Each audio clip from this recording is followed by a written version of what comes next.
I'd like to call the Senator to order. Mr. Clerk, please call the roll.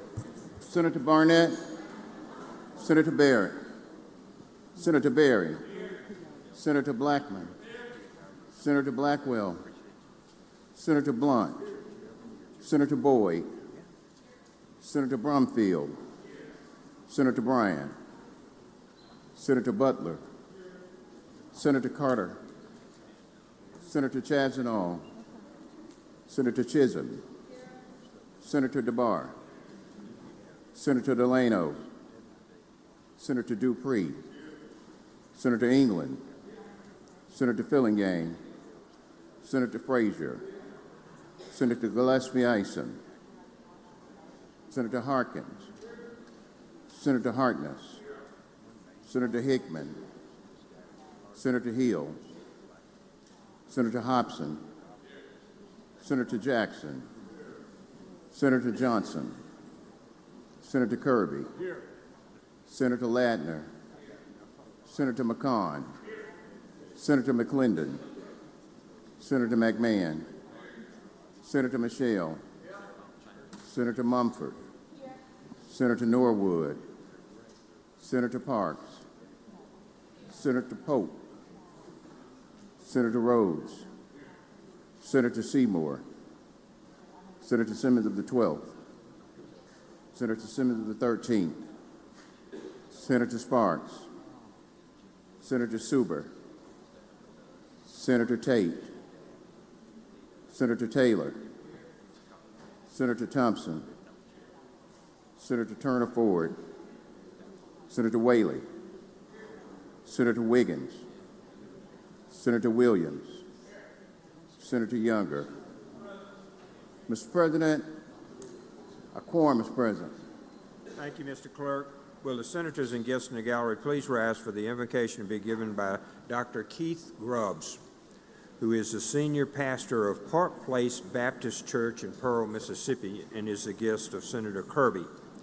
The invocation will be followed by the Pledge of Allegiance led by Senator Kirby.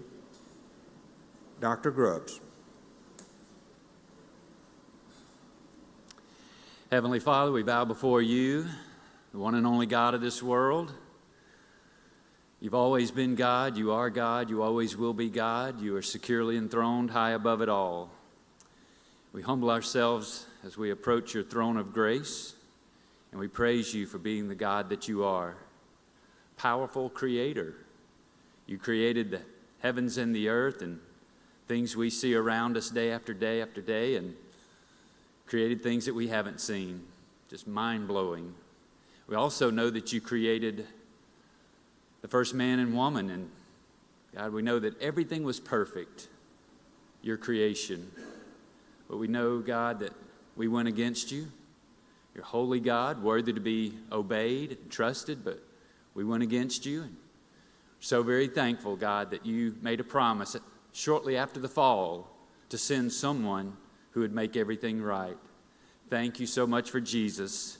Thank you, God, that he came from heaven to earth. Thank you for his servant spirit. Thank you for his perfect life on earth, walking righteousness, obeying you every step of the way. Thank you, God, for his humility as he allowed himself to be placed on that cross.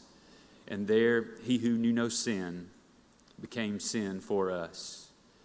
God, we know that the wages of sin is death. Without the shedding of blood, there is no remission of sin. And thank you that Jesus died on that cross where you have successfully addressed sin on our behalf. And thank you for shouting to the world that you accepted him as a sin sacrifice by bringing him back to life and putting him before all those people. And thank you, God, that he ascended, sitting at your right hand. And thank you, God, that there's a promised return one day where eventually everything will be right for those who have repented and believed in Jesus. Thank you for being so good to us, giving us the gospel, the good news, so that our sins could be forgiven and so that we could have victory over the grave to spend eternity with you. Pray, God, that you would hear this prayer. Forgive me for my sins. Forgive us all for our sins. Help the senators, lieutenant governor, all who are associated with this session. You would just have your good hand upon them. And may they acknowledge that they need you. And may they receive your help today. I pray specifically that you would grant them wisdom, that they would know and do what's right and best. Sounds like a busy time, a busy couple of days with challenging issues to deal with. God, please help them to work through that with the right spirit. Help them to have pure motives. Help them to want the very best outcome for residents of Mississippi and the best outcome for you. Pray that you would help those in North Mississippi who've suffered greatly recently. God, would you just please help them in their time of need and help them not to try to go through this time alone. Those who have suffered damage to property and those who have suffered loss of loved ones, please comfort and strengthen them and help them to know that you are an ever-present help in times of trouble. Protect them and the workers there trying to make progress. God, would your good hand be upon them. God, we trust that good is going to come from this prayer. We don't pray just as a formality, but we hopefully are approaching you the way that you prescribe, and that is with thanksgiving, in faith, God, in the name of Jesus.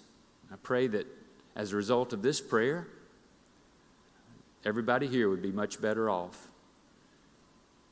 I pray, God, that as a result of this prayer, you would be glorified, that you would be seen as the great God that you are, and Jesus would be seen as a great Savior that he is. And I pray that when everybody leaves the property today, may we all at least be thinking, what a great God. Humbly ask this prayer in Jesus' name. Amen. Please join me in the pledge. I pledge allegiance to the flag of the United States of America and to the republic for which it stands, one nation, under God, indivisible, with liberty and justice for all.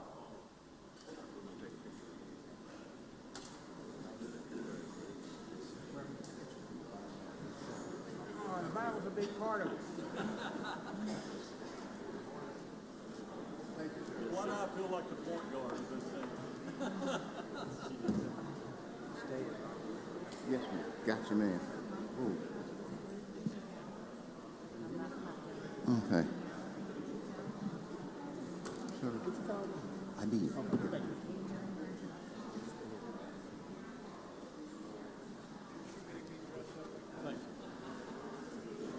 Thank you, Dr. Grubbs. Very meaningful. To the reading of the Journal, Senator Blackwell.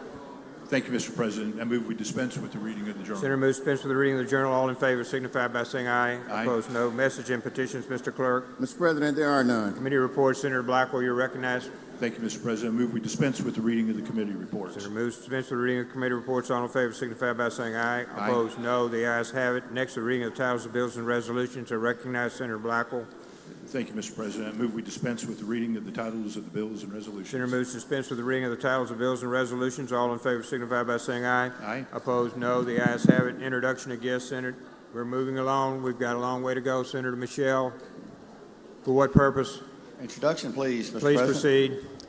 Thank you, Mr. President. On behalf of the Madison County Senate delegation, Senators Hobson, Thomas, Blackman, Mumford, and myself, we'd like to recognize in the West Gallery the Madison County Executive Leadership Class. These are the leaders of Madison County. The leader is Jan Collins with the Madison County Business League. Senators, would you please join me in welcoming them to the Senate chamber?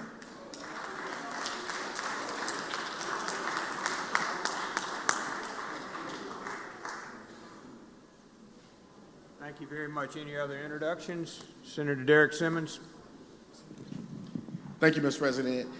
Throughout the gallery, Mr. President, we have members of the Links all over the state of Mississippi, along with their president, Ms. Mavis James. Would all of our lovely ladies of the Links please stand throughout the gallery so that the Senate can make them feel welcome?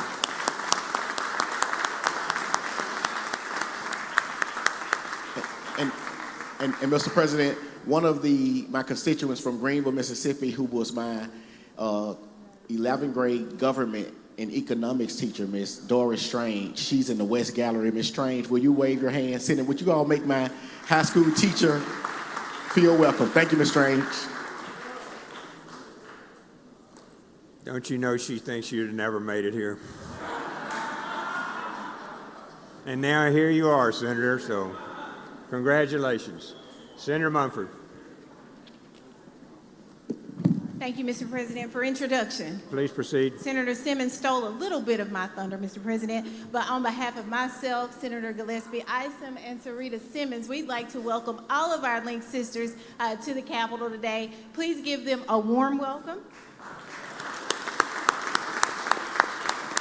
I would like to especially welcome the members of the LaFleur's Bluff chapter of the Links, which is the chapter that I'm a member of. My president is Dr. Lori Hill Marshall. Dr. Marshall, will you stand?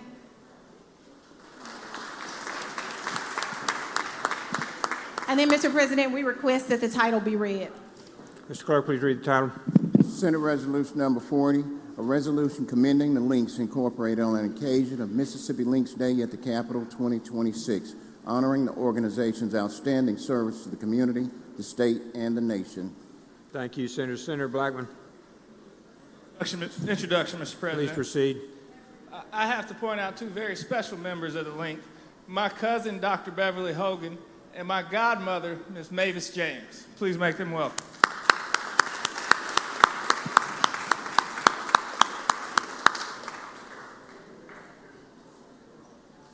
Senator Sarita Simmons. Thank you, Mr. President. On behalf of Senator Simmons and I, we would like to introduce some lovely ladies of the Links from the Mississippi Delta chapter. We have Dr. Ursine Carter, Marilyn Starks, Doris Strange, Bessie Taylor, and Brandis Brown. Ladies and gentlemen, please give them a warm welcome. Thank you. Another introduction from Senator Simmons and I. On behalf of Senator Simmons and I, we have with us President Dr. Jones of Mississippi Delta Community College and his staff. Would you please stand? Ladies and gentlemen, let's please give them a warm welcome. Thank you.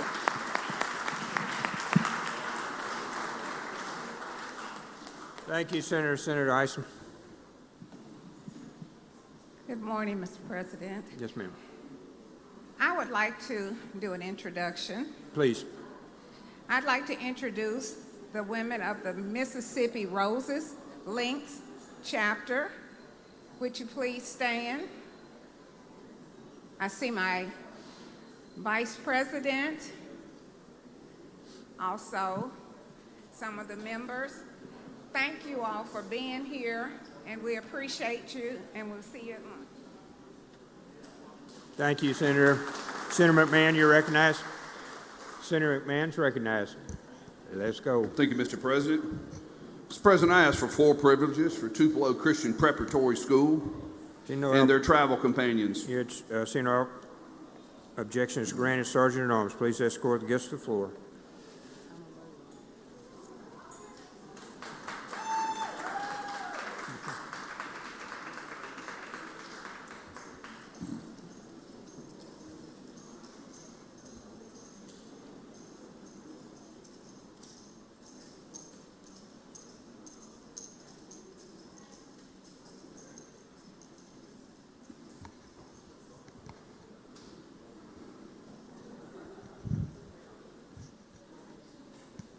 Let's go, Senator. Thank you, Mr. President.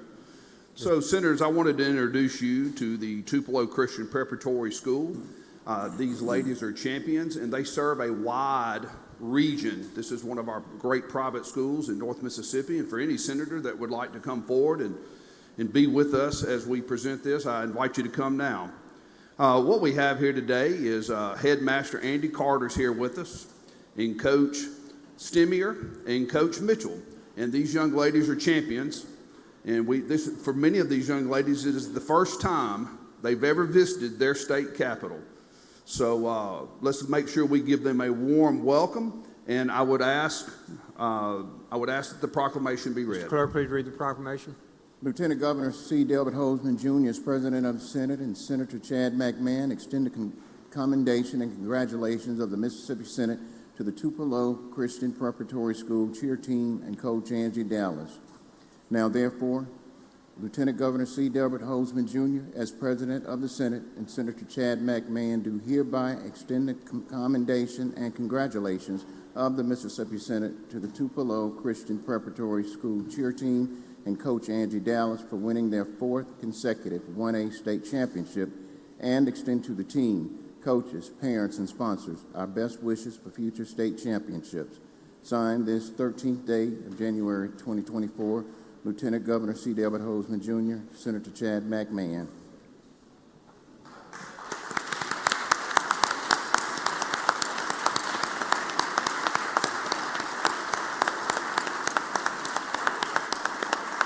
Mr. President, I would ask that the coach, Stimier, be allowed to address the Senate for just a moment. Coach, you're recognized to address the Senate.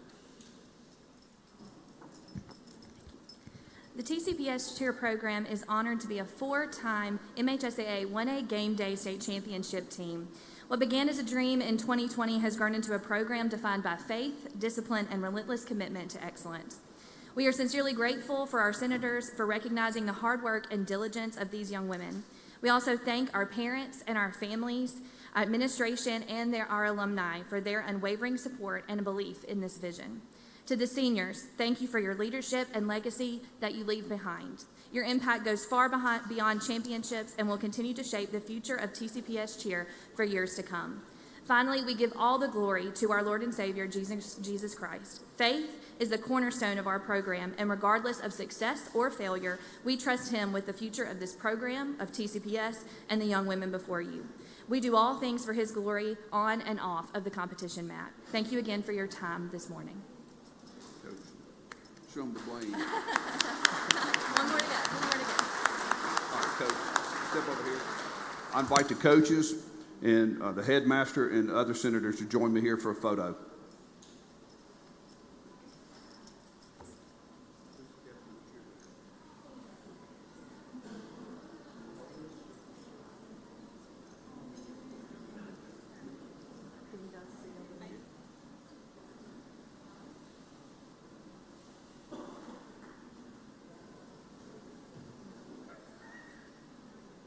Standing in front of the honorees.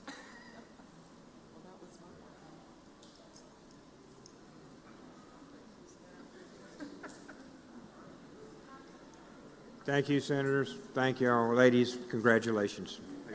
Very hard work. 4-time champions. Thank you so much. There'll be some photo ops outside for any senator that likes to have their photo with these champions. Thank you, Mr. President. Thank you to the body. Senator Whaley, you recognized.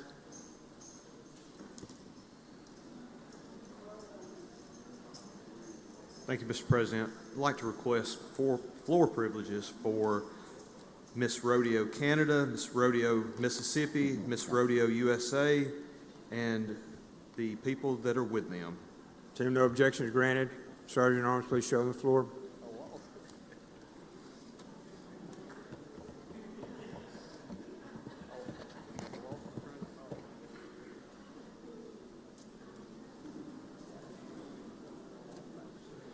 Mr. President, I'd ask that the clerk please read the resolutions. Mr. Clerk, please read the proclamation. Senate Resolution Number 37, a resolution recognizing Abby Hardy from Edam, Saskatchewan as Miss Rodeo Canada 2026 and welcoming her to Mississippi on the occasion of the Dixie National Livestock and Rodeo Show. Now, therefore, be it resolved by the Senate of the State of Mississippi that we do hereby recognize Abby Hardy from Edam, Saskatchewan as Miss Rodeo Canada 2026 and welcome her to Mississippi on the occasion of the Dixie National Livestock and Rodeo Show. Be it further resolved that this resolution be presented to Abby Hardy, forwarded to the Commissioner of Agriculture and Commerce, and be made available to the Capitol Press Corps.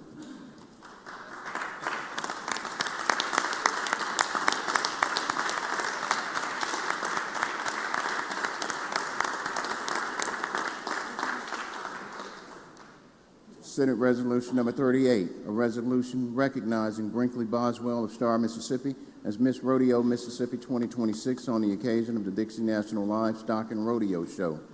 Now, therefore, Be it resolved by the Senate of the State of Mississippi that we do hereby recognize Brinkley Boswell of Star, Mississippi, as Miss Rodeo Mississippi 2026 on the occasion of the Dixie National Livestock and Rodeo Show, and extend to her our best wishes for future success.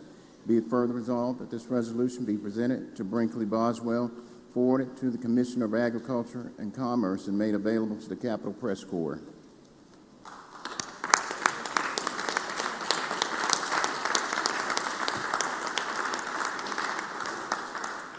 Senate Resolution Number 39, a resolution recognizing Olivia Favero from Taylor, Utah, as Miss Rodeo America 2026 and welcoming her to Mississippi on the occasion of the Dixie National Livestock and Rodeo Show. Now, therefore, be it resolved by the Senate of the State of Mississippi that we do hereby recognize Olivia Favero from Taylor, Utah, as Miss Rodeo America 2026 and welcome her to Mississippi on the occasion of the Dixie National Livestock and Rodeo Show. Be it further resolved that this resolution be presented to Olivia Favero, forwarded to the Commissioner of Agriculture and Commerce, and be made available to the Capitol Press Corps.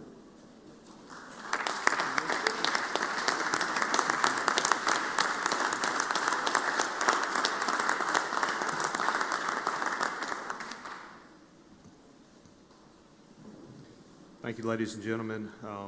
We have with us this morning three young ladies who have a large commitment to the sport of rodeo and what it means across this state as well as across this nation and other nations, in fact.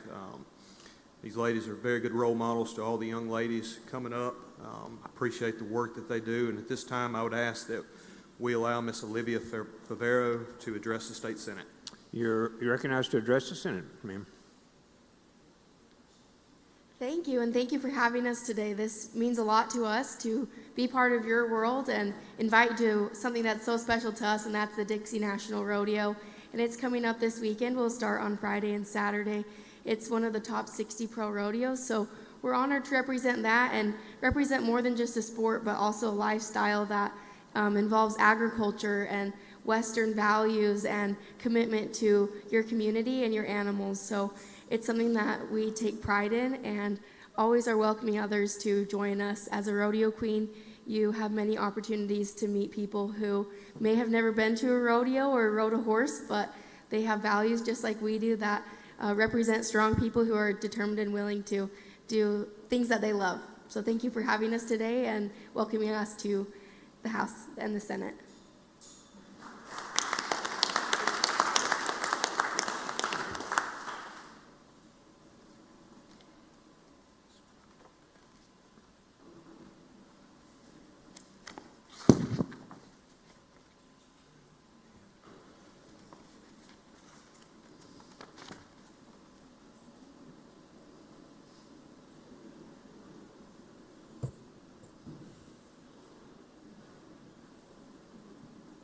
Thank you, Mr. President. Thank you. Congratulations, ladies. Very, very proud of each of you.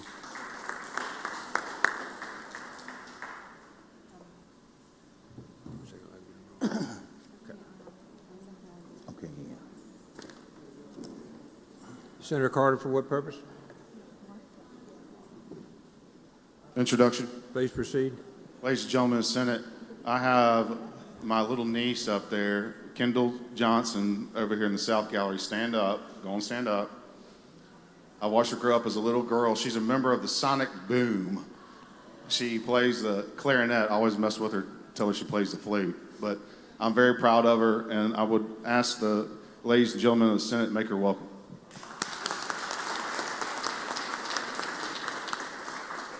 Welcome. Senator Simmons. Derek, Introduction. please proceed, Senator. Thank you, Mr. President. On behalf of Senator Simmons and I, we would like to introduce student leaders from Delta State University. We'll ask you all to stand, please. Ladies and gentlemen of the Senate, let's please give them a warm welcome. Thank you so much for coming. That's all right. Senator Turner Ford. Introduction. Please proceed.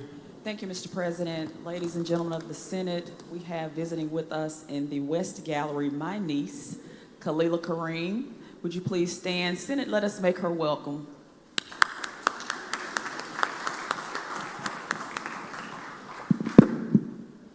Senator Norwood, Introduction, Mr. President. please proceed. Mr. President, we have visiting with us today Jackson State University NAACP Political Action Chair, Ms. Hannah Robertson. Would you please stand, and other members. Thank you all for visiting with us.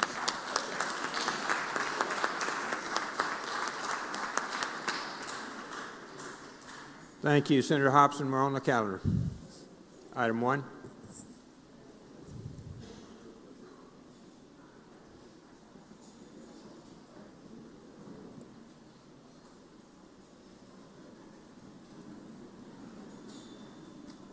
Thank you, Mr. President. I ask that we go to item 1 on today's calendar and have the title read. Clerk, please read the title. Senate Bill 2471, State Treasury Efficiency and Transparency Act, enact.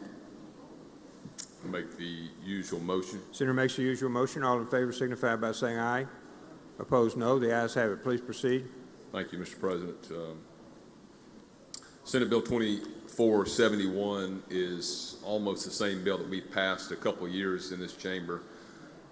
It found its demise down the other end of the hallway, but this deals with this deals with a couple of things. One is it's identifying any idle, what I would call idle accounts that may exist in agencies, and if there's a determination made that there's nothing in there other than there's no transactions, maybe just some interest, those accounts could be closed.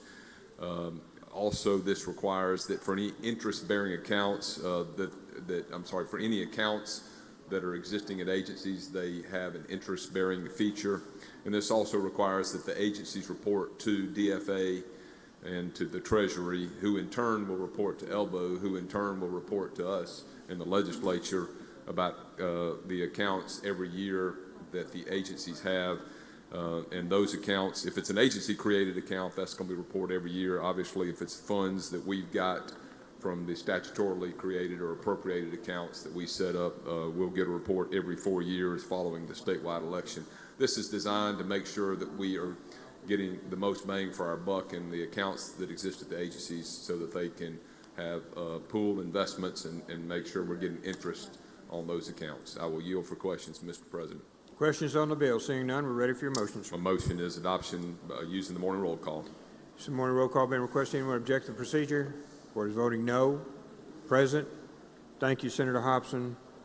A common sense way to invest the state's money. I appreciate all the hard work you do. Senator Harkins, we're on item 2, sir. Thank you, Mr. President. I'd like to go to item number 2 on today's calendar, Senate Bill number 2843, and have the title read. Mr. Clerk, please read the title. Senate Bill 2843, Mississippi Site Development Grant Fund, revised definitions. I make the usual motion. Makes the usual motion. All in favor signify by saying aye. Aye. Opposed, no. The ayes have it. Please proceed, Senator. Thank you, Mr. President. I'd like to recognize Senator Delano to explain Senator the bill. Delano, are you recognized? Thank you, Mr. Chairman. Thank you, Mr. President. This deals with the site development loan program that MDA has. All it does is change and expand the eligibility for expenses to be included, utility improvements that are serving these industrial sites or these big sites that they are trying to attract new economic development projects to the state of Mississippi. That's an explanation of the bill, and I will yield for any questions. If there are no questions, I'd make a motion to adopt by use of the morning roll call. There are questions, Senator. Senator Hobson. Question, Mr. President. You, Senator? Absolutely. Senator, you're recognized. Thank you, Mr. President. Thank you, Senator Delano. Would this allow the money for site development grants to be used for energy infrastructure improvements, yes. So for energy infrastructure, this is some of the funds that can go to help them out. Yes. I know there was another matter that dealt with energy infrastructure, but this takes care of that problem, correct? Yes, that's correct. That's the Great. structure. Thank you, Senator Delano.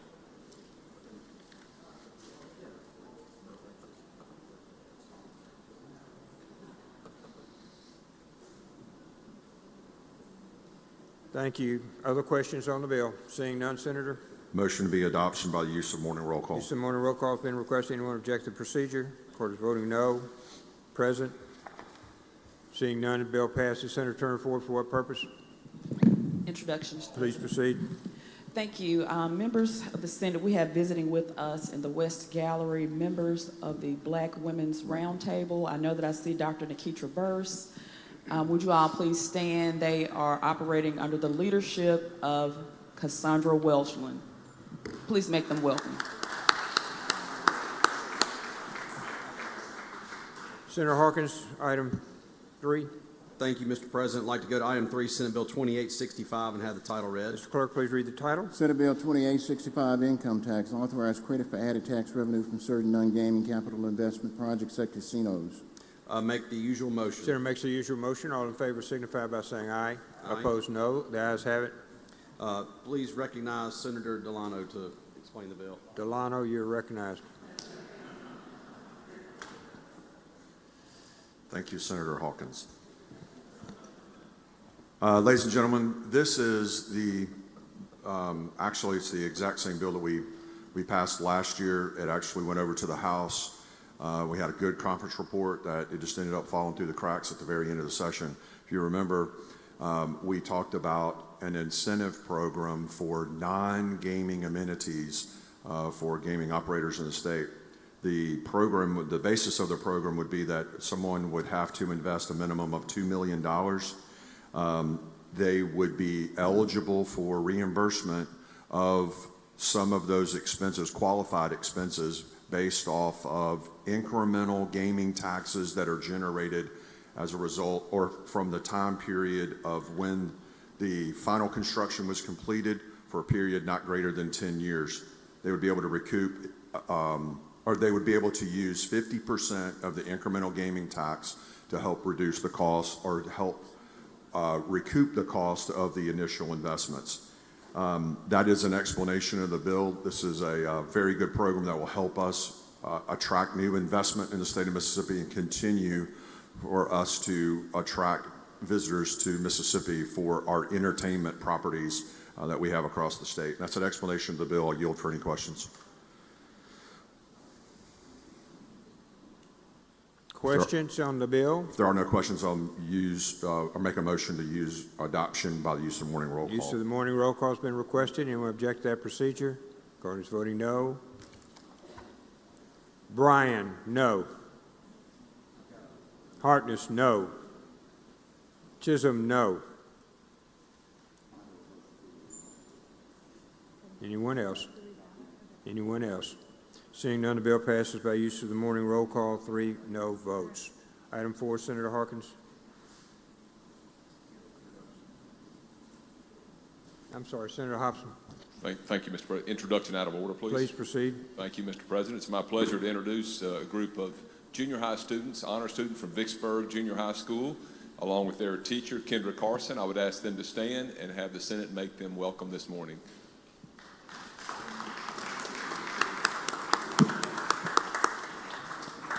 Senator Fraser. Yes, just an addendum to that introduction, we have in that group Linda Anderson's sister, Kendra Carson, so please make her welcome. Senator Harkins. Thank you, Mr. President. I'd like to skip items 4 through 7, have them retain their place on the calendar, and go to item 8, Senate Bill 2848, and have the title read. 4 through 7 retain place on the calendar. Item 8, Mr. Clerk, read the title. Senate Bill 2848, motor vehicles, revised notices, procedures to owners and lien holders regarding towing and sale of. Make the usual motion. Senator makes the usual motion. All in favor signify by saying aye. Opposed, no. The ayes have it. Ladies and gentlemen, this is a bill that I believe the bankers, towing association, recyclers, Department of Revenue have all kind of worked on. And I do have an amendment shortly to add a reverse repealer because there is a little bit more of language that they're working on that they are trying to nail down. So we're going to continue to work on the bill as it goes through, but we want to give them time to come up with some language that they needed. But this basically reforms the notifications that towing companies are required to give to owners and lien holders by requiring they be sent by a third-party vendor using certified mail. Shortens the time frames that towing companies have to send notifications to owners and lien holders. It ensures the notifications to owners and lien holders will transmit the information required by the Department of Revenue. For worthless vehicles, it provides the method whereby a lien can be removed by DOR following required notifications. It does not change or remove public notice requirements. And like I said, this was supported by, my understanding, the bankers, the Towing Association, recyclers, and the Department of Revenue. So that is the explanation of the bill. I'll be happy to yield for any questions, and I do have an amendment at the appropriate time to add a reverse repeal. Questions on the bill? Seeing none, Senator. My motions, we adopt the. I'm sorry, Senator Hill, I didn't see you there, ma'am. Senator Hill, for what purpose, ma'am? Question. You have a question, Senator? I do. Please proceed. So this is going to be a vendor that each towing company has to use in the state if this passes, correct? Yes, it so would be one. They'll get a lot of business, correct? Ma'am? They'll get a lot of business from each towing company, probably. Probably, yes. I think the concern was that the notification process was somewhat skewed. I'm not saying everybody was acting erroneously, but I think that there was a question of whether proper notice was being sent out. Right. And so this is to try to alleviate the burden of towing companies not providing the right information or claiming that the right notification was not sent. This just kind of clears it up. And we passed a bill that allows for third-party vendors to be able to serve notice that meet the requirements of the Department of Revenue. So we want to make sure that the proper notice and the proper information is sent out to the lien holder and to the owner of the vehicle. Yeah, and shortening it up because they're racking up those towing fees while they're sitting on those lots. Yeah, I so think that's going to save the person money if you shorten that up. Absolutely. In section, they can let them sit there as long as they want to now. Exactly. So under section 1, line 35, I think the vehicle has contacted by the towing company within 2 days instead of 5 days. So, and there's another one that no later than the 7th day, and it was 10 days. So we're trying to shorten the days up of notice and provide third party, which will actually send the proper notification that is required by Department of Revenue to the lien holder and to the. As this works through the process, would you be willing to look at some language that basically says that a towing company can't hold property hostage in a car on their lot? I think the law gives them pretty much carte blanche to do whatever they want to now to the person that's the car belongs to if it's sitting on their lot until they pay the bill.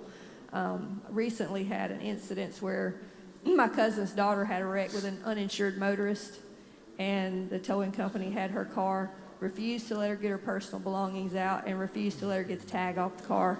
So I think that's a little heavy-handed. So as we move through this, let's try to look at some of that as well. I mean, I understand them if you want to let them hold the car, but what if you got medicine in there? What if you got, money in there and you're unconscious in a wreck and you call that towing company when you finally get an accident report a week later and they're like, oh no, you can't get anything out of that car till you pay this bill. Yeah.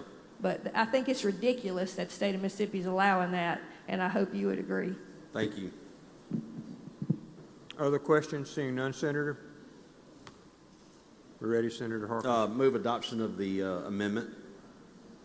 All in favor signify by saying aye. Aye. Opposed, no. The ayes have it. No further questions. I move final passage on the morning roll call. Use of the morning roll call been requested. Anyone object? Wish to be recorded as voting no. Present. Seeing. I'm sorry. Berry, no. Whaley, no. Chisholm, no. Anyone else? Anyone else? Okay. Bill passes by use of the morning roll call. Noes noted. We'll go to motions to reconsider. Motions to reconsider. Senator Harkins, for what purpose? I'd like to go to item 10 on today's calendar and have the title read. Item 10. Item 9 acceptable. Senator Bryan. Senator Bryan passes. Item 10, please read the title. Senate Bill 2202, Economic Development Incentives, require agreements to secure employee freedom and privacy regarding unionization decisions. Motion is tabled. The motion to reconsider. Motion to table. The motion to reconsider. All in favor signify by saying aye. Aye. Opposed, no. Ayes have it.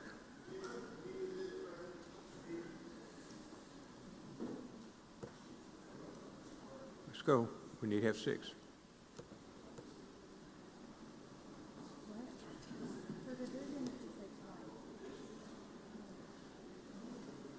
Mr. President, please call the roll. Pardon me. I'm sorry. Would you cut on Senator Simmons? I can't hear you.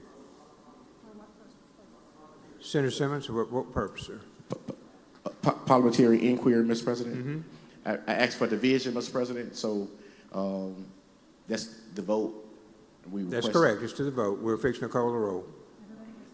Yep. Yeah, return to your seats. Yep. Thank you, Mr. President. Yes. No, you spoke on the bill already. I mean, this is, we're gonna, yeah, we're gonna stand and not stand. Senator Blunt, for what purpose? Parliamentary inquiry. Okay. Are we about to take division, or are we about to call the roll? About to take division. Okay, and the motion is the motion to table. That is correct. So if you support the bill, you would If you support the motion to table, you will stand, and if you oppose it, you sit. I thought you said call the roll. Okay, thank you. You ready? You ready to count? If you're in favor of the motion, please stand. This would be the motion to table.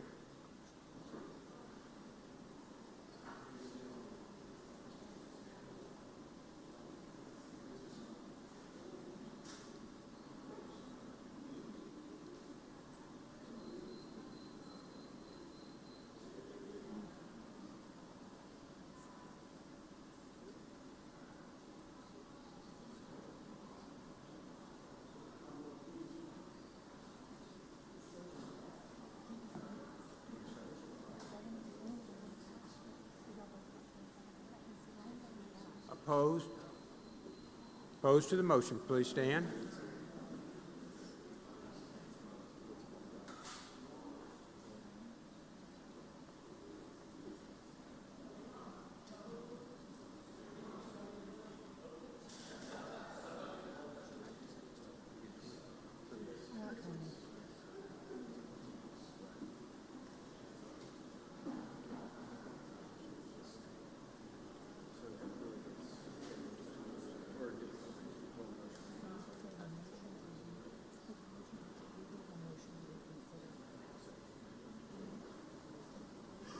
Please be seated. The motion to table, the motion to reconsider passes. 27 to 20.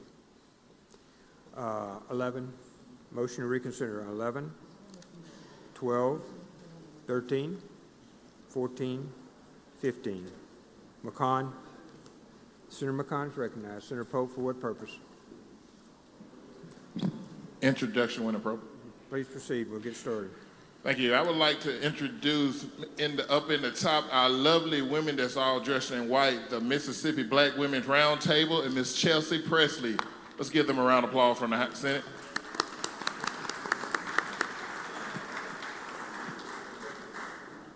Senator McCon, you're recognized. Thank you, Mr. President. I'd call up item number 16, Senate Bill 2259. Ask the title be read. Mr. Clerk, please read the title. Senate Bill 2259, the People's Access Act, require official meetings to be broadcast via video live stream applications with exceptions.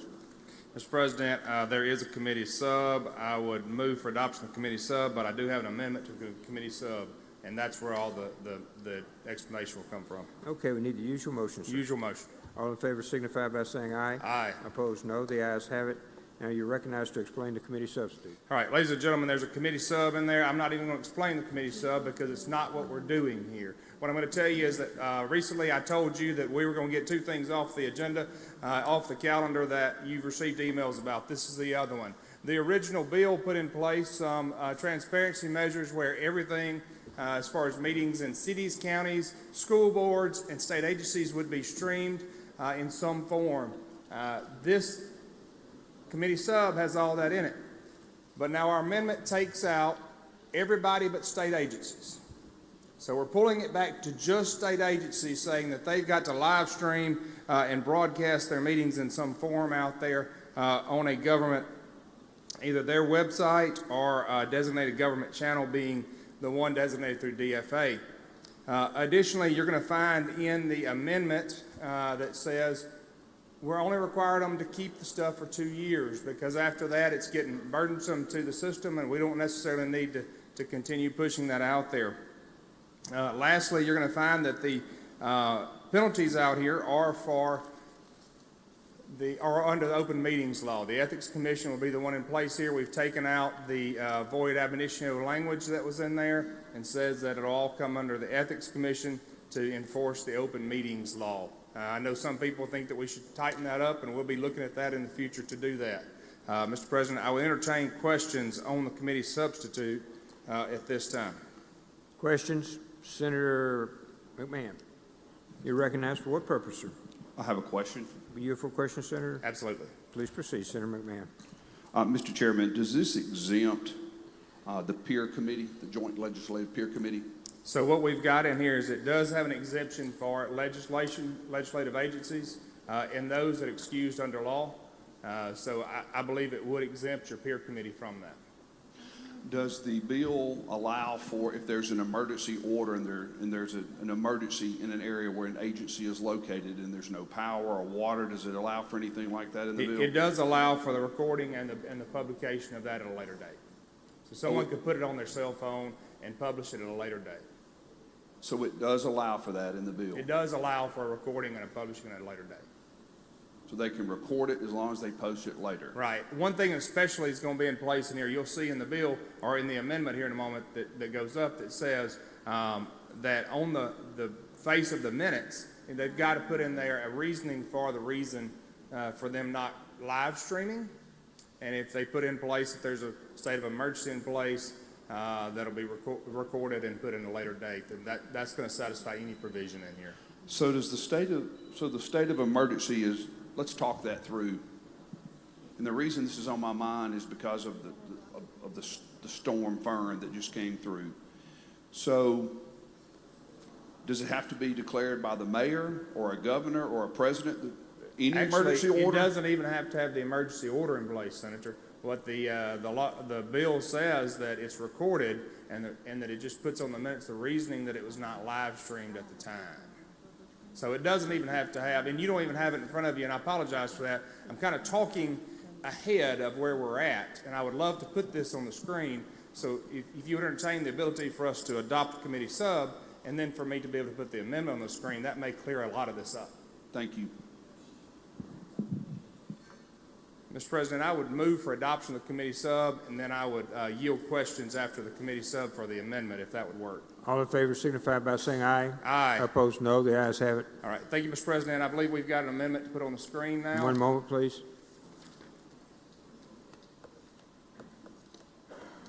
Okay, we're on, Senator. All right. If you look at the amendment, and we're going to scroll down to lines 40 is where the open meetings law is opened up with regard to this section. It's going to be section 4 of that. It lays out that except for executive sessions and other meetings expressly authorized under law to be closed, regular and special meetings of all state agencies shall be broadcast via live streaming. Applications on that front page or designated channel. The public notices shall be put out there, including the agendas. Now, any state agency shall transmit the eventual link to DFA for them to have on the website. I expect it to go on the transparency website for that to be utilized in the future. Now, any action taken in the meeting fails to due diligence to comply, it actually will be under the section 2541.15, which is the Ethics Commission would have the authority to regulate that. In the event technological difficulties make the live streaming requirements, this is on 60 and 61. Established by this impractical, state agencies shall record the meetings and then post the recording of the meetings and the minutes of the meeting on the front page of the official website of the respective agency or designated channel as soon as reasonably possible. I would expect a reasonably possible now would probably be about now. I mean, we're looking at a couple weeks out from the ice storm. Most of our agencies have come forward and they could post it now. The additional part of that is the meeting minutes posted on the front page of the official website or designated channel shall disclose the reason why the meeting was not successfully live streamed. And I think as long as you do those two things, that you've complied with everything that we've got out there. And I appreciate you giving me the opportunity to bring it up so I could show you in black and white what's on the screen there with regard to that. Note on 69, the subsection shall be applicable to state agencies only, not to your local people, not to your locales. We do anticipate in the future maybe to have a discussion about that, but this does take them out right now, and we hope it's an encouragement for them to start doing this as we move along. Lastly, it does say that does not apply to the legislature, any of its component units, the judiciary, or other units, component units of the judiciary. And we know that that's kind of working out there right now. We hope maybe we can work on that in the future. Lastly, we just said that 24 months is all they've got to keep the links out there. So, Mr. President, I think that's the amendment, and I would entertain questions on the amendment now.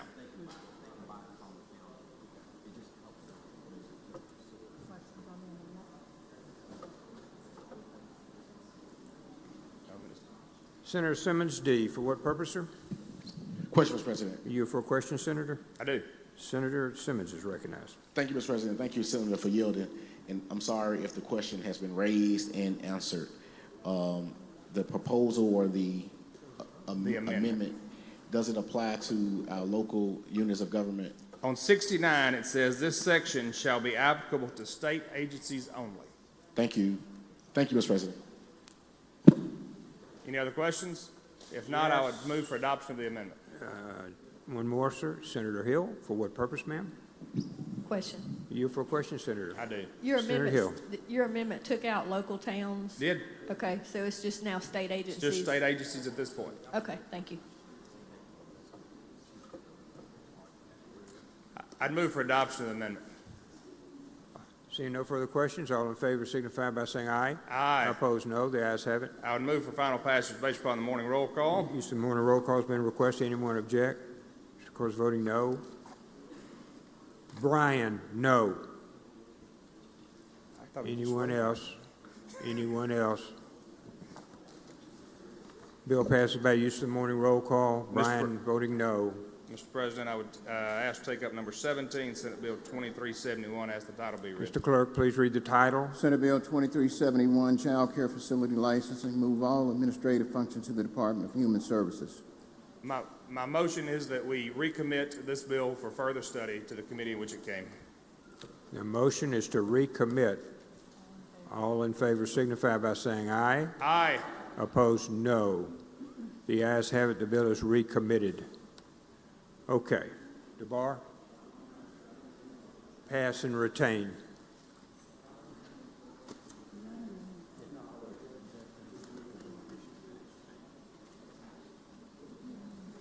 Okay, Senator DeBar, pass and retain.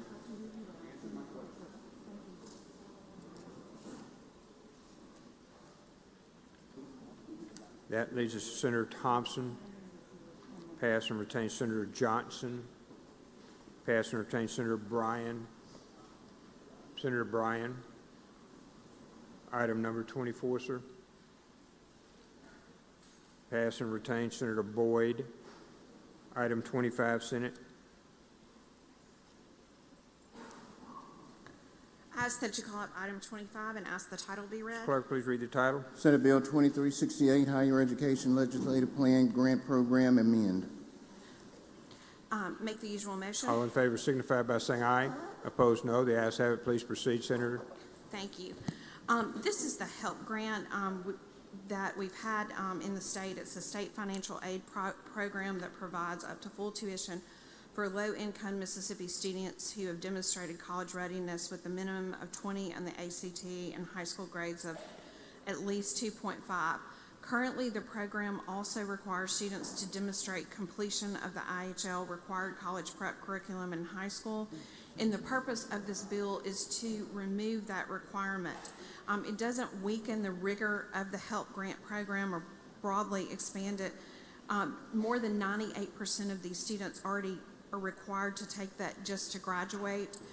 It's also required for them to be admitted to college. Also, the ACT score requirement already provides a way for students to demonstrate competency in the subjects needed for college readiness success. But because this requirement is in law, the Office of Student Financial Aid can't just assume that all applicants meet the requirement. They have to verify and document it for each applicant. And because of the timing of the application and awards process, the Student Financial Aid Office in the state can't just get the information in bulk data from a transfer from NDE through the MSIS system. Instead, all of our high school counselors have to look individually up of these records and then report this individually for all graduating seniors. We've had a number of complaints about this from a lot of the high school counselors because you can imagine the amount of time it takes to independently verify and then get this information all in. So they provide multiple simple ways for counselors to report. However, it is a huge burden from them. And although it varies each year, they typically award more than 4,000 help grants, totaling around $30 million to our students around the state. We only expect for this to allow additional 20 to 30 students to qualify each year and would increase the budget minimally. And so that is what is the recommended change here. There's a post-secondary board that looks at all of this, and they have recommended this change too. So they've been doing that, and that board is made up of it's made up of a lot of people from universities and colleges and a lot of people with financial expertise in this arena. In a second, too, I'm also going to be asking for an amendment to this, but I'm going to go ahead and explain the amendment before I do it. They also have a technical change to the Mississippi Law Enforcement Officers and Firefighters Scholarship, which rewards full tuition for the dependents of law officers or firefighters who are killed or totally and permanently disabled in the line of duty. It was created back in 1990s before the Gaming Commission was created. There is a high school senior whose father was killed in the line of duty through his work with the enforcement with the Gaming Commission. However, when they codified this, there was no Gaming Commission. So this is going to be an amendment that has come before us, and it has been recommended by the board. This student is otherwise eligible for the scholarship, but she can't be awarded it because it's not articulated in statute, even though the parent was a law enforcement officer. So the amendment I'm going to be offering in just a second is a requested change, and it opens the door to include dependents of duly appointed enforcement officers of all current day or future state entities. It would not broaden the program in any way, and this would not request any additional appropriations for this change. Just for your information, this scholarship that was set up in the 1990s does award usually 6 to 10 scholarships each year with a cost of $150,000 or less. So that's just kind of the history of that. Mr. President, at this time, I'll be happy to take questions on the bill. Questions on the bill, Senator Dupree. For what purpose, sir? Question, Mr. President. Please proceed. Thank you, Senator Bard. So the prerequisite to this is you have to be approved for a Pell Grant. Is that correct? Yes, sir. I believe so. Yes, sir. And this fills in, kind of gives some extra dollars with this. The state does spend about $30 million each year in this.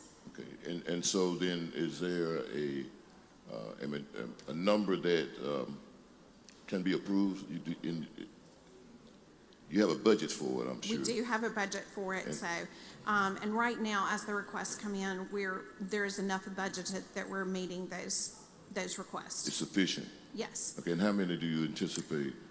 With this new change that we have, we anticipate approximately 20 to 30, and that would be budgeted, but it's budgeted anywhere from $100,000 to $150,000, and they have accounted for this in their budget request. Okay, and so it needs to be disseminated in the high schools, I assume, first before you even go to ACT and all those things? Yes. Thank you, sir. Thank you, Senator Dupree. Senator Hill, for what purpose? Question. Yes. So this is in addition to MTAG. This is in addition to MTAG. This just has to do with the HELP grant. And really what we're doing is we're freeing up, there are students who, the very few small students, that 20 or 30 that don't make those requirements, it's usually because they've taken like something that is an alternative or something like that. But I've had letters from families that, it didn't apply with them. The students usually, it's because they've taken like some type of other class that is very appropriate for them to take, and really actually is in excess of what they usually take. Yeah. So these are usually very successful students. Yeah, that I don't are have a doing problem this. with change. I don't have a problem with changing the classes that they have to take, because a lot of them they probably don't need anyway. But a question I have is on lines 59, where it says subject to the availability of funds, that's stricken. The state may pay the tuition. It says now shall make awards to students. Yes. Is there a cap on how much each student can get, or is there a cap on yearly amounts that would be awarded under that grant? Yes, so there is a cap, and Senator Hill, I don't have that with me, and I'm happy to bring that back to you. There is a cap, but I did not bring that information up here with me. But there is a Yes. total cap, and there is a cap per student. Yes. And so that really all this is doing is saying shall make awards instead of subject to the availability of funds. Yes. And it's changing that college preparatory language. Yes. Okay. Thank you. We're ready for your motion, ma'am. Mr. President, I am going to ask that, I'm going to, is this committee substitute? Hold on. You go to the amendment? Yes. Amendment first, I'm ma'am. going to offer the amendment There you at go. this time. Okay. Thank you. All in favor signify by saying aye. Opposed, no. The ayes have it. Thank you, Senator. All right, move to adopt as amended by the use of the morning roll call. Mr. Moore, roll call being requested. Anyone object to the procedure? Of course, voting no. Present. Seeing none, bill passes. Thank you, Senator Boyd. Very, very special you do that for those students. We're now Senator DeBar, pass and retain. Senator Barnett. Senator Barnett. Senator Barnett, pass and retain. Senator Fillingane. Senator Blackwell. You're just afraid to come up here. Senator Barrett. Barrett, pass and retain. Senator England, pass and retain. Senate, we go to 32. Senator Wiggins. Senator Wiggins, pass and retain. Senator McCon. Senator McCon, we're on 33. Senate.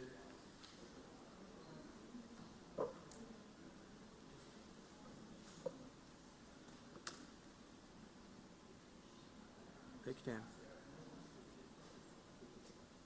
One moment, please. Briggs, I put a big check mark when we go by. Mr. President, not seeing our author in the chamber at the moment, I would move to pass the items number 33 and 34 and move them to the heel of the calendar. And then I would ask that that item number 35, Senate Bill 2636, be called up and the title be read. Thank you, Senator. Who was the co-author in 33 and 34, sir? Senator Delano. Delano? Okay. Senator, Mr. Clerk, please read the title. The Department of Cybersecurity, create. Mr. President, a motion would be that we recommit this bill to the committee which it came for further study. Motion to recommit. All in favor signify by saying aye. Aye. Opposed, no. The ayes have it. That is a real loss. That's the cybersecurity bill. Senator Sparks, pass and retain. Senator Delano, pass and retain. Senator Younger, Senator DeBar, Senator Barnett, Senator Blackwell, Senator Johnson, Senator Rhodes, Senator Rhodes 47. Senator Rhodes is recognized. Senate, we're on 47. Thank you, Mr. President. I'd like to pass 47 and go to item 48, Senate Bill 2760. Pass on item 47, go to item 48. Mr. Clerk, please read the title. Senate Bill 2760, Mississippi Department of Environmental Quality, removes state geologists from certain surface mining provisions. Make the usual motion. Senator makes the usual motion. All in favor say aye. Opposed, nay. The ayes have it. You recognize Senator Rhodes. The state code dictates a specific Mississippi Department of Environmental Quality to administer surface mining regulations for materials such as sand, gravel, clays, and coal. MDEQ would like to have the flexibility to internally move regulatory operations around as needed for better efficiency.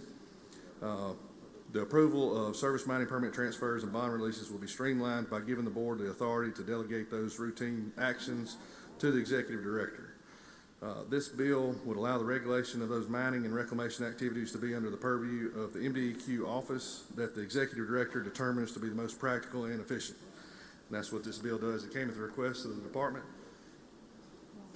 I yield for any questions. Are there questions? Senator Norwood, for what purpose?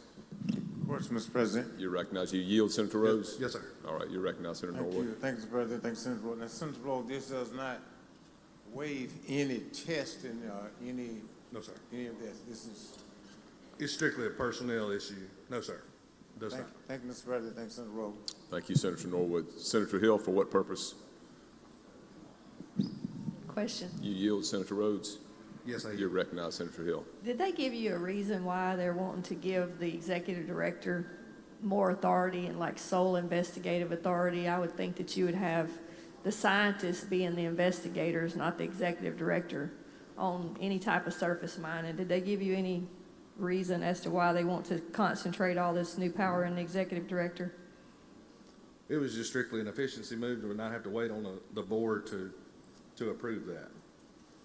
I'm sorry, can you say that again? They had just requested it just for efficiency so that they could make these decisions without having to wait for a board meeting.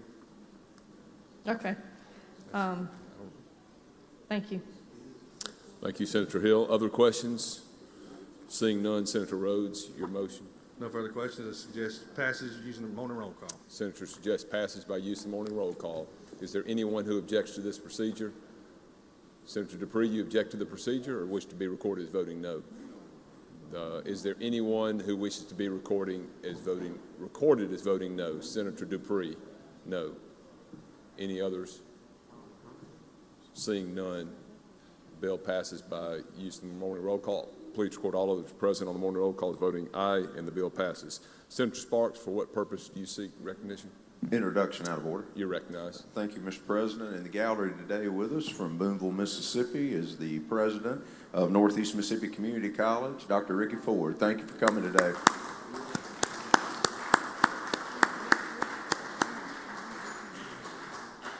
Good to see you, Dr. Ford. Good to have you here in the Capitol today.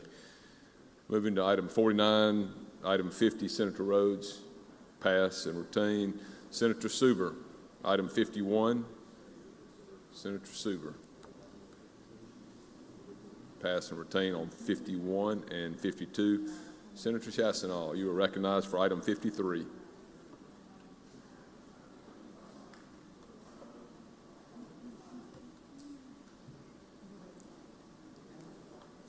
Thank you, Mr. President. I'd like to go to that item. I call it up and ask that the title be read. Mr. Clerk, please read the title. Senate Bill 2005, official state charting, designate. I make the usual motion. Senator makes the usual motion. All in favor say aye. Opposed, nay. The ayes have it. You recognize Senator Chassenal. Mr. President, I would like to recognize the Honorable Senator Blackwell to explain this important bill and the committee substitute, please. Laddie Blackwell, you are recognized. Thank you, Mr. President. Madam Chairwoman, the state of Mississippi has several symbols. We have the flower and the tree being the magnolia. We have the fruit, blueberry being the fruit, mockingbird, the bird, honeybee as far as an insect, alligator for reptile, and one Mississippi for a song. Today, we're looking at codifying our state tartan. And this tartan was created in 2006 by Karen Green, an internationally recognized tartan designer and Celtic historian. And it's been registered with the Scottish Tartan Registry.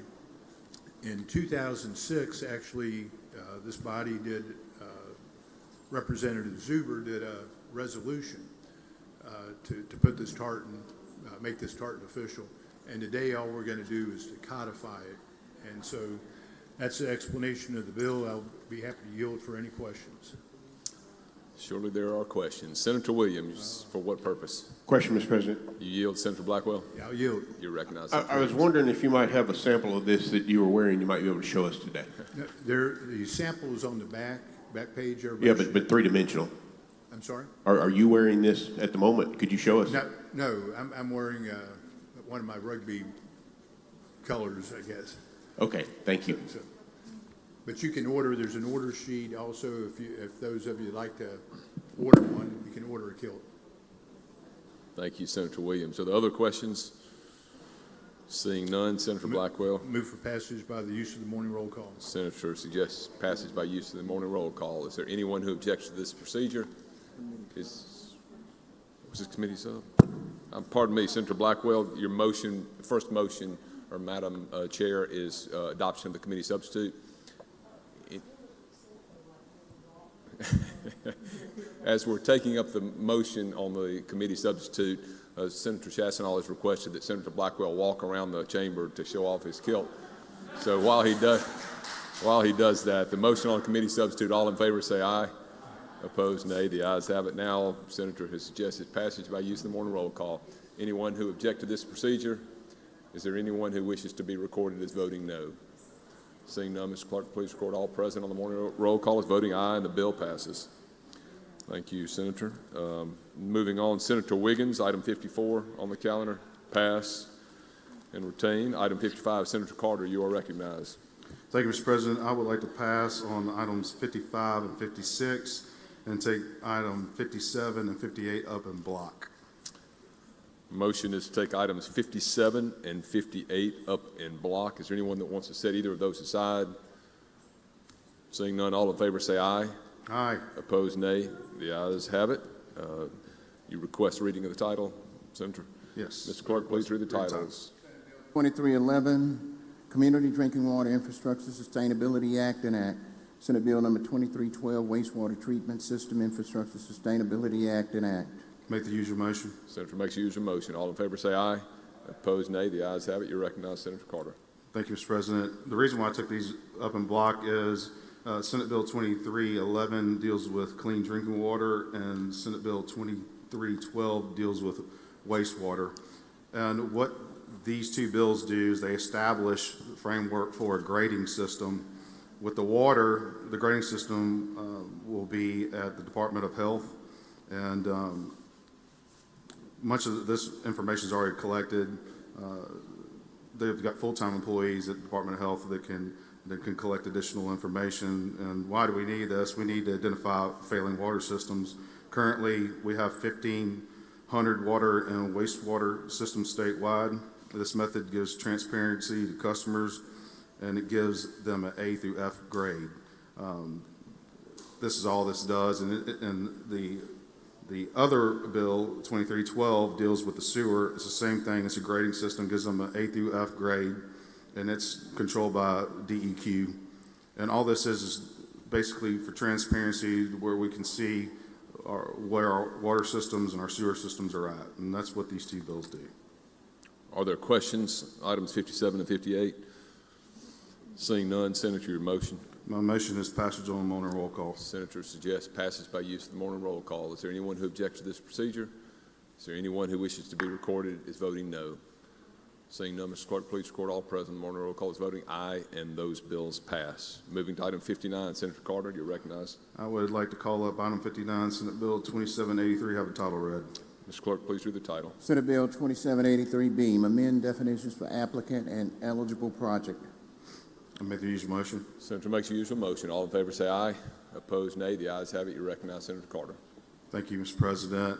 If y'all recall, back in 2020, I believe it was, when we passed the broadband bill, that was pretty traumatic for me. It was my first contentious bill as energy chair. But since then, when we established that act, it was for unserved areas. So in this bill, what has happened is all unserved areas have been covered. Now, when I say covered, there may be a project that's 2 years out, but all those funds have been deployed. So now they have a surplus of 500 million, 400, 500 million over there that's going to be clawed back by the federal government. and they're going to reallocate those funds. And what we did was we changed the language in here to define not just unserved, but underserved. And there's also some language in here because there's going to be an AI component from the federal government that comes down with workforce development training. There's a bunch of different things. So we had to change some language in the bill to conform with federal guidelines that are going to be coming down. I do have an amendment to the bill. Okay. Seeing no questions at this time, you want to bring forth your amendment? The amendment is on the screen. All it does is it basically says that that there has to be a retail user, and it defines broadband as a retail provider, and that's what the amendment does. Are there questions on the amendment? Seeing none, your motion, Senator? The adoption of the amendment. Senator moves adoption of the amendment. All in favor say aye. Opposed, nay. The ayes have it. I move passage on the morning roll call. Are there questions on final passage? Seeing none, Senator moves adoption by use of the, passage by use of the morning roll call. Is there anyone who objects to this procedure? Is there anyone who wishes to be recorded as voting no? Seeing none, Mr. Clerk, please record all present on the morning roll call as voting aye, and the bill passes. Thank you, Senator Carter. Senator Boyd, item 60 on the calendar. Go to item 60 and ask the title be read. Mr. Clerk, please read the title. Senate Bill 2044, Mississippi Intercollegiate Athletics Compensation and Publicity Rights Act, bring forward.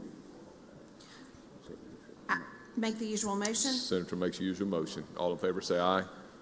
Opposed, nay. The ayes have it. Barely. You're recognized, Senator. Thank you. Every year we come before you with small changes to the name, image, and likeness bill. I think we've come before you every year since we passed this a number of years ago. This year we're coming to you with another small change. With that is some things came up this past year where we saw that parties to the agreements were not being confidential with that. So we've added some changes here beginning at line 50. We require that all the parties to the agreements, unless they have permission from one another, they have to keep the information confidential in those agreements. And that if a person willfully discloses or causes the disclosure of confidential information, that they may pursue damages. And we list the damages out of that. In addition to that, in Section 2 of the bill, it's where the Secretary of State is over individuals that are licensed athletic agents. It gives them the ability to enforce this provision as well. That's an explanation of the bill, and I'm happy to answer any questions. Are there questions? Seeing none, well, Senator Dupree, you're recognized for what purpose? You yield, Senator Boyd? Did you say narcotic agents? You're recognized, Senator Is that Dupree. what you said? Athletic agents. Okay, I thought you said narcotic. Okay, thank you. I appreciate it. Thank you, Senator Dupree. Seeing no other questions, Senator Boyd. A motion to adopt the committee sub. Motion is to adopt the committee substitute. All in favor say aye. All in favor say aye. Aye. All opposed, nay. The ayes have it. Now, Senator. Move to adopt the bill by the use of the morning roll call. Senator suggests use of the morning roll call for final passage. Is there anyone who objects to this procedure? Is there anyone who wishes to be recorded as voting no? Voting no. Chisholm, Hartness, Hill. Others. Seeing none, please record all others present on the morning roll call as voting aye, and the bill passes. Item 61, Senator Boyd. I go to item 61 and ask the title be read. Mr. Clerk, please read the title. Senate Bill 2046, Mississippians' Right to Name, Likeness, and Voice Act, enact. I'm going to ask that the senator make the usual motion. Senator makes the usual motion. All in favor say aye. Opposed, nay. The ayes have it. All right, I'm going to ask that the senator be allowed to explain the bill. Thank you. Senator Blackman, you are recognized to explain the committee substitute. Thank you, Mr. Chair. Thank you, Madam Chair. This is a bill that has been before this body before. It came before us last year. We passed it out unanimously, and unfortunately it died on the other side of the building. What Senator Boyd and I have tried to do is get with some of the opposition and see if we could work through it and we believe that we've done that. What this bill does is Mississippians' right to name, likeness, and voice act. It will give each Mississippian a property right in their name, likeness, and voice. And these rights are protected, transferable, licensable, and inheritable. And what it would do is covers the modern risk of artificial intelligence and digital technology. So if someone makes an AI-generated voice clone of you, someone makes a deep fake, or someone uses or gives software out that can create any of those things, it protects Mississippians. It prohibits the unauthorized creation or distribution of digital depictions, digital voice replicas, or personalized cloning services.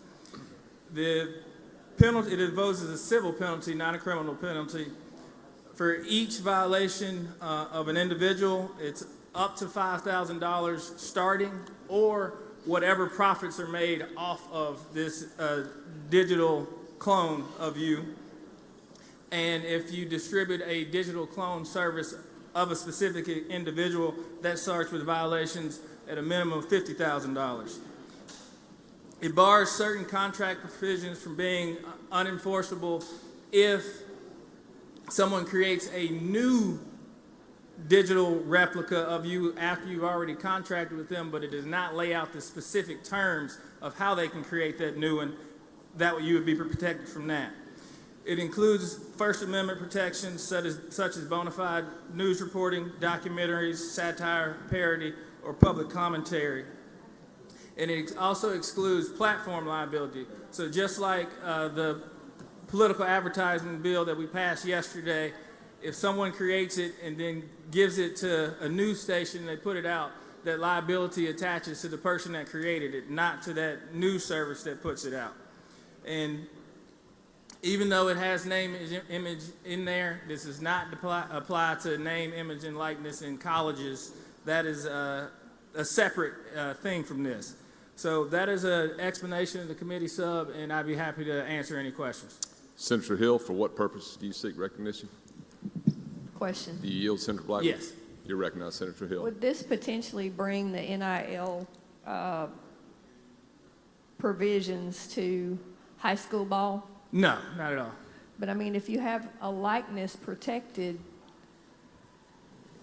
this is if and someone, it says it's transferable, I mean, that you can transfer it, if it's your likeness, name, and face, and it says that it's transferable and you own it, how would it not allow that to happen?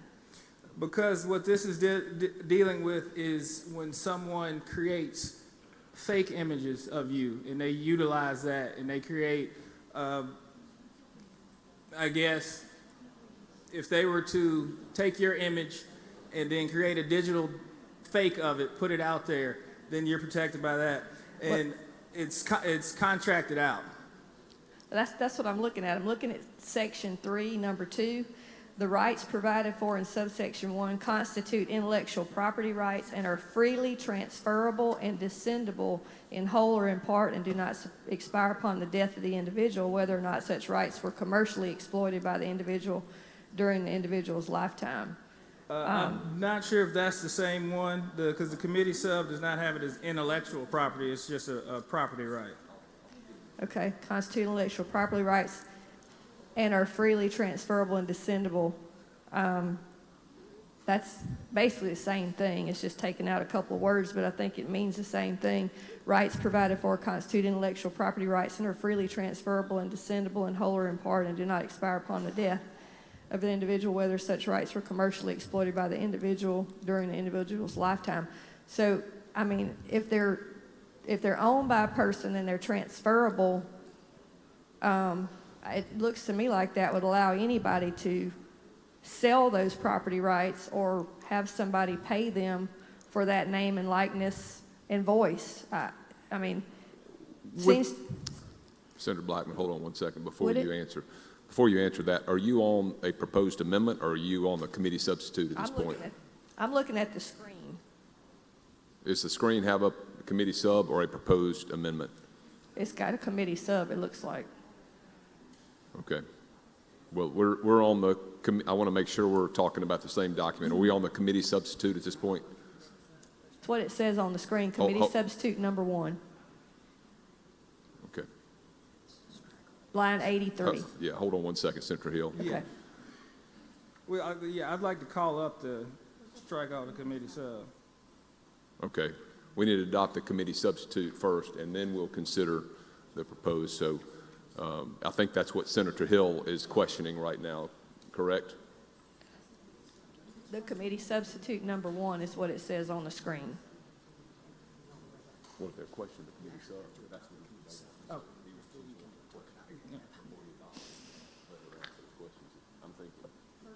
Okay, proceed. You can answer the question, Senator Blackman. Okay. Well, Senator Hill, without this bill right now, a parent or a guardian can enter into a contract for that child as long as it goes through the court system. So that can be done now if a parent or guardian wish to do that.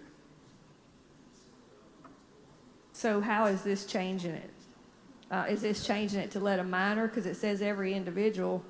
It doesn't list a age or whatever on here. It just says every individual has a property right in his or her own name, likeness, and voice. So can a 12-year-old? A 12-year-old cannot enter into a contract under the laws of Mississippi. Now, a parent or guardian could petition a court to review a contract for a 12-year-old, and if the court deems that all the conditions are met, the court could do that right now without this. What this bill is doing is protecting everyone in Mississippi from unauthorized use of your name, image, or voice. I see that, but I also see that it's allowing anybody that wants to market and transfer those rights to somebody. So that's my concern is, I mean, people tell me NIL's ruined college football. I don't know. But I don't want this to translate down into high school sports. That's my concern, and I don't know whether or not this bill, in a roundabout way, would allow that. That's my concern. I understand we want to protect it, but it to me, it looks like it could have some unintended consequences to basically allow that to happen. Well, are you saying it can happen now? It can happen now. But why are there bills out there that proposed NIL for high school sports that died? If it can happen now, why are people proposing bills for it? I will never try to get into the minds of what the House does. We're over in the Senate. If they want to propose whatever bills they're proposing. Nobody over here in the Senate has proposed a bill such as that. But as of right now, any parent or guardian can try to enter into a contract for a minor. It would have to go to the court system. If the court deemed that every condition was met, then you could enter into that contract. So if just say a high school was, putting their player on their webcast or their Facebook page or something like that to advertise their high school sports program, if it was like on their touchdown page or something, would there have to be some type of change for that school to be able to feature those athletes? No. And they can do that. They can do that right now. They'd be able to do it. Well, I mean, I know they can do it right bill. now. I want to make sure that this doesn't change that. No, it does not change that. Thank you. All right, before we go further, unless there are questions on the committee substitute, I understand Senator Blackman has a proposed strike all to the committee substitute. So unless there are questions on the committee sub, I'm going to ask Senator Blackman to move for adoption of the committee substitute, and then we'll come back to the proposed amendment, which is a strike all amendment to that. Are there further questions just on the committee substitute? If none, Senator Blackman, you move adoption. I move adoption of the committee It moves adoption of the committee substitute. All in favor say aye. Opposed, nay. The ayes have it. Now we're on the proposed strike all amendment that I think the questions were on, or at least Senator Hill's questions were related to. Yes, and the strike all is essentially what I explained prior to adoption of the committee sub. So if there are no further questions, I move that passage by use of the morning roll call. Senator McCon, for what purpose do you seek recognition? Questions? You yield, Senator Blackman? Yes. You're recognized for a question, Senator McCon. I do appreciate your work on this, and I do think this is exactly where we're headed in the cyber era now. But I got a few questions. You mentioned satire and other things. Would, we're all in the political world, and political cartoons happen. Would that be a violation of use of your likeness? It would not be, because that's been protected by the Supreme Court precedents and First Amendment that satire and parody are free game. So what about AI? Because I have a picture here of Thompson in England. Would that be a violation? If they have an issue with it. If they have an issue with it. And then I guess really what I'm getting to is the use of AI is being encouraged across the board right now. That's correct. So my question would be, how are we going to really police part of this when we're at a point where I can jump on here and create a caucus picture of two guys from the coast and it all fun, but it could also move to the point of not being good. Of course, I don't want my picture on it either. So it's a very fine line. I appreciate you working on it. I just want to know how we can get to that point. Well, it's up to the individual who's protected by this law to seek out the remedies that are in this bill if it were to become law. I'll be sure and get rid of that because I think Senator Thompson is not happy right now. Thank you, Senator McClellan. We've got a couple other questions. Briefly, I want to see, I think there may be a couple of introductions out of order. I know I have one in the West Gallery behind me. We've got a group from Vicksburg that's with the Young Leadership Group, the Leadership Vicksburg. I would ask for them to stand and be recognized, and the Senate to recognize them this morning.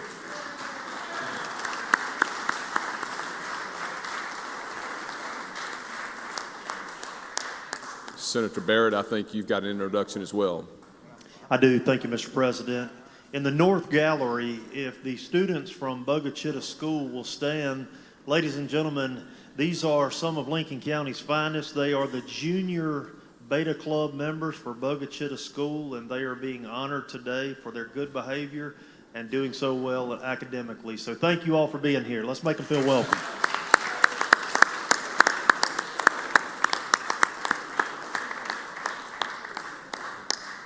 Glad to have those groups with us today. Welcome to your capital. Are there other, if you'll raise your hand, I've got a few lights on the board that want to make introductions. Senator Dupree, you're recognized for an introduction. Out of order. Thank you, Mr. President. If you all would look to the south end of the balcony, I would like for the Youth Challenge Academy from Camp Shelby, Mississippi, to stand. This is their teacher is Miss Kimberly Bishop, and so Senator Hartness and myself want to welcome you to your state capital and to let you know that this, Mr. President, is the best youth challenge program in the United States. It's the largest, longest running, best one in the United States. Congratulate you all, and we wish you Godspeed on you as you continue your education. Thank you. Give them a hand, please.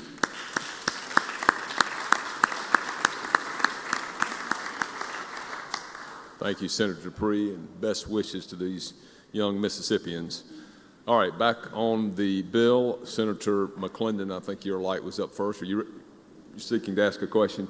You yield, Senator Blackman? Yes. You recognize Senator McClendon. Thank you, Mr. President. Thank you, Senator. You said AI,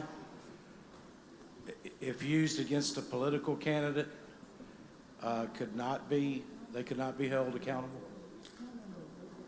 I don't think that I think I said similar to our bill yesterday that we're exempting third-party providers who's been provided with the whatever digital depiction, they're not liable. I'm not sure that I mentioned liability for political candidates today. Because we passed a bill last year that said you can't use AI in a political mail-out, I believe, out of elections, if Senator England remembers, correct? Senator England, do you remember? He shook his head, yes. Okay. So, no one has the right then to take a student at university and put their picture in a not so flattering way. Is that what you're telling us? If this bill were to become law, yes. As it is current, the last time that anything like this was addressed was, I believe it was 1986 in a Supreme Court. It was an opinion, but it was the dicta. It was not even the purpose of the question that was brought forward. And it said you have a right to privacy, but that was not explained or defined, and it has not been tested since, as far as my research went. So who would police this? It would be up to the individual whose name, image, or voice was used to avail themselves of the law, if this were to become law. would they go to their local authorities? Would they go to federal? Would they go to state attorney general? It would be in the county that the harm was caused, just like any other civil law that we have on the books. You avail yourself to the county where the harm happened or the county where the defendant resides. And if it was multiple counties? I think you would pick the one that's most favorable.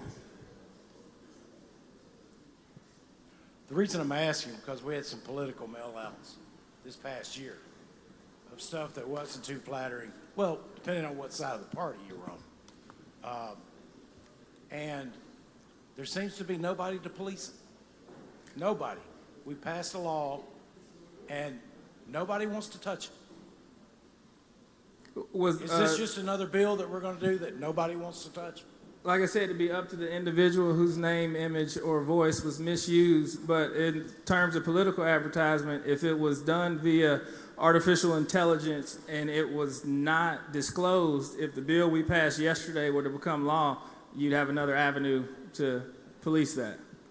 So if AI made someone with 14 fingers, that's probably AI. I would assume so. I don't know too many individuals with 14 fingers. Thank you, sir. Thank you, Senator McClendon. Senator Bryan, for what purpose? A question. You yield, Senator Blackman? Yes. You recognize Senator Bryan.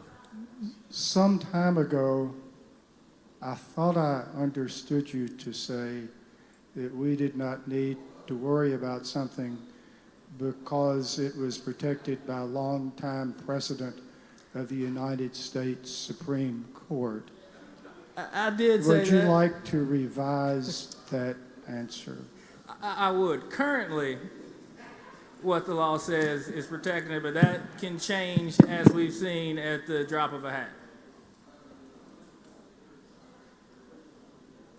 Thank you. Senator Pope, for what purpose do you seek recognition? Question. You yield, Senator Blackman? Yes. You recognize Senator Pope. So, question. Something like this bill was passed in Tennessee, right? Yes. For the Elvis. They called theirs the Elvis Act. Okay, so in layman's terms, this bill is for the help us for the future, right? That's correct. So it can also help us. So if someone try to use my identity, I can use the law to get what I need to be done. As long as we get this bill passed out of the Senate, passed out of the House, and to the governor's desk for a signature. All right, thank you. Thank you, Senator Pope. Senator Hill, for what purpose? Just one more follow-up. You yield, Senator Blackman? Yes. You recognize Is Senator there Hill. any type of criminal penalty in the committee strike all, or is it just a civil litigation type? This is civil litigation. I understood Senator Johnson to have a similar bill that imposed criminal fines, but I'm not sure where that ended up. Okay. So basically, for somebody to get relief on this, they're going to have to hire an attorney and take somebody to court. Yes. Thank you. All right, seeing no further questions, Senator, do you want to move adoption of the amendment, the strike all amendment? Yes, I move adoption of the strike all amendment. You heard the motion. All in favor, say aye. Aye. Opposed, nay. The ayes have it. Now, Senator, your motion. Passes by use of the morning roll call. Senator suggests passage by use of the morning roll call. Is there anyone who objects to this procedure? Is there anyone who wishes to be recorded as voting no? Seeing none, Mr. Clerk, please record all present on the morning roll call as voting aye, and the bill passes. Moving to item 62 on the calendar, Senator Boyd, you recognize. Go to item 62 and ask the title be read. Call it up and ask the title be read. Mr. Clerk, please read the title. Senate Bill 2208, Mississippi Public University System Governance Study Committee create. Make the usual motion. Senator makes the usual motion. All in favor say aye. Opposed, nay. The ayes have it. The bill before you is a study committee. Let me say that 3 or 4 different times. It is a study committee. What it does, it establishes the Mississippi Public University System Government Study Committee, and we will conduct a comprehensive review of the architect and governance framework of the public institutions in the IHL in Mississippi. The committee will be directed to evaluate whether the current government structure best supports the missions and the effectiveness of public universities, whether the current system allows for efficient oversight, accountability, and coordination across institutions, if it meets the needs of students, faculties, employers, and broader economic and workforce goals. There's specific criteria that we lay out in the bill with that. The committee will be responsible for looking at comprehensive research and analysis on that, and we will prepare findings and recommendations regarding the potential structure or governance reforms. The committee composition is made up of legislators and other appointed members and includes a mix of legislators, non-legislators, higher ed leaders, and different stakeholders. The committee has to report their findings and recommendations to the legislature no later than December 1st of this year, and the committee dissolves January 1st of this year. PEER will provide staff and administrative support for the committee. And that is a brief explanation of the bill. The reasons for that we need to look at this, as those of you who own universities and colleges, and I think some of you watched it, is we had a December hearing where we went really looking at a number of issues. We also had some people that came in and testified from other states that have looked at, that have different systems of governance. Your higher ed system in every state in this country almost has different types, levels of governance. It is done in a multitude of ways. What this committee is going to be looking to do to see if what we do right now is the most effective way to have governance. There's been some questions brought up about that, and there's also some questions and very concerns about what we're doing in higher ed in Mississippi. We've had complaints from workforce that maybe we're not aligned as much as we need to be to get our students good jobs through our system. We've had enrollment declines, and we expect more of that with the enrollment cliff we know is coming. One of the statistics that always gives me great pause is we are #1 in the country of getting our high school students to college. After their first year, we dropped to 37th in the country. So that is students who have started college. Many of them have taken out Pell Grant loans, and then they now have dropped out after that first year, so they have debt. And we learned in December that a student is actually better off financially never to have done that, and they are making higher wages if they go straight from high school to a job. So there's a number of factors looking at this. And all this does is it studies to see if the system that we have in governance, this has nothing to do with each individual university. All it looks at is the governance structure to see if that is the most effective structure. As many of you know, we have our community colleges have a different structure of governance. They have where they have local boards, and then they have a coordinating board. At our IHL institutions, we just have one governing board. So this is all it does. It looks at this to see if this is the best system. So that's an explanation of the bill. And it's a study committee. Let me say that again. It is a study committee. It is not going to change anything. So that's an explanation of the bill. And at the appropriate time, I have an amendment to the bill. I will be making that one of the things we want to make sure in the committee structure that we've proposed, we did not have a specific representative from our HBCs, and I'm going to ask for an amendment at the appropriate time to make sure that there's an appointee, a graduate from our HBCs. Okay, several questions on the board. Senator Derek Simmons, I think you were up. Are you seeking to ask a question? Yes, Mr. President. You yield, Senator Boyd? Yes. Are you recognized, Senator Simmons? Thank you, Mr. President. Thank you, Senator Boyd, for yielding. Senator Boyd, I don't have the pleasure of serving on universities and colleges, and so when I see a bill like this, I can't help but to think about some of the bills we've seen being introduced on this side of the building over the last few years, and in your presentation, you did indicate that it doesn't have anything to do with trying to change the structure of our 8 institutions of higher learning.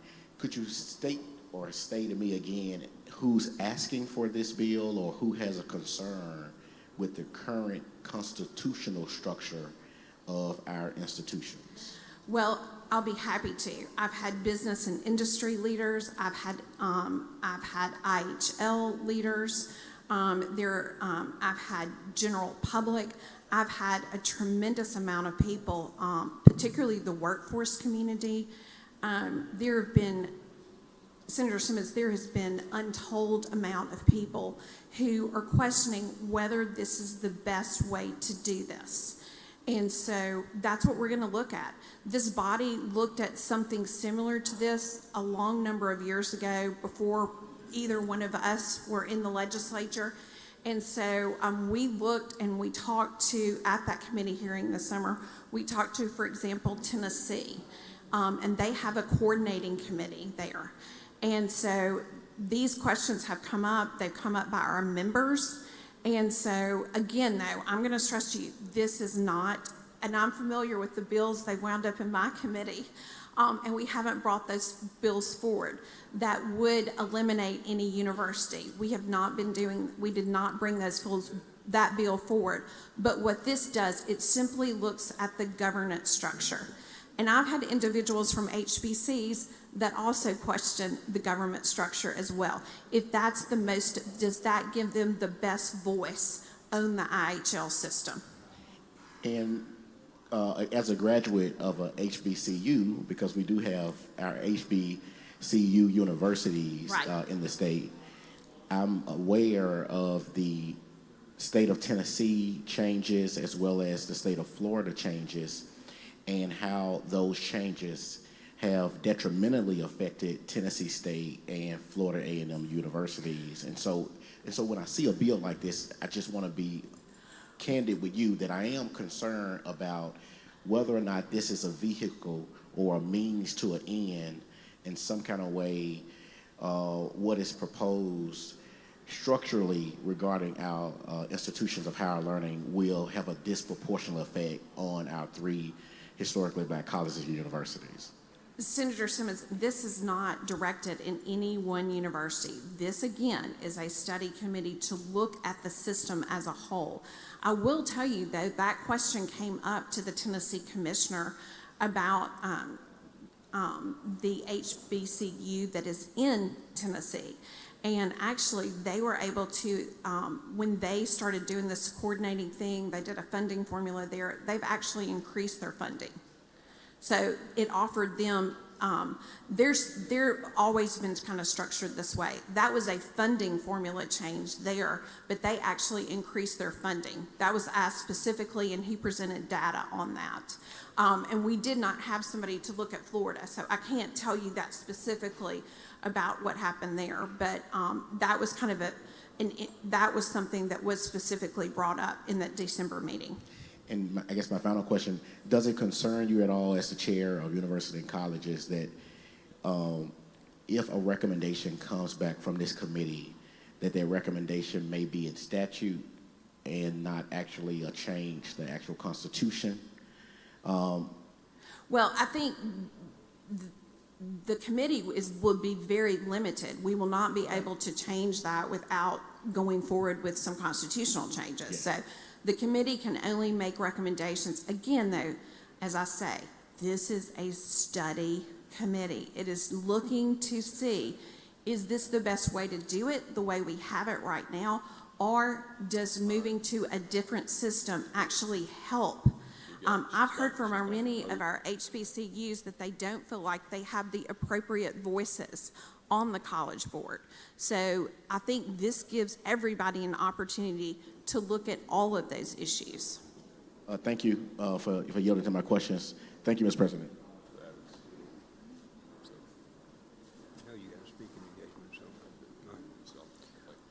Thank you, Senator. Senator Sarita Simmons. Question? Please proceed, Senator. Thank you, Mr. President. Thank you, Madam Chair.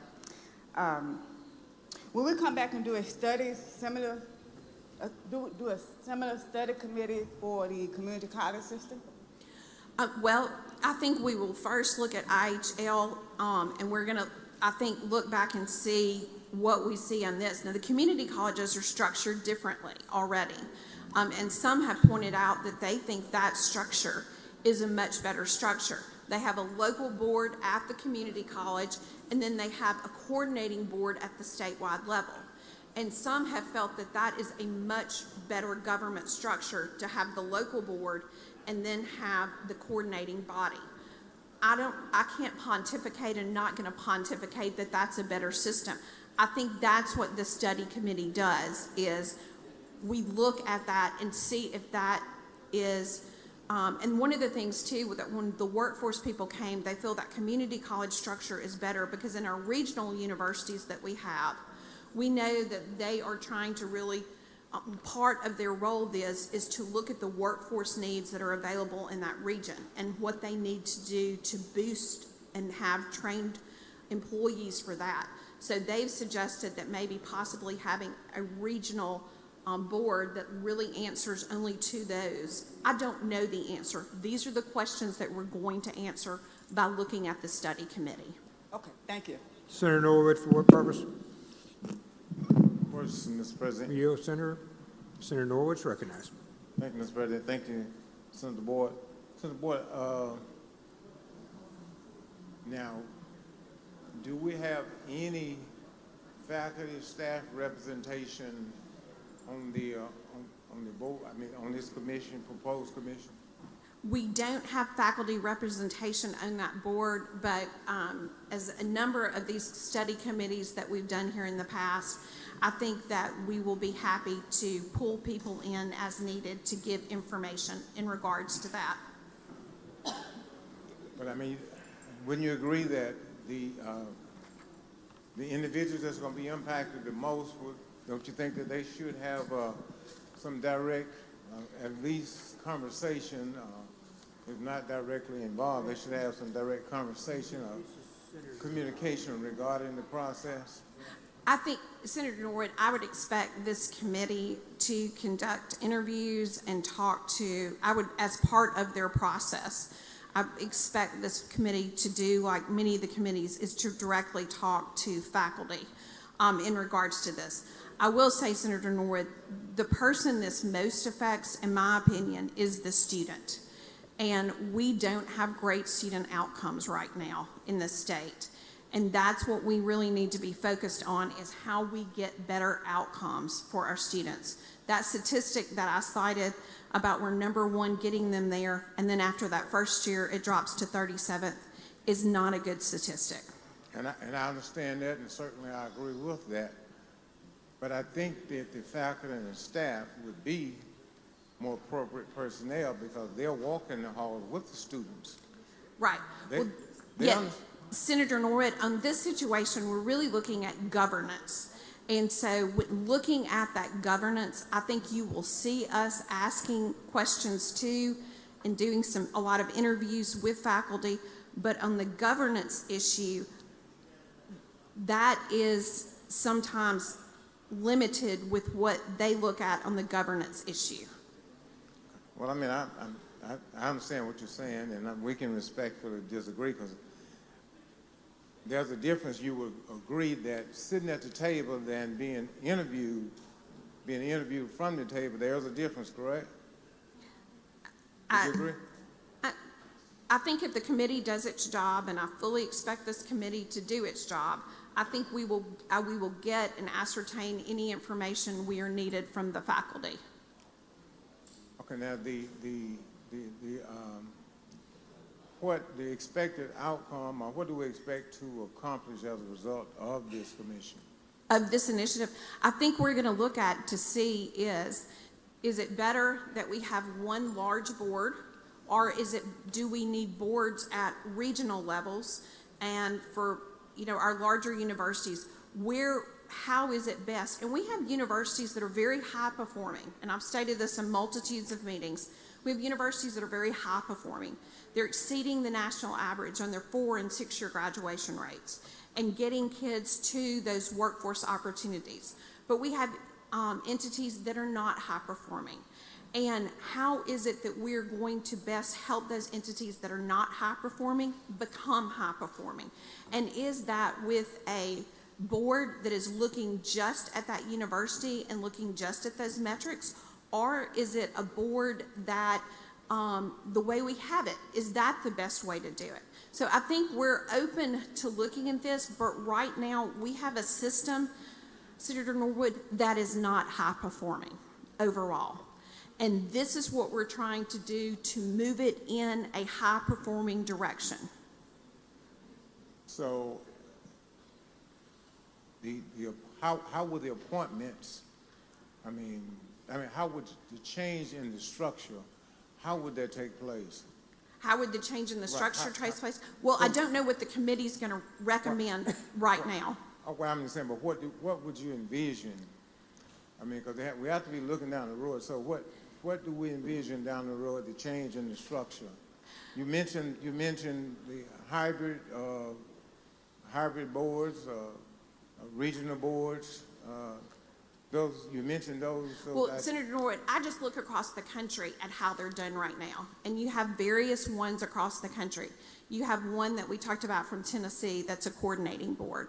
You have others that have local boards that they're able to have some say-so at the local level. Then there's a larger governing board. You have every different type that you can possibly imagine. And so I don't know what this committee will come up with, and I really don't have, when we bring this legislation forward, there's a number of different ways to do this. We need to look at, is the way we have the most effective way? Are there other, and what are the holes in the system if it's not the most effective way? And right now, we've got some holes in the system based on our outcomes. Well, will you propose selectively implementing or enforcing what the committee bring back, or are we looking at what the committee bring back? Because from what I've heard and from what I've read, a lot of our outcomes are based on the resources that we make available. So are we going to invest the capital or the resources to implement the recommendations of this commission? Well, we're just looking, again, we are looking only at governance here. And so just looking at governance, we should be able to offer that. But anything this committee looks at and studies, and if they make a recommendation, it will have to be brought back before this body. Okay. Now, the board, as it is currently constructed, was formed by the Constitution, correct? It was a constitutional amendment. I think it's been voted on twice in different areas. It originally started out when we had a governor that was trying to use it for political process. And so that was instituted then. It's come back before the people when we voted to change, I believe, the length of terms of the IHL commissioners. So that's when it originally started. Those appointees are all done by the governor right now. And we just came back to that, because we've been at some point, not during my lifetime, but at some point we've been at a point where the members were, there was a hybrid board, if you will. You have the college board and you have a subsequent board.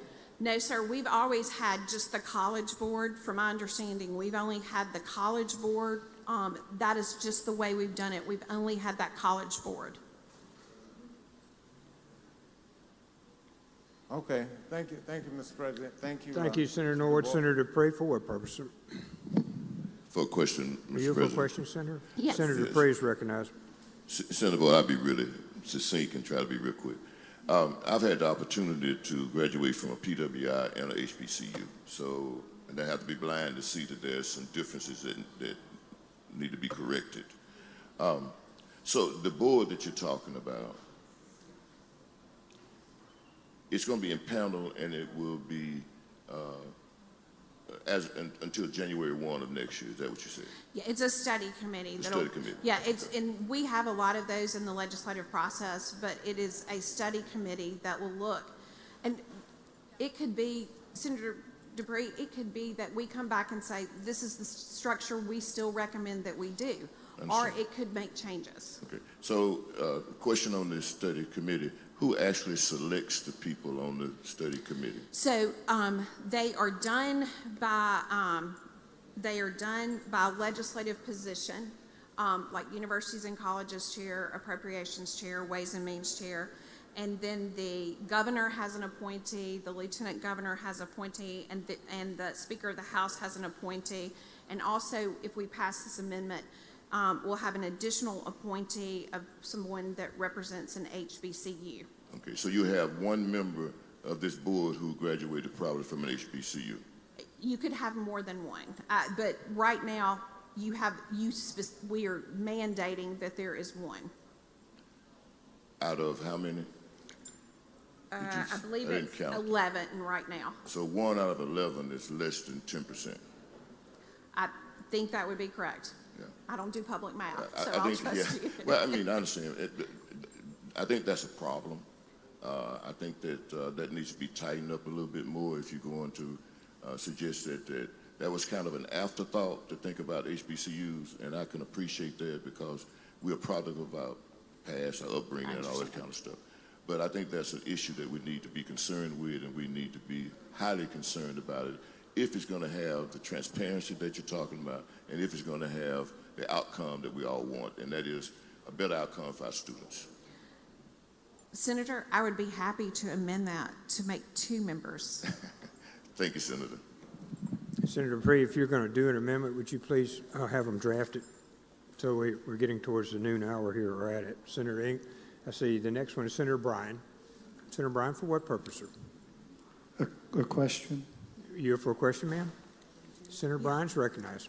You've mentioned several times high-performing universities and I think successful. How would you define a high-performing university with good outcomes? Or Well, right now, with the Educational Accountability Council, they produce reports of they produce reports on 4-year graduation rates, 6-year graduation rates, and 8-year graduation rates. They also look at student retention from first to second year. Those are a number of things that they report right now. One of the things that we've passed already through here and we've already sent to the House is taking a stronger look at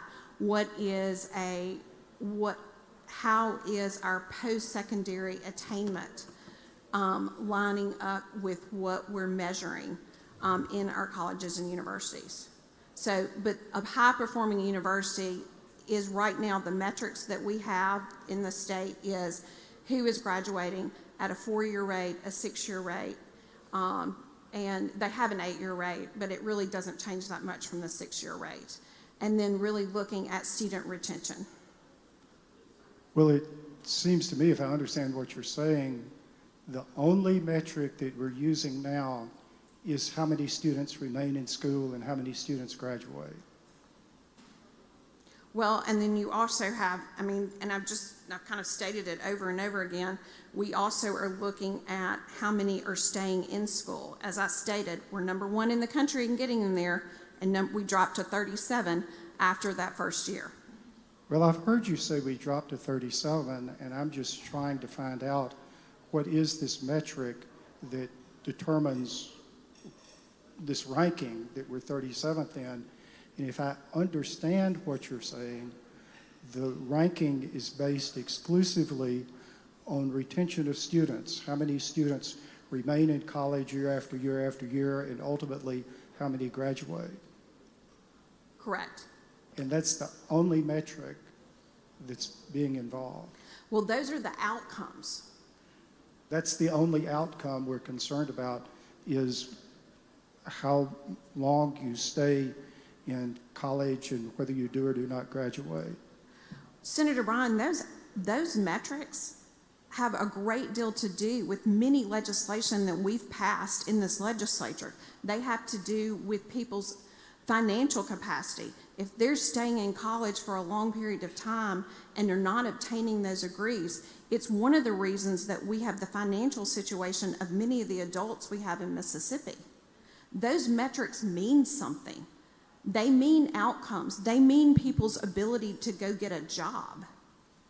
And that's one of the things that you hear from our workforce across the country, across the state, is that we need to make sure that we are graduating individuals who can be employed.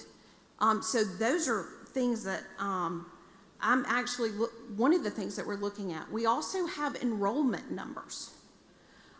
There has been a decline at a number of universities that is substantial on the enrollment of students that they have. Well, again, I'm trying to figure out what it is that makes a university successful. And so far, it's whether students enroll, it's the number of students that continue to be enrolled from year to year and the number that actually get a degree. And now you've mentioned a couple of other things. One is their ability to get jobs, and you've now mentioned sort of as a side thing whether the enrollment in the university is increasing or decreasing. I guess, Senator Boyd, what I'm troubled about is if I were to think what made a university experience worthwhile, it would be getting what we used to consider, whatever term you would use, a basic liberal arts education with some exposure to literature, some exposure to foreign language, some exposure to the world history, to seeing a Shakespeare play, having some familiar with Shakespeare, being familiar with who T.S. Eliot is, having heard a symphony, all of these things, knowing something about geology, knowing something about astronomy, all these core values that used to be the sine qua non of being a university education seems to me are completely out the window. I've read the list of things we're looking for. I can't find any of that in the list. I've asked you the same question several times. That never gets mentioned. It seems to me that we're turning our universities into trade schools, and the only metric is how much money are you making when you get out, and can you get a job, and whether you have any knowledge of world history, of arts, literature, any knowledge of astronomy, science. It doesn't matter so long as you can get a job. And so my question is, am I missing something? Senator, we have to be focused on outcomes. We don't have that luxury of not being focused on outcomes. It is an incredibly important thing. And all those things that you talk about are great and wonderful. But outcomes of whether people can get jobs, if they're amassing themselves in debt because they're not graduating with those degrees, those are things that are very important that we get from our universities. Every state in the country right now is looking at performance from their universities. We do this on the K-12 level, and we've done it, and we have seen what the individuals call the Mississippi Miracle. It is time that we do this with our universities and college system. Thank you, Senator. Senator England, for what purpose? Pass and retain. Senator Brumfield, for what purpose? Question, Mr. President. Are you for a question, ma'am? Yes. You Thank you. Thank you, Senator Boyd. We talked about the declining rate of retention dwindling down to 37%. How much of that 37% is included in community colleges, or is it all universities? No, sir. It is included in community colleges as well. So, but we know that that is included in community colleges as well. So it is a dual number for the state. So is it fair for that assessment to include community colleges but not conduct the same, let the community college to be a part of this study as well? Well, community colleges, actually, the community colleges are looking at these things themselves. They are working on looking at some of these issues with this. But again, we're kind of mixing apples and oranges. What we're looking at is governance. And so we're looking at the governance of IHL. So I appreciate Senator Bryan's comments, but again, we're looking at governance. We're looking at, is this system that we have the best way to look at our IHL systems? Great. I hear governance, and that's great, but would it be fair to include them in this governance process, and they're not included in some type of formula? Senator, we will be looking at that, I think, for down the road, but to tackle two different systems at the same time would not be prudent. Can we think about just attacking that system at one time and attacking this one? Absolutely. But this system, but they're governed so differently, it would be impossible almost to look at them with that. So I think looking at the IHL system where we spend the most amount of money is the system that we chose to look at first. So what percentage of that is community, can we say is community colleges, of that 37% retaining rate? So Do we have any idea? We don't have a breakdown on that. So, and I've asked for a breakdown, and when I get it, I'll give it to you. Okay. Last question. Is there a plan of interest? Will we entertain amending a bill to include a formula that's maybe a spending formula or whatever? And another concern is with your larger universities, we know that enrollment is much higher. That number is more significant. How do we compare those numbers so that we have the proper number of schooling students that we're comparing this rate to? I don't know how many students like each university has. I'll be happy to get that to you. Will that formula be kind of adjusted? This is not a formula bill.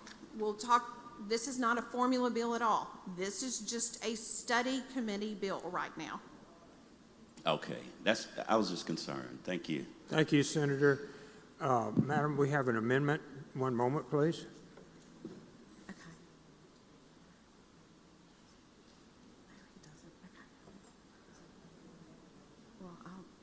I'm fine with it, yeah.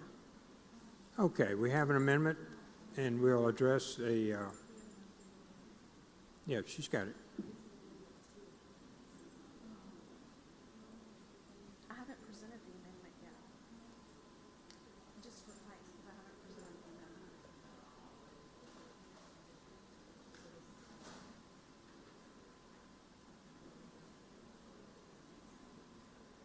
I haven't presented the amendment yet. I haven't presented the amendment.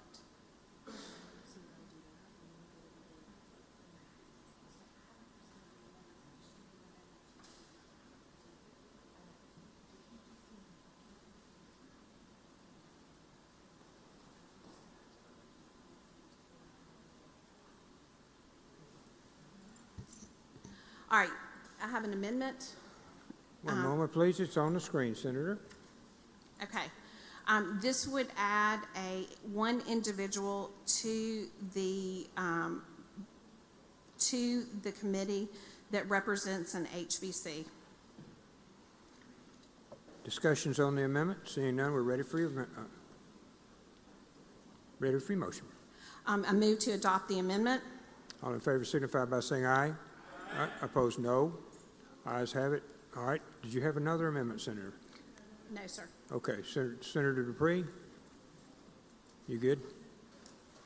Okay. All right. Senator Simmons?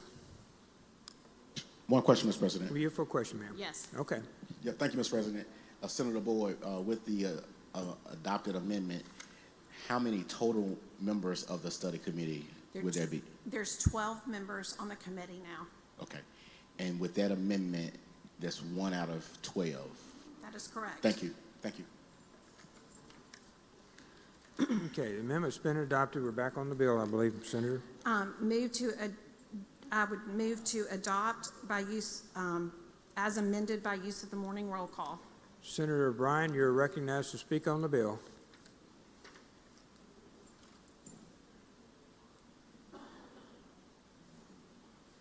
I've not intended to speak on the bill. I think it's fine to constantly study structures and organizations and governance. That's fine. I have some concern with the specificity of this bill because it seems mighty detailed, and I have some question as to where all that language came from. And I'll let you look at the membership of the committee on your own and see what that would look like, both literally and figuratively. But my real concern is how we are valuing an education and what that says about us as a society. Over and over again, it seems that the only metric we have is, can you get a job? How much money do you make? And are you a good person to employ down at the widget factory? And I think good jobs are important, and I'm as much for that as anything, and I'm in favor of doing everything we can to improve our workforce. But somewhere along the way, we've completely lost sight of the notion that there's more to life than a paycheck. One of the things that we as a democracy rely on is the ability of the voters to have some sense of what government is and how it works, some sense of our culture of free expression, some sense of this experiment that we have, which relies on individuals being good and informed citizens, some knowledge of the history of democracy in the world, some knowledge of how governments have developed, how civilizations have risen, how civilizations have fallen. Some curiosity about the world around us, about astronomy, about geology, whether you ever have to use astronomy and geology in your job. Some curiosity about science, about scientific breakthroughs, about biology, about how your body works, even though that's not necessary to hold a specific job that you have. Some knowledge of foreign language, foreign cultures. It's said long ago that a Renaissance man was someone who knew everything about something and something about everything. I'm not suggesting for a moment that it's not critical that people have good jobs and hold on to them, be well educated, we have a good workforce.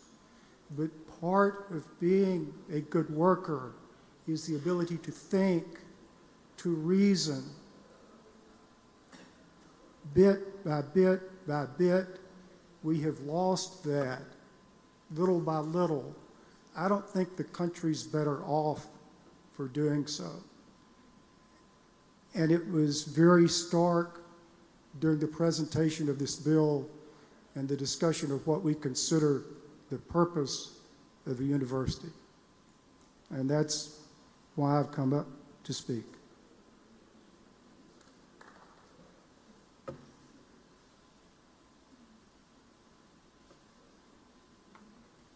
Senator, you're recognized. Close on the bill. This is a study committee that looks at governance. And I think it is very ironic that we are afraid of a study committee that looks at academics. This is all this bill is a study committee to look at board governments. Mr. President, I move title sufficient to pass as amended by the use of the morning roll call.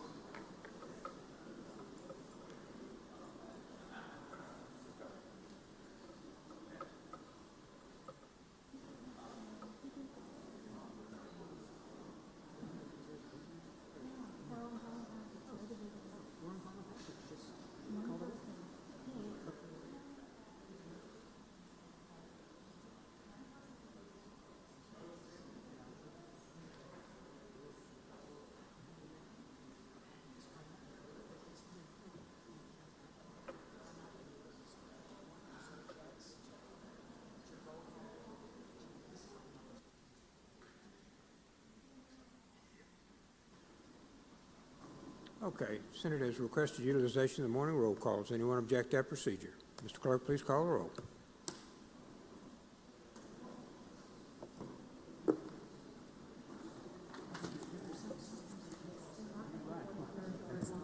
Barnett. Barrett. Berry. Blackman. Blackwell. Blunt. Boyd. Aye. Brumfield. Bryan. Butler. Carter. Chazanall. Chisholm. DeBar. Delano. Dupree. England. Bellingham. Frazier. Gillespie Ison. Harkins. Hartness. Here. Hickman. Hill. Hobson. Jackson. Johnson. Kirby. Ladner. McCon. McClendon. McMahon. Michelle. Mumford. Norwood. Parks. Pope. Rhodes. Seymour. Simmons of the 12th. Simmons of the 13th. Sparks. Suber. Tate. Taylor. Thomas. Thompson. Turniford. Whaley. Wiggins. Williams. Younger.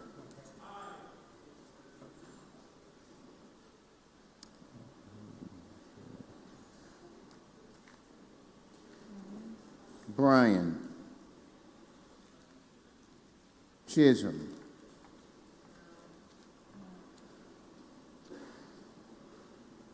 Fillingham. Hartness. Hickman. Hobson. Jackson. Johnson. Kirby. Ladner.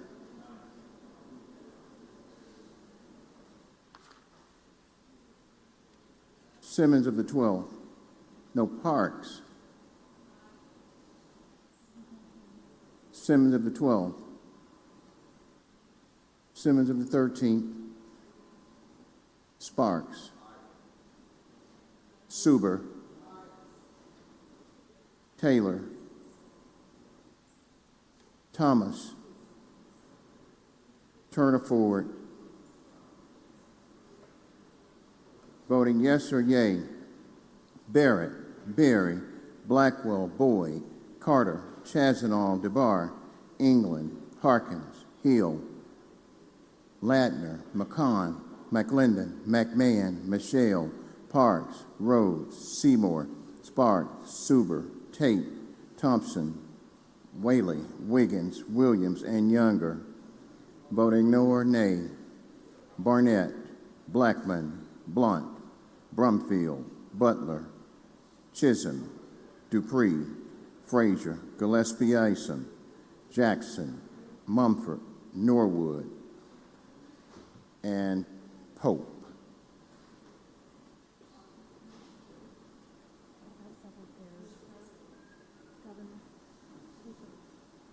I'm sorry. Senator Chisholm, for what purpose? Thank you, Mr. President. To the vote, I Please. voted no, and I wish to vote yes. Change Chisholm to yes, yea from nay. Senator Chisholm. Senator England. To the vote, Mr. President. Please proceed. I'd like to announce a pair. if my friend Senator Rod Hickman were here, he would vote no, and I vote yes. Pear, Hickman, and England. Senator Simmons, To the vote, Mr. President. please proceed. I vote no. Senator Hobson, he votes aye. Hobson, aye. Simmons, D, no. Senator Thomas, Mr. President, I'd like to announce a pair. please proceed. I vote no, and if Senator Taylor was here, he would vote yay. Taylor, Thomas, paired. Senator Delano, please proceed. To the vote. But I didn't hear my name called on the second pass. I vote aye. Aye for Senator Delano. Senator Sarita Simmons, To the vote. please proceed. If Senator Johnson were here, he would vote aye, and I vote no. Pear, Johnson, and Simmons. Turner Ford, To announce the pair, please proceed, ma'am. if Senator Kirby were here, he would vote aye, and I vote no. Pear, Turner Ford, Kirby. Anyone else? Anyone else?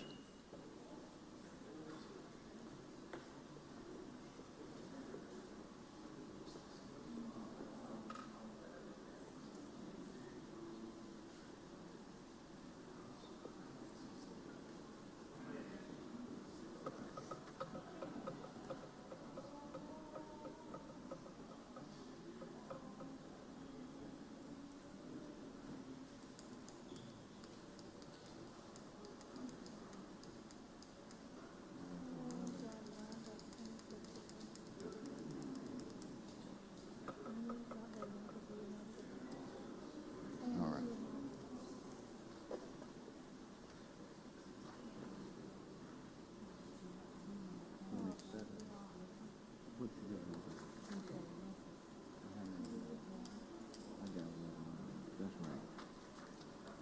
That's it.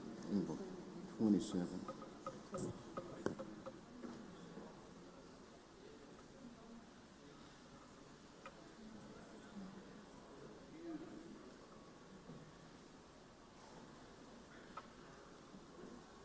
By a vote of 26 to 12, the message passes. Senator Boyd, pass and retain. At this time, Senate will entertain a motion by Senator Blackwell. We're progressing. We've got a long way to go in the next day and a half. Senator Blackwell. Thank you, Mr. President. I move the Senate stand in recess till 2 p.m. today. 2 p.m. today. All in favor signify by saying aye. Aye. Opposed, no. The ayes have it.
Senate to order. Senator Fillingham.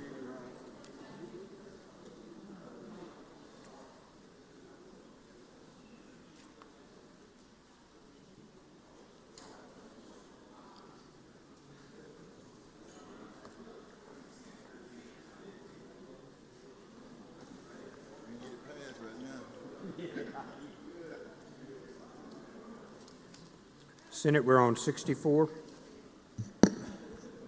Thank you, Mr. President. I'd like to skip items 64 and 65 and have them retain their place on the calendar and go to item number 66. Mr. Clerk, please read the title. Senate Bill number 2801, handheld mobile telephones, increase civil penalties for texting while driving. I make the usual motion. Senator makes the usual motion. All in favor signify by saying aye. Aye. Opposed, no. The ayes have it. Please proceed. Thank you, Mr. President. There is an amendment that I have at the appropriate time, but if you want me to explain the bill and then we can go to the amendment. Yes, sir. First, the bill, please, sir. Thank you, Mr. President. So Senate Bill 2801 amends Section 6333.1 to restructure the civil penalties for operating a motor vehicle while writing, sending, or reading a text message, and from accessing, reading, or posting to a social networking site using a handheld mobile device or telephone. In the current law, just so you understand, there is already a penalty for this. It's $100 if you're caught, doing the texting and all that and being distracted driving, which has become a major problem for our insurance companies. They're seeing more and more wrecks and that sort of thing due to distracted driving because people are looking down at their cell phones and not looking at the road, and I'm sure you've seen some of that in your travels across the state. So that's the problem we're seeking to address. Under this bill, we would create two categories of that offense. The first one would be those that occur in a school zone or a work zone, and then those that do not. If the violation occurs in the school zone or work zone, we would increase the penalty from the current $100 to $250. If the violation occurs anywhere else, not in a work zone or school zone, it would remain at the same level it currently is of $100. And then secondarily, if a person is involved in a crash as a result of that violation, either penalty would then double. So if you are distracted driving and you have a crash, then that penalty, if it's not in a school zone or work zone, would go from $100 to $200, or if it is in a school zone or work zone, it would go from $250 to the $500. That's what the bill itself does. Now, I do have an amendment because we wanted to make sure that, as in most other neighboring states, that this is not a primary offense, meaning you could only be stopped or fined for this if it was a secondary offense. So you were stopped for some other reason, speeding or whatever, and they noticed that you've been doing the texting or whatever, so that it would become merely a secondary offense and not a primary offense. So I would like to offer that amendment, Mr. President. All right. If I could. If you'd offer the amendment, Mr. Clerk, the amendment's on the floor. And again, the amendment just makes certain that this is a secondary offense, not a primary offense that you could be stopped for, but rather a secondary offense. So you have to be stopped for something else, and then if you're also guilty of this, it is a violation of this section. That's the amendment. I'm happy to explain. Questions on the amendment, Senator Dupree? Senator Filligan, I can appreciate that because I've seen a lot of people that have been in wrecks because of using those. So if you're going to be secondary, can you be stopped for that? That's great question. No, you would not be able to be stopped just for that. Okay. You'd have to be stopped for some other speeding or reckless driving or something like that, and then it would be a secondary offense, the texting and driving. There's got to be some other procuring cause besides that. Correct. Okay, thank you, yes, sir. If the amendment passes, that's what I'm trying to. That's what I'm trying to do. Yeah. Other questions? Senator Hartness. Thank you, Mr. President. Senator Filligan, my only concern is when I drive a pickup truck, I have a mounted phone. Yes. Officer pulls me over speeding, he sees my GPS on the phone mounted. Will I receive a ticket for that? No, that's what they're trying to get you to do, is to have the mounted device as opposed to the one that you're got down in your lap and looking down and trying to fool with it instead of having it mounted. So that's exactly what the insurance companies would prefer you to do is to have it, stationed there on your dashboard. So what you really need to do, I guess, when the officer pulls you over, I guess, is put your phone up, because if you're trying to find, these days we put our information on our phone. Right. So I'm trying to get, whether it's driver's license or whether it's an insurance deal, I'm pulling out my phone. He's thinking when he pulls me over that I was on my phone. Is that what avoids? Well, he's going to have witnessed you, as he's driving beside you or whatever, fooling and looking down at your lap and that sort of thing. So it wouldn't just simply be, you're speeding and then he sees you have a phone. We all have phones, obviously laying in the seat or wherever. But if they see the distracted driving, as you've seen driving around, I'm sure you see people beside you not focusing on the roadway, but rather looking down and doing their texting and being erratic with their driving. That's what we're trying to pursue here. Okay, thank you. Yes, sir. Any other questions? Seeing none, Senator. Move adoption of the amendment, Mr. All in President. favor signify by saying aye. Aye. Opposed, no. The ayes have it. Now we're on the bill, sir. If no other questions, I move adoption by use of the morning roll Morning call. roll call has been requested. Anyone object? Mr. Carter's voting no. Present. Seeing none. Item 64, 65. I'm sorry. DeBar, no. I didn't see your hand there, sir. Anyone else? Anyone else? Bill passes by use of the morning roll call. Senator DeBar voting no. 64, 65 will retain their place on the calendar. Senator McMahon.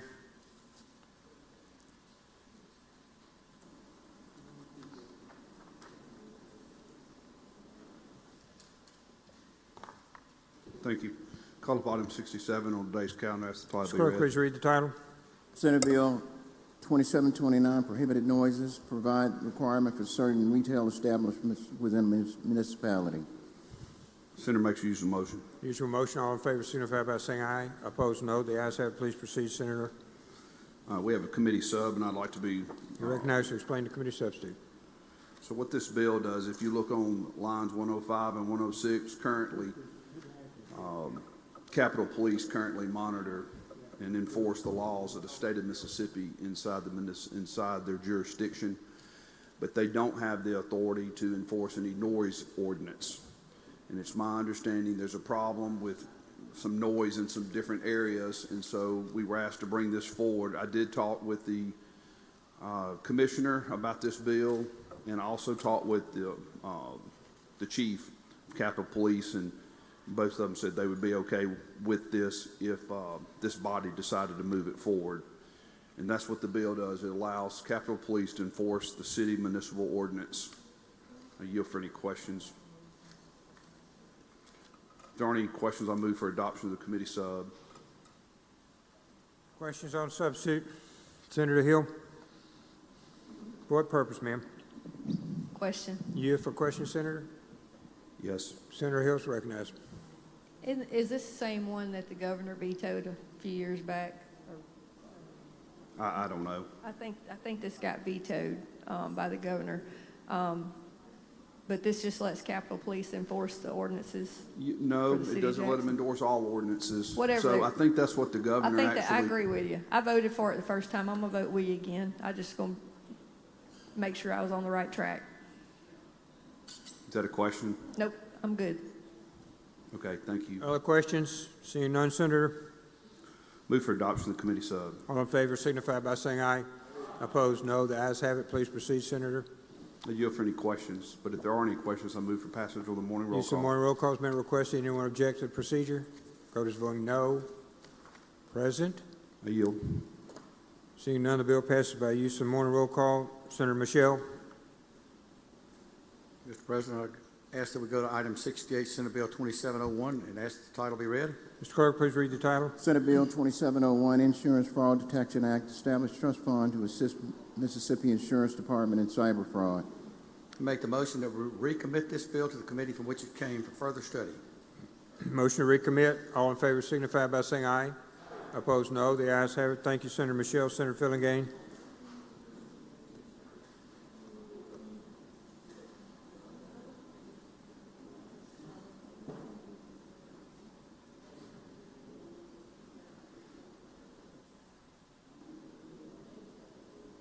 $69, sir.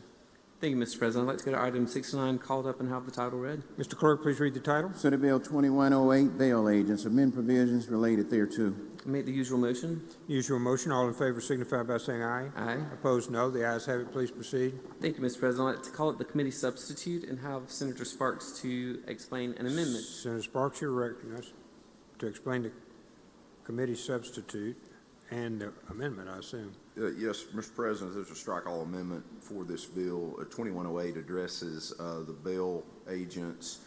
Section 1 and Section 2 are exactly the same as what was in the committee sub, same language.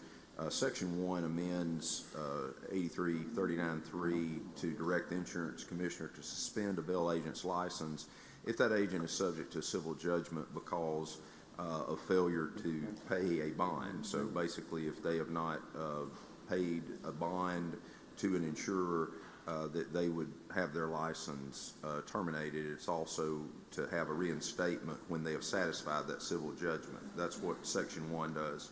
Section 2 amends 8339.25 to clarify that credit card transaction fees that are authorized under law or regulation is not part of the bond premium. So we can't charge a commission on those, but a lot of people operate with credit cards today, and that they could be charged for that transaction fee like with any merchant. Section 3 brings forward 9959 for possible amendment. There are no changes in Section 3 to that code section. And then finally in Section 4, there's authorization for a court to assess the cost of service of process of a bail agent, whether it's personal service or certified mail, against the defendant in a criminal case. So if there's some reason that they have to have service of process, basically you failed to come to court, you failed to do something you were supposed to do, that if they have to put personal service or certified mail, that individual who failed to show up would be responsible for that expense. That is an explanation of the strike-all, and I would yield to any questions. Questions on the strike-all? Seeing none, Senator? Yeah, right. We need to adopt the committee sub, then you strike-all, sir. Thank you, Mr. President. If there are no questions, move to adopt the committee sub. All in favor signify by saying aye. Aye. Opposed, no. The ayes have it. Please proceed. If there are no questions on the strike-all, I'd move for adoption of the strike-all.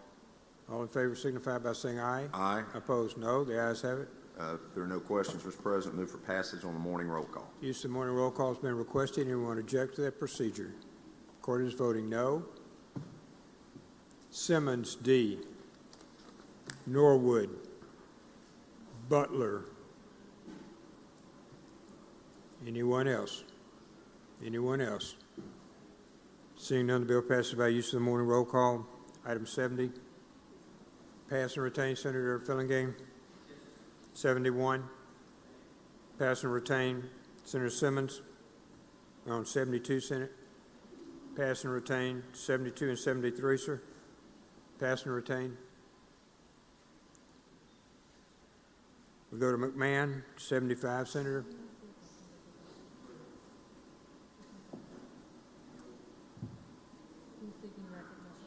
Senator McMahon. On item 75, my motion is to move item 75 to the hill of the calendar. Yeah, right. So 75 moves to hill of the calendar, Mr. Clerk. Senator Tate. Pass and retain. Senator Johnson. Pass and retain. Senator England. Senator England, 78, sir.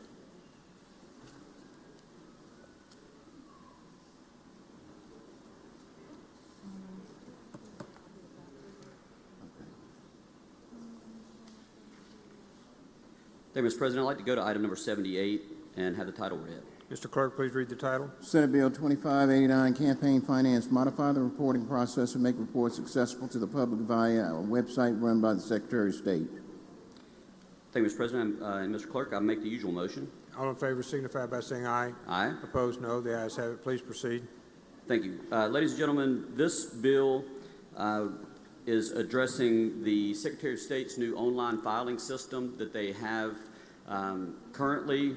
It's expected to launch in April It will be an online filing system for all statewide offices, all legislative offices, all the way down to your municipal offices to file online. It will be a searchable online system. We will be able to look into this before then. If you'll notice on the last line, it says that this does not go into effect until February 1st of 2028. So we will have one more very large election ahead of us that we will be able to file the way we're filing now, or use this new online system that will launch. The Secretary of State's office is also going to meet with municipalities and with counties to discuss this new online filing system. That's a very basic explanation of this bill. That's all this bill does. Again, it does not become mandatory until February 1st of 2028. I'm happy to answer any questions. Questions on the bill, Senator McMahon? Yes. You have Questions? questions? You, Senator? I will. Senator McMahon, you're recognized. Are there any penalties or fees in this bill? Not in this bill. This just sets up the process for filing online. It says the Secretary of State shall maintain that central site online. I've been told we're all going to like this system very much. As we know, the current system that was 25 years old is not working. In fact, I don't even think there were any updates or anything that were available to it. It was basically an obsolete system. So this is a brand new system that we're going to have. No penalties, no fines, none of that in this bill. This just deals with the online filing. Do you think we should move it back another year to 2029 to be sure that there's no bugs or errors in the form? Because I can tell you I've never seen a government form anywhere that I had to file online that I like or that's user-friendly, ever. Yes. No, I would not want to move it back any further. This is something that the people of Mississippi have asked for. It increases transparency. It will be an easy-to-use system. We will have a full year of campaign finance reports to make to work through that, and we can, of course, revisit it at a later date if we want to move that. When is the new form going to be live and available and for it to be tested? I've been told April or May of this year. April or May, not well. I mean, we're setting a date in here that we have to comply. So, what day is the form going to be ready? What day is the form going to be ready? The form is online. It will be ready in April or May to launch. It is currently in testing right now, being run through the Secretary of State's office. Again, so I've no been later told than June 1st. I'm sorry? No later than June 1st. It'll be ready for us to try. I would expect it to be ready no later than June 1st. Yes. Chairman, thank you for taking my questions. Senator Barrett. What purpose? Question, Mr. President. You for a question, Senator? I do yield. Senator Barrett, recognized. Thank you for your work on this, Mr. Chairman, and I think we can all appreciate transparency in politics. My question kind of deals with something that happened personally, and in running for this office, filed my campaign finance a couple weeks early. Somehow I get reported that I did not file. It gets ran in my newspaper, the AP picks it up. Are there any, I guess, systems with this new software, and I've spoken with the Secretary of State's office, and I've been told the software is much better. Yes. But are there any systems in place in this bill to correct any kind of errors or something that someone could incorrectly log in information? Because certainly I didn't want my name ran in my local newspaper that I was late when I was 2 weeks early. And I feared that things like that happen, and I just didn't know if there was any kind of remediation or remedial measures in the bill that, if there's a problem with the software or a problem in entering the data, if it could be fixed. Yes, it's my understanding that there is, and that this should make that whole process easier with this new system. I hate that happened to you. I think we would all agree that shouldn't happen. And so this new system should help fix that and prevent it from happening again. Thank you, Mr. Chairman. Thank you. Senator Whaley. For a question, please. Yes. Yes, I'll yield. Senator Whaley is recognized. Thank you, Mr. President. Thank you, Mr. Chairman, for taking my question. You may have already said this, but I just wanted a little bit of clarification because I may have missed it. are we going to be required to, I mean, I know that this is new software opening up for the online portal, but will we still have the option of filing the paper forms as we have forever, or will we have to go completely online? It's moving completely online as of February 1st of 2028. Thank you. You're welcome. Senator Hill, Question. you for a question, Senator? I will. Senator Hill's recognized. Does this bill change any way that candidates can spend campaign finance? This does not, no. This is not, this is just about the online filing system? Yes. And it's the one that requires the cities and counties to also file in municipal clerks? That's yes. So that's the one correct. that's the one I read this morning.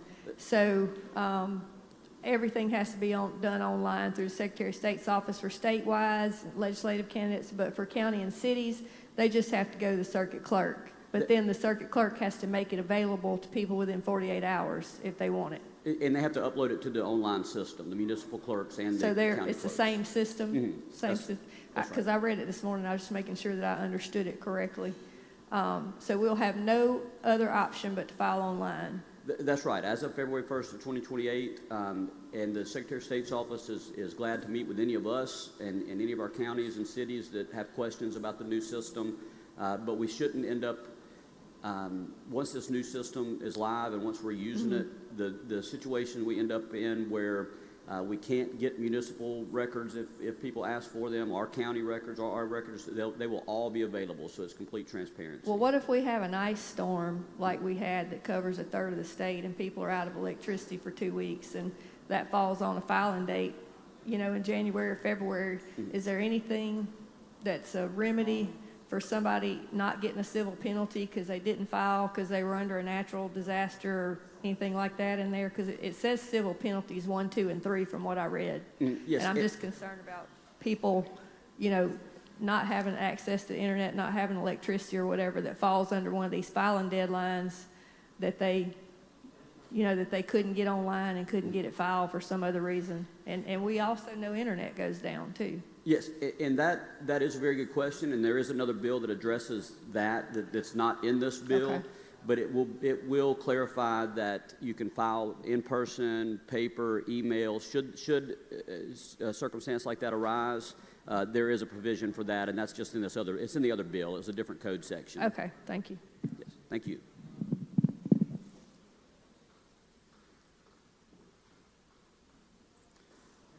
Mr. President, if there are no other questions, I move for final passage by use of the morning roll call. We have further questions. Senator Suber. Thought we might. Thank you, Mr. President. All right, so Senator England, going back to some of the other questions about safeguards, I filed my campaign finance report this year on time. They have it wasn't scanned in right. So I went back down there, talked to them. They fixed that. Well, now it's still messed up. They've added another senator in here's report is with mine. And this is us actually going down to the Secretary of State's office and handing it to them. So, I mean, the safeguards are really a concern to me because I know a few folks, somebody did have something going in the newspaper here recently because they said theirs was filed late. It actually, I think, was filed on time. Like I said, I'm looking at mine right now, and it's incorrect. So, going back to the comments, I mean, I feel like we need some safeguards, and I think we need more than just, the new system's going to be up and running here in a few months. I mean, that's actually someone actually scanning it in. I mean, what kind of assurances can you give us? Yeah, Senator Suber, I understand your concerns, and to answer your question, I think that the system that we have currently is obviously what I think is causing all of these issues that we're hearing about. This is going to be an upgraded system where these types of issues won't happen. There's going to be provisions in place to fix that. It's like, I would say it's like arguing that we don't like rotary dial phones, and we're going to argue about not having telephones anymore because we don't like rotary phones. But we are about to have an upgraded system with this. And I would like the body to know that I am going to offer an amendment to this bill to put a reverse repealer in it so that we can further talk about this some more. But as far as those concerns, I can tell you those issues that you're bringing up, this bill is to address those and to fix those types of problems. Because, I mean, I think I'd like to see the system, because by the time it comes out, we're going to be gone. So it'll be next year before we could even address any issues. So, I mean, I would like to see that. Okay. Thank you. Yes, what I'll do when we put this reverse repealer in, and I'll ask if the Secretary of State's office can maybe provide some more information on that so we know exactly what the system looks like and how that's going to look. All right. Thank you. Yeah, thank you, Senator. Senator McClendon, for what purpose, sir? Question, Are you please. for a question, sir? Senator McClendon, you're recognized for a Yes, question. I will yield. Does this include national PACs? Yes, everyone that is required to file reports has to file online. Are they on a different system for federal PACs than we are? Are they on a different time? So that will be addressed in another bill that I have coming regarding PACs and what they're required to do and how they behave. But if they're required to file a report right now in Mississippi, it will need to be filed online. At the same time that in-state PACs file? Yes, if they're required to file, they have to be timely filed online. That includes their contributions that they receive as well as the contributions that they pay out? Contributions and expenditures will be part of these reports. How far will their contributions go just for that year, correct? Yes, for the year that they're involved in. Again, I'll have a more detailed explanation of that particular concern in another bill that we've got coming forward. But again, this just requires filing online. Thank you. Yes, thank you, Senator McClendon. Senator Seymour, for what purpose? Question, Mr. President. Senator England, will you yield for a question? I will yield, yes. Senator Seymour is recognized. Thank you, Mr. President. So what you're saying, we will no longer, after 2028, be able to file with a hand filled out report? That's correct. Yeah, it's going to be all online filing. Well, what do we do when they make an error and we have no documentation to supply to hold up our case? I'm going to give you an example. For the last 8 or 10 years, I filed the first week of session, going over there with my file, making sure I get a stamped copy. Well, last year I get this little letter from the Secretary of State's office saying that I'm delinquent and I have not filed. What I would ask, if you go forward to this, that the option of still being filed by hand also be in your bill, and also when they do have an error on their side and this documentation comes out to the public, that they make a formal apology that it wasn't our fault. Yes, and listen, I understand the concerns. I don't know that I have an answer to your question, because I know we've got different instances where people have had mishaps with our current system, and this is an effort to remedy that. And I know I've said this previously. There's another bill that's being worked on that I'll bring up tomorrow that will require candidates to keep 4 to 5 years worth of records. I can't remember if it's 4 or 5. I'll be able to tell you that tomorrow, of records. So you will want to keep your own records.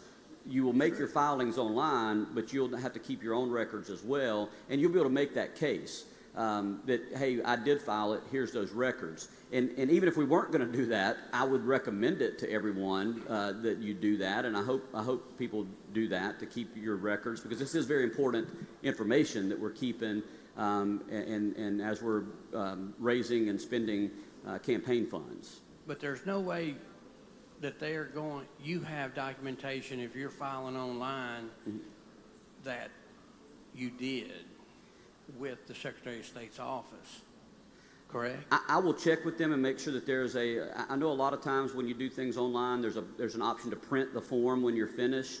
I will make sure that that's also an option here. And again, we're going to have a reverse repealer in this bill to talk through this some more. and make sure that we're getting it. But listen, I understand that there's a bit of concern based on how we have currently had this work out and how we've all had stories of things that have maybe been filed and not reported, or had your names turned over to the newspaper and this and that. This is an effort to make sure that all of this is online, that it's all available, that we can check it. This should be as beneficial to us as to the general public once this is up and running.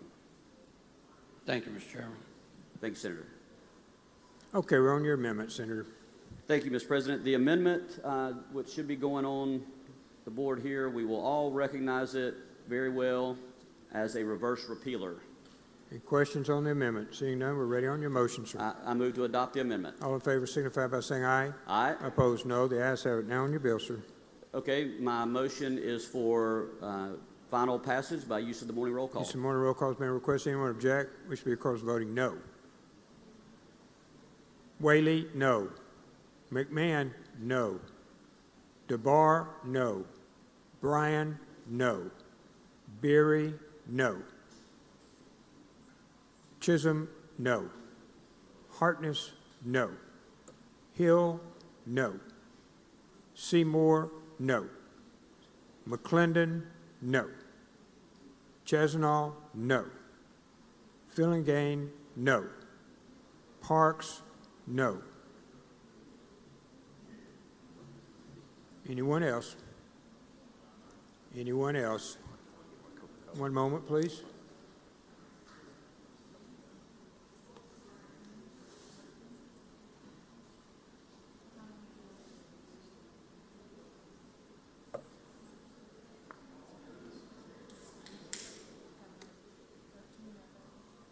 Bill passes with 13 no votes. Senator England.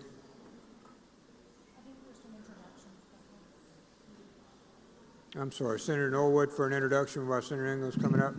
Thank you, Mr. President. Mr. President, we have with us this afternoon in the gallery several students from the social work department at Jackson State University. If they would stand and the Senate make them feel welcome.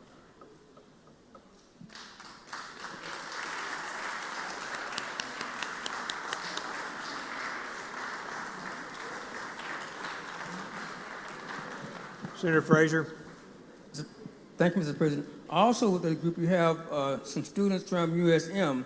They are Master of Social Work and Bachelor of Social Work degree students, and they're joined by Reginald Virgil, Dr. Rhonda Smith of USM, Dr. Shauna Harper from Jackson State, and Dr. Pedro Hernandez from Jackson State. So please make them welcome.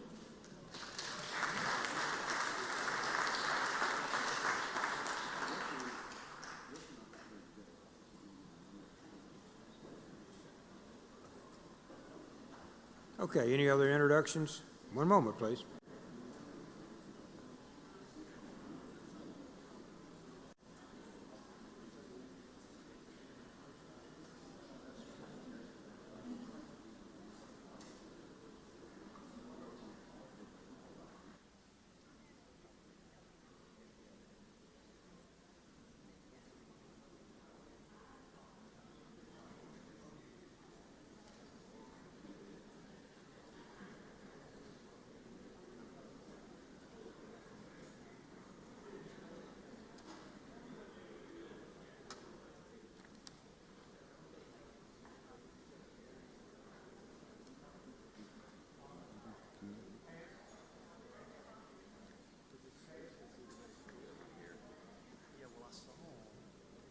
Everything was going to roll, and then it was like, I thought he was saying no.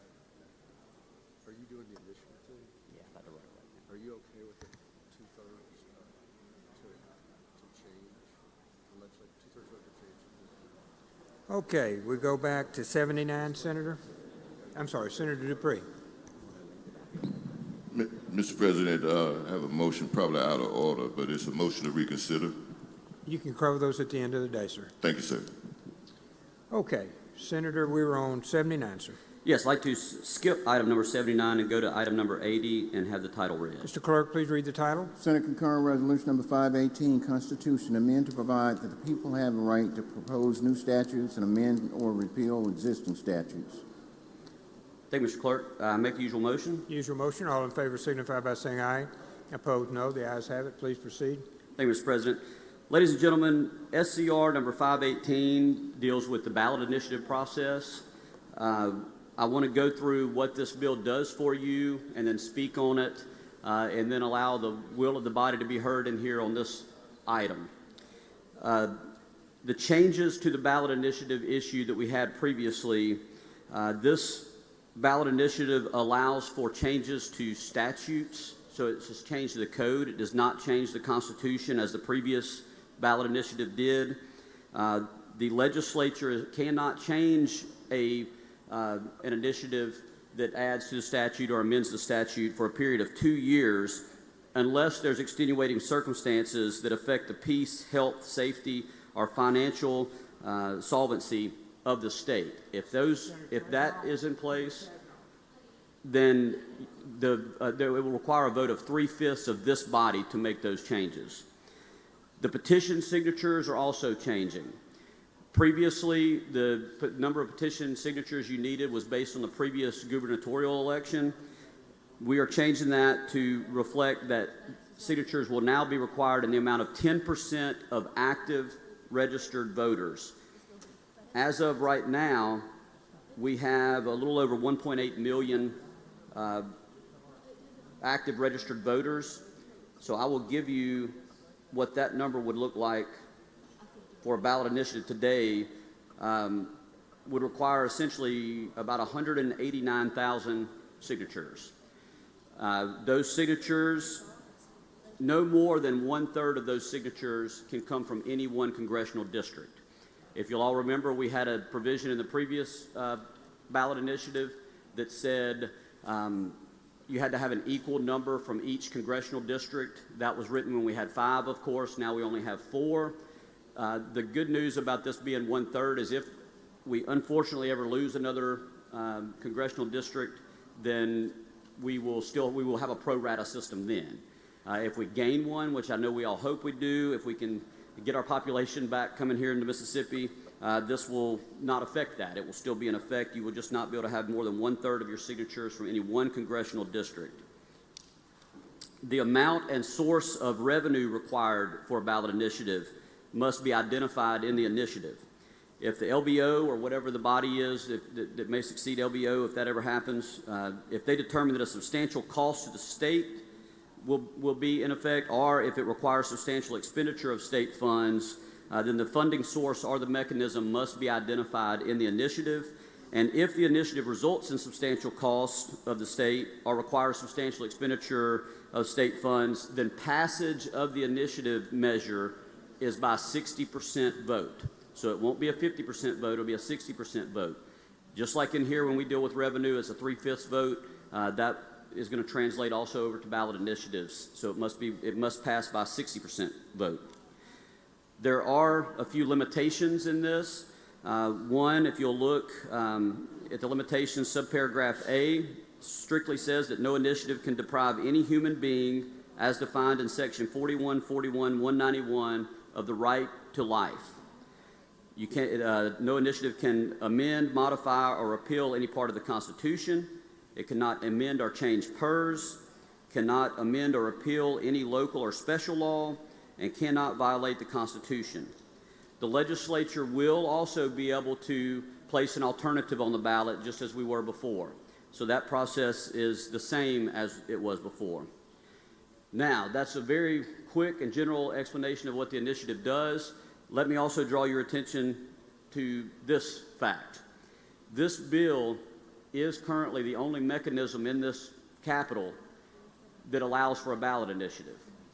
So if this doesn't pass, there is no option for it to come over from the House or anything. This is the only mechanism for a ballot initiative this year. There is a reverse repealer in this bill. So this will end up going to conference if we pass it today, and we will have another chance to look at it and to hear concerns and to talk about it. This vote today, which is left to the will of this body, does require 2/3 of the members to vote in favor of this for it to pass. That's pretty steep. It's pretty tough to stand here and argue for a bill that requires 2/3, especially a bill like this. When we deal with a ballot initiative, There's 52 of us in here, and I'm sure 52 of us have a different opinion of what the ballot initiative process should do, or even whether we should have one. So that it's a pretty steep ask today. I do ask that you vote for this bill with the reverse repealer in it, so that we can continue this conversation. You will have a chance to vote no on it again if you don't like it, or vote yes in favor of it. But I do think that this is something that a lot of our constituents are actively asking about. It's an important issue because it is in the Constitution currently, and we're trying to fix this system to be attainable yet tougher. And so I ask for you to vote for it, and I'm sure there's no questions on this bill, but just in case, I'll ask if there are any anyways, Mr. President. All right, we have questions and we have an amendment, I believe, Senator. Okay. Is that right, Madam Clerk? We have an amendment. I know we're going through the committee sub. I just alert everyone that we've got an amendment coming. Senator Hill, for what purpose, ma'am? I'd like to offer an amendment, and I'd also like to speak on the bill. Okay, that's the one right there, Mr. Clerk. Senator Carter. Question? Are you for a question, Senator? Yes, I will yield. Thank you for yielding, Senator. So my concern with the whole ballot initiative process is we saw this early on with medical marijuana.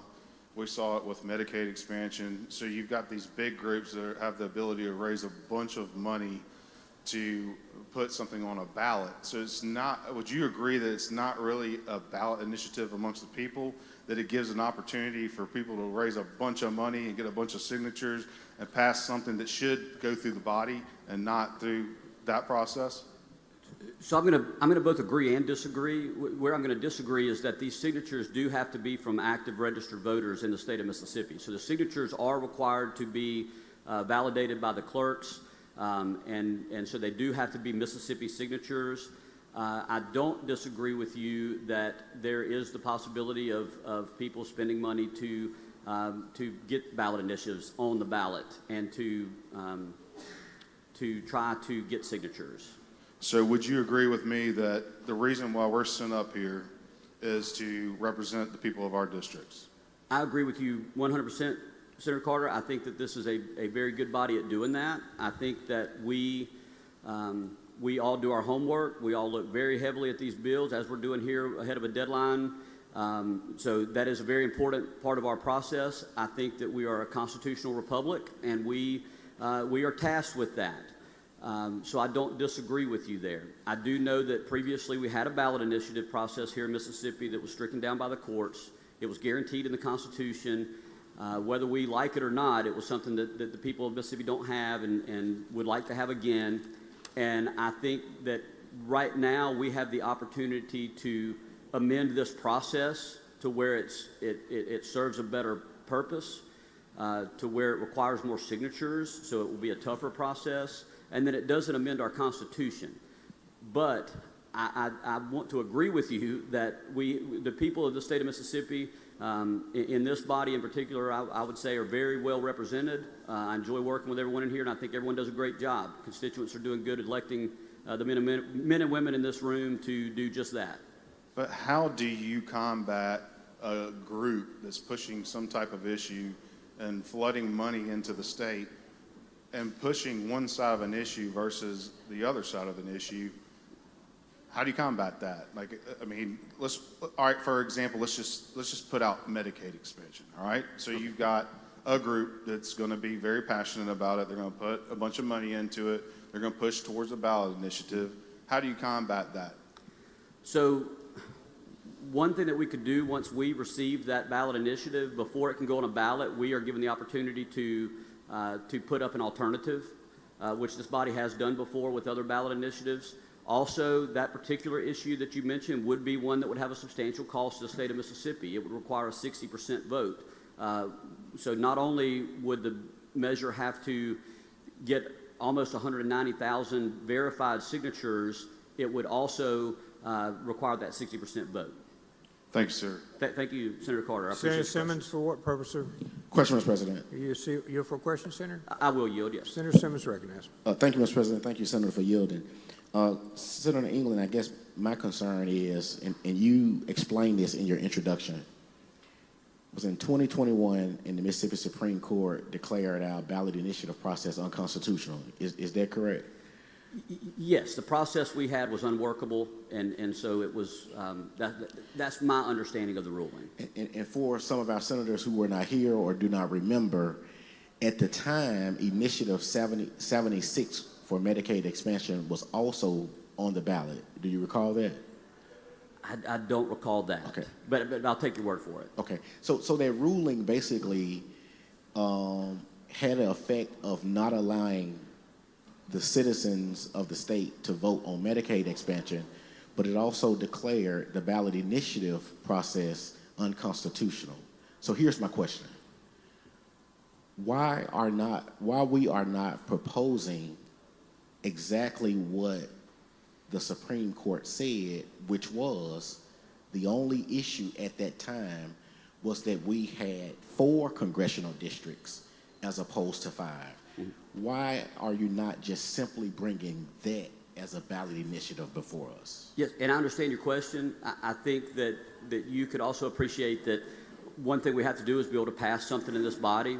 I have talked with numerous people. We've all had our debates, and I don't know that would pass. I don't know that it would. But again, I've got a reverse repealer in this bill. I'm happy to talk about it.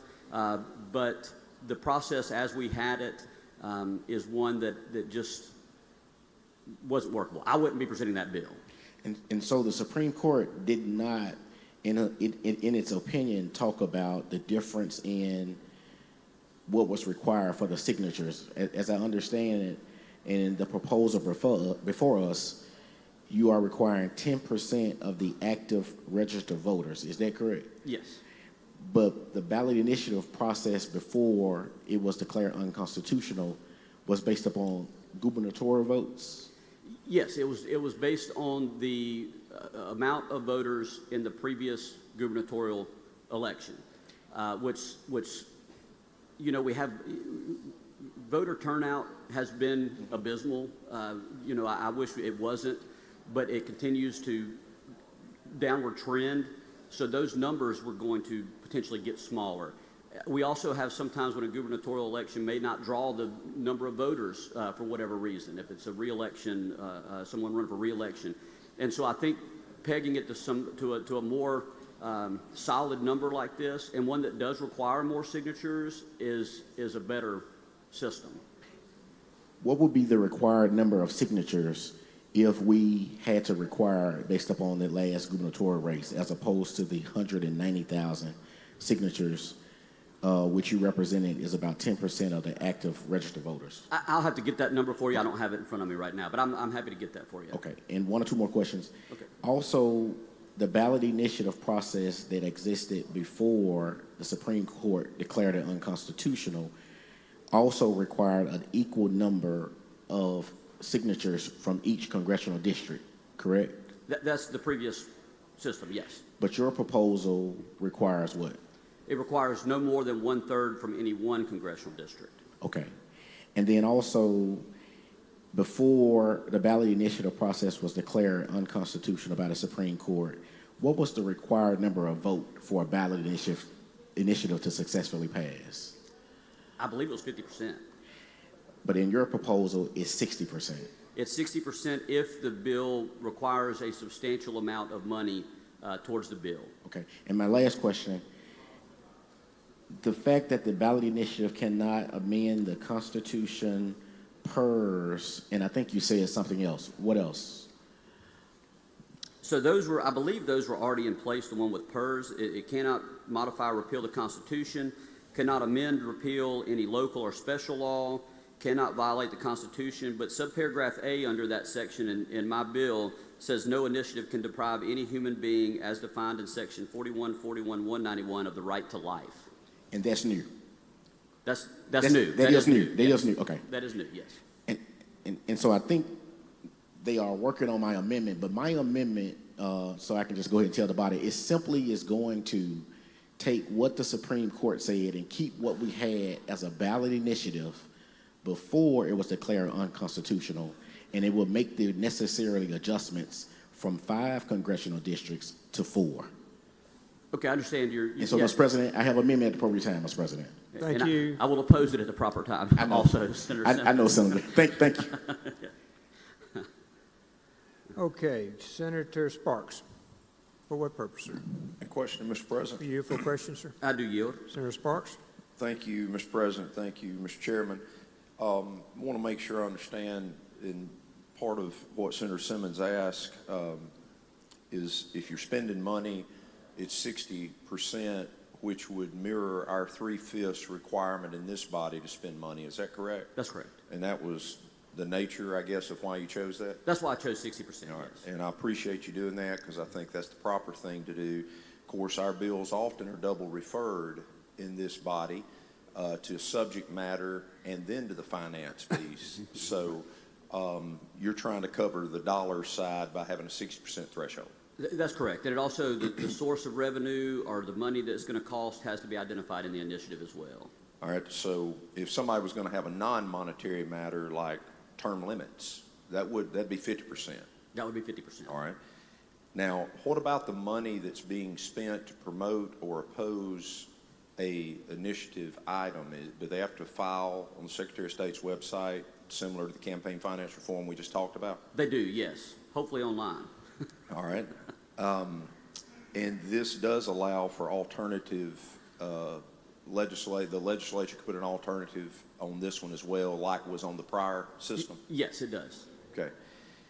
The concern I think I have, and I think Senator Simmons was touching on this, it's no more than 1/3 from any congressional district. I understand you're trying to kind of peek into the future that what could happen, but is there any requirement to have any, because we have 4 congressional districts currently, and I can't have more than 1/3, but is there any floor to have from a congressional district? Not in the bill. Okay, so you could have a congressional district that literally they weren't for it, didn't hardly get any signatures, but yet it would be appropriate. Yes, under the current system. Again, we have a reverse repealer, and I'm glad you bring that up. But yes, that is okay. Correct. And probably my biggest concern, and I appreciate the constitutional side of it not being included, because we were starting to put basic legislation in the Constitution that would double and triple the size of the Constitution. But my concern is the language of an initiative. Mm-hmm. Is there a limitation on the number of words?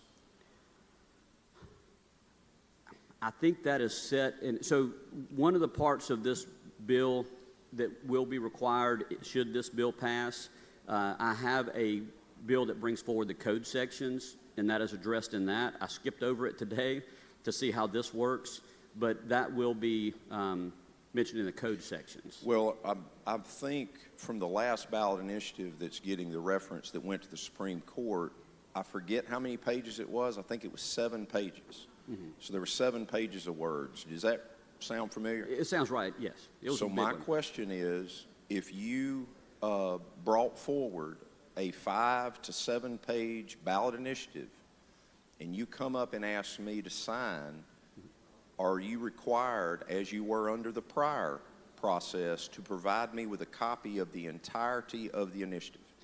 That is something that's addressed in the bill and in the code section, and this bill does state that the legislature shall put forth the way that the petitions are presented, and so all of that will be addressed in the code section should this go forward. Because I think if you go back and listen to some of the Supreme Court debate, if it wasn't the Chief Justice, one of the justices asked the question, where are the signature sheets and where is the proof that you had the totality of the initiative provided to the person who signed it? And I do believe, congressional districts or not, this thing may have been struck, that particular vote may have been struck down because people just literally walking up to you saying, hey, do you want to sign this ballot initiative for marijuana? And there's a lot of people who just said, where do I sign? Right. So my question is, does your bill, as it is written, require the entirety of the language of the ballot initiative to be on the ballot? It does not require that here. We could require that in the code that we would pull forward. I honestly believe what an initiative is told to my constituents to do. Mm-hmm. and what it actually does don't marry up. And I'll be honest with you, I think under any ballot initiative process, if you're going to pass a 5-page ballot initiative, the entirety of every word should be on the ballot when we walk into the booth. So we're not relying on what somebody said they think it does, but we have to read it. Is that part of the bill currently? It's not part of the bill currently, Senator Sparks.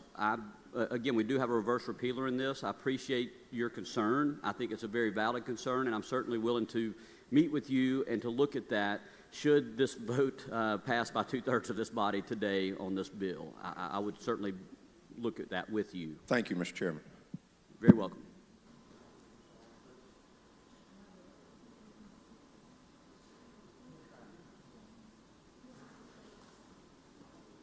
Okay, thank you. Senator Dupree. I rise for a question, Mr. President. You have for a question, Senator? I will, yes. Senator England, I don't envy you. Senator Dupree, thank you. You know, we've been dealing with elections my entire life, my mama's entire life, and her mother's entire life, and we look like we're going to continue to do it for the rest of our lives. But I want to ask you a question. Prior to 2021, before the Supreme Court said the problem that we had was we addressed in the Constitution 5 congressional districts instead of 4 congressional districts. And they said that was unconstitutional because we didn't have it. So were you okay with that constitutional way of a ballot initiative? Were you before they made that determination? I did not like the former way that ballot initiatives, personally. I did not like that system. Okay. But nothing was done in order to correct it. That's right. Nothing was done to correct it. And of course, it ended up before the Supreme Court. And here we are debating the process for ballot initiatives. Well, do you not agree that Section 273 of the Constitution gives us the way that we're supposed to address constitutional amendments or whatever? I will have to look at that with you before I can tell you whether I agree or not. Okay. But Well, the Constitution already gives us a way to do that with the Constitution. But the way that we get around it is by doing a statutory amendment instead of a constitutional amendment. And it takes the people out of governance like it should be. They put us here. And it kind of takes them out of what we need to be doing. And then let me ask you another question. We have, and I think, an unlimited number of petitions that you could initially put on the ballot. Now you've dumbed it down to 3. Is that correct? I'm not sure if that was there before, but yes, this bill does limit it to 3 per ballot.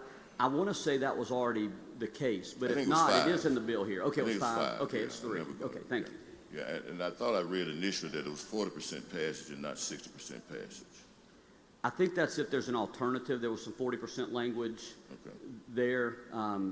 But yeah, again, this does change the old process. Well, my only concern is that if the statute was okay up to 21 and we passed initiatives and now we wholesale changing it, but we're not changing the Constitution, we're changing it by statute, which means the legislature can come back in 2 years and change it again.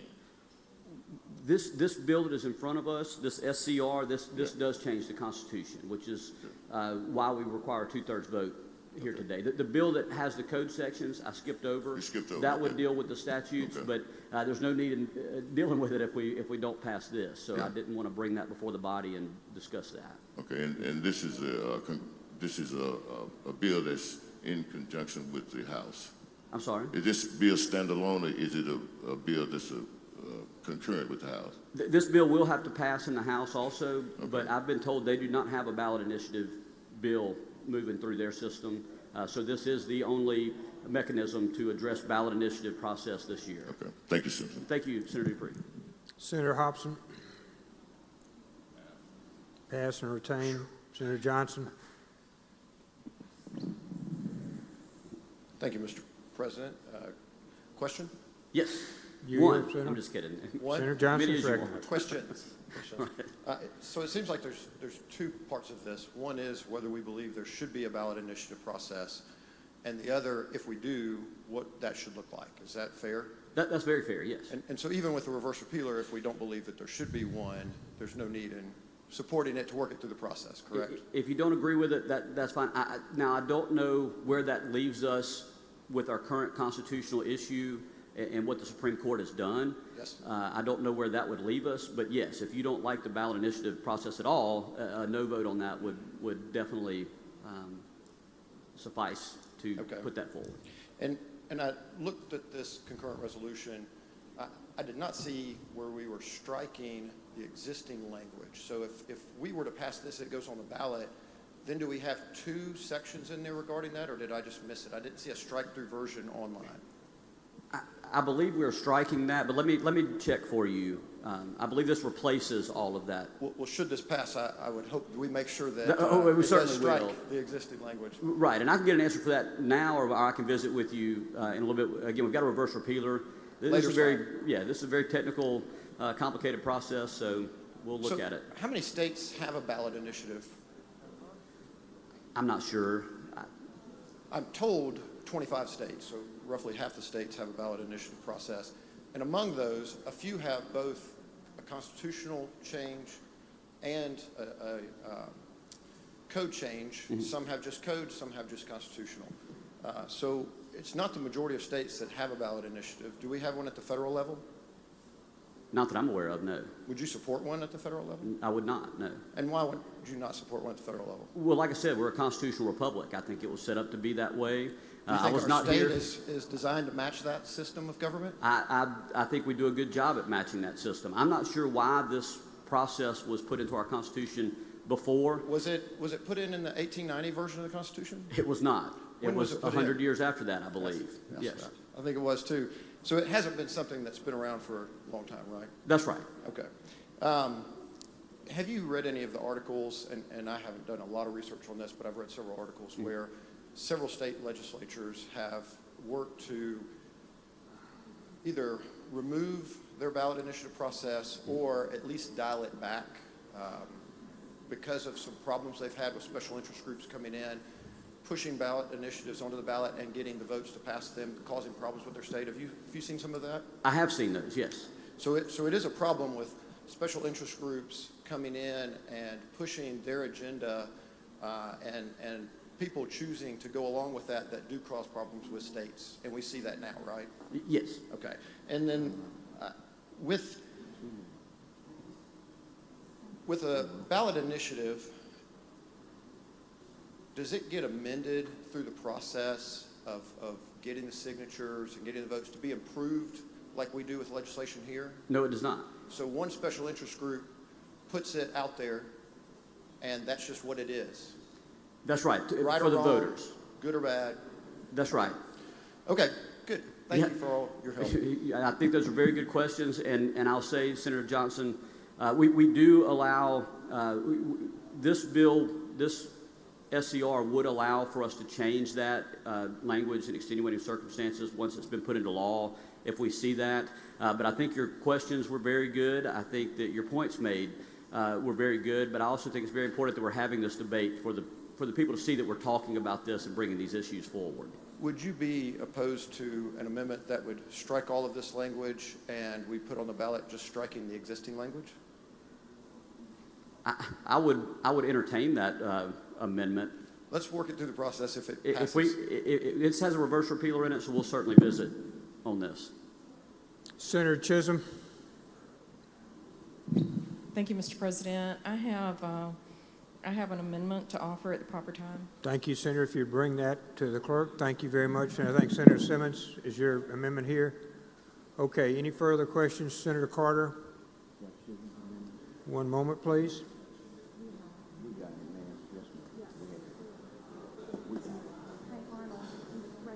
One moment, sir. Okay, Senator Carter. I have a motion at the proper time. What's your motion, sir? Lay this bill on the table. So you're making a motion as a previous question? No, just I to would lay like it to on lay the this table. bill on the table. Recommit it. It's two.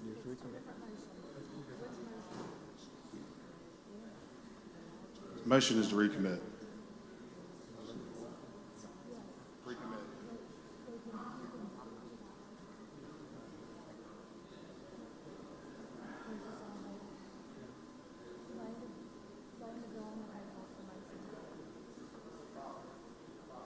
So we have a motion to lay it on the table. Each side has 5 minutes. For be Senator Carter, then Senator England.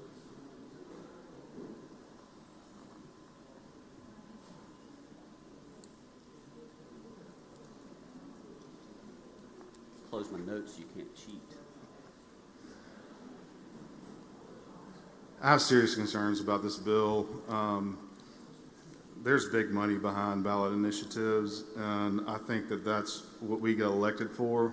We come into this body, we make the tough decisions, we make the hard votes. You pass a ballot initiative, and big money gets behind it.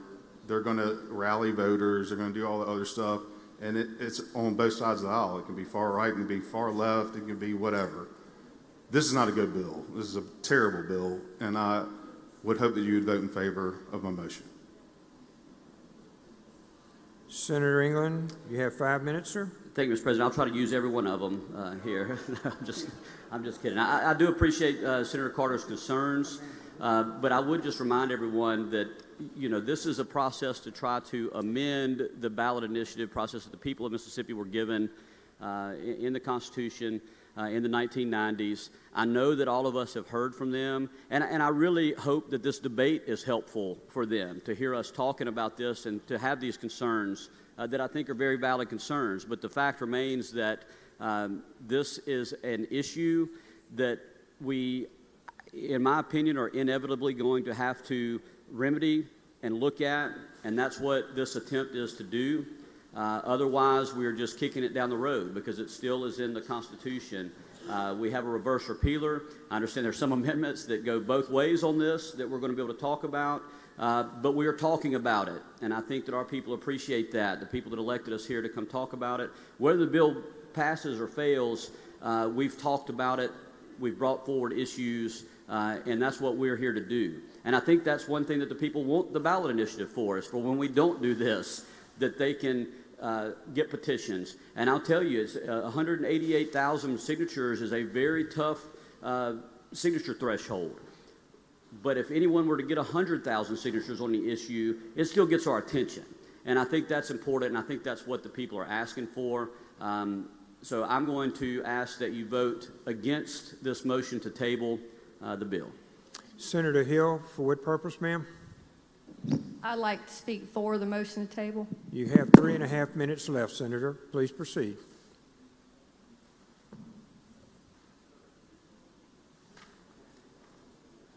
Thank you, Mr. President.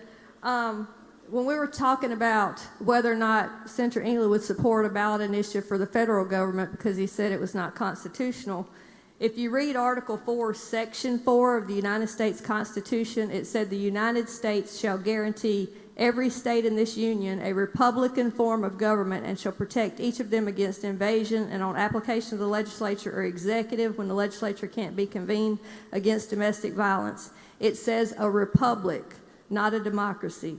So there is no right to a ballot initiative in any state based on the U.S. Constitution. Article 4, Section 4 says the federal government guarantees a state a republican form of government. So the ballot initiative on itself may very well be federally unconstitutional.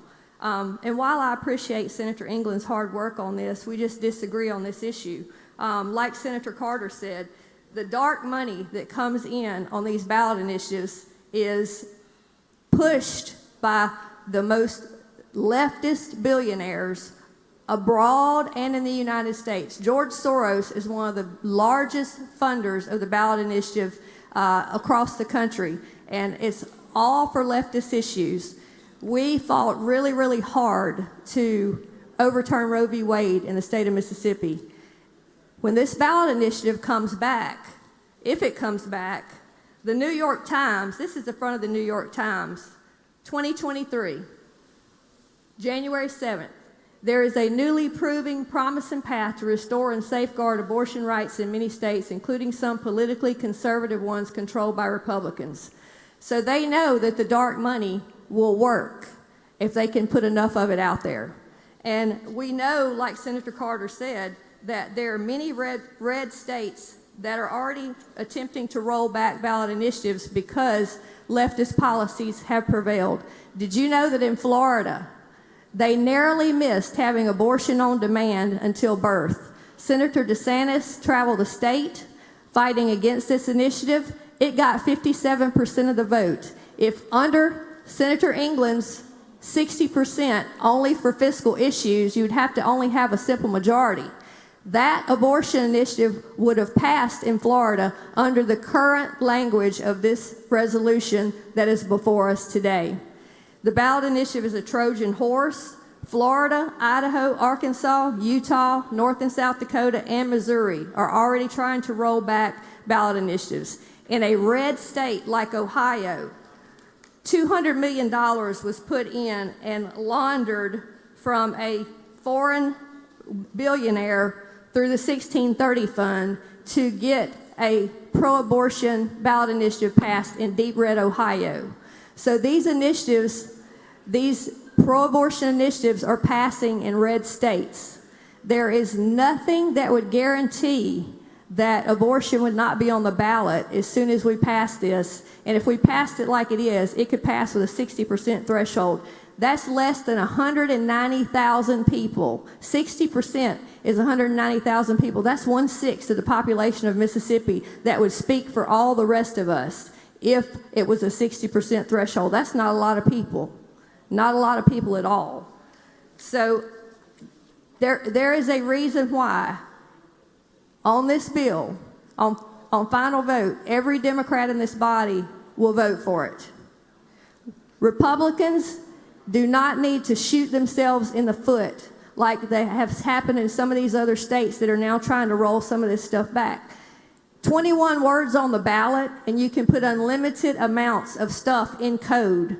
That is the most irresponsible thing that I can think of. People want us to read bills. They want us to read the bills, but a ballot initiative can have 21 words and then put unlimited amounts of stuff into the code without people knowing what they're even voting for, because they'll have some simple question on there that everybody says yes to. If they can make you think that the high street dispensary down there was a clinic with doctors and nurses that was going to provide medical marijuana, they can make you believe anything. So I urge you to vote to table this bill. Thank you. Senator, ready for your motions? Now, this is on the motion. Pay attention, please. Yeah, Mr. President, this was Senator Carter's motion. That's right. So And my request was to vote against the motion so that we can continue debate and get to a vote on this matter. Senator Carter, we're ready for your motion, sir.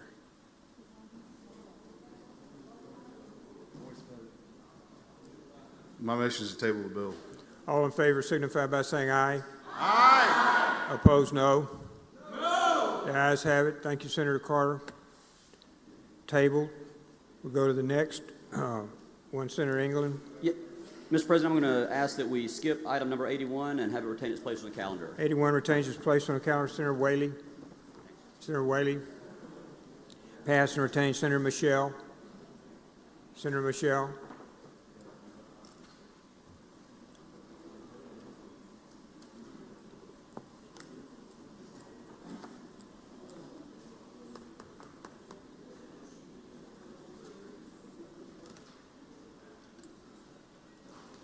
Go to item 84 and ask that the title be read, please. Mr. Clerk, please read the title. Senate Bill 2694, Health Insurance Required Coverage for Biomarker Testing for Certain Purposes when supported by medical and scientific evidence. I'd like to make the usual motion. Usual motion. All in favor signify by saying aye. Opposed, no. The ayes have it. Thank you, Mr. President.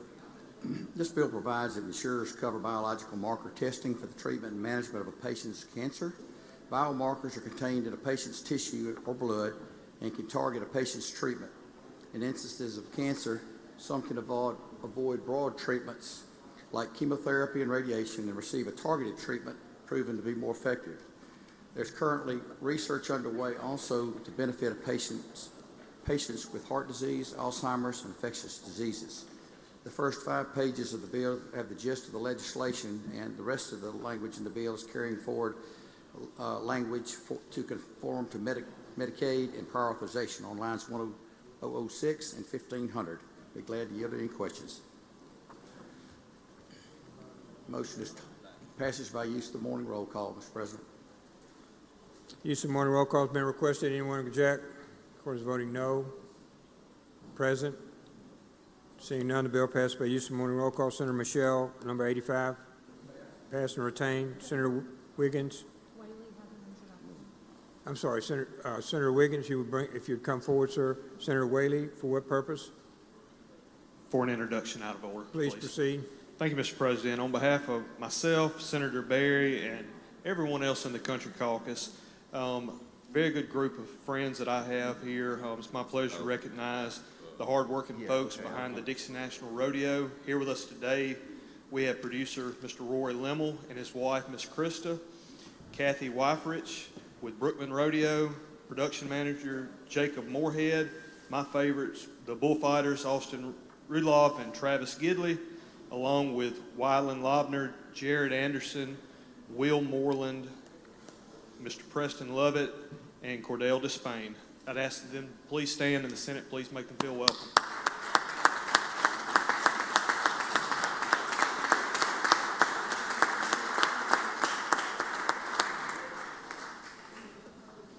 I would note Senator Whaley has a buckle, so he's actually won one. Welcome. We're looking forward to being with you shortly and the rest of the week. Senator Frazier.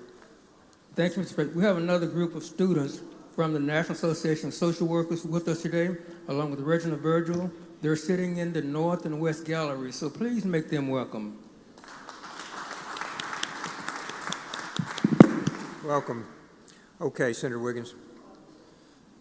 Thank you, Mr. President. Go to item 86, call that up. Ask the title be read. Mr. Clerk, please read the title. Senate Bill 2890, Judicial System Operation Fund, bring forward with code sections related to judicial funding for the purpose of amendment. Make the usual motion. Usual motion. All in favor signify by saying aye. Aye. Opposed, no. The ayes have it. Please proceed, Senator Wiggins. Mr. President, I call up the committee substitute in lieu of the original bill and be allowed to explain. You're recognized to explain the committee substitute. Thank you. This is a code section bill, so it's just bringing forward the code sections, but there was one amendment, and I want to explain that. And y'all I know you've heard me talking about the judicial operations and the funds that we have. Well, this is the Judicial System Operation Fund, and in short, what that does is was supposed to pay for judicial salaries and other things, and the funds are generated from fees. What the amendment in the committee does is repeals this fund, and thus means that goes away and funding comes from the general fund. And the reason that was done was because we're trying to get a handle on this fund. And thanks to LBO and Emily, the budget analyst, which I appreciate her work, I requested a fiscal note, and I just wanted to highlight a couple things so that the body will understand, and so you understand where we're going when we get into the appropriations. In short, this fund, it directs payments of annual salary supplement for county court judges, which is $67,276 from the JSOF. However, and the total current amount due all county courts from that fund is $2,287,384. However, and this is the information that we were provided when we got here in session, AOC, the Administrative Office of Courts, has reported that this fund has been in arrears for multiple years and counties have not received what is due to them. AOC has not been able to report the exact amount of past due payments owes. So the way this bill is structured with the amendment is this $2,287,000 would be a new general fund cost. However, and going down currently, the code requires a $40 fee to be collected on all civil cases to put into the fund. In FY25, the fund collected $4,191,394 from these fees. That would go into the general fund revenue, would be a revenue to the general fund. It also proposes other fees to be put on Oh, there's a license tag fee for anybody who's retired judiciary, and as far as LBO could find, and AOC, nobody's actually used that. There's been no fees flowing into that fund. Then also it states that there's $100 into the fund for another matter, and after 2016, the fee authorized in that however,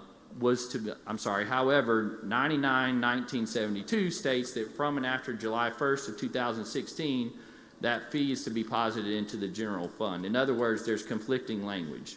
So the total current cost of judges' salaries, including fringe benefits, is $28,859,747.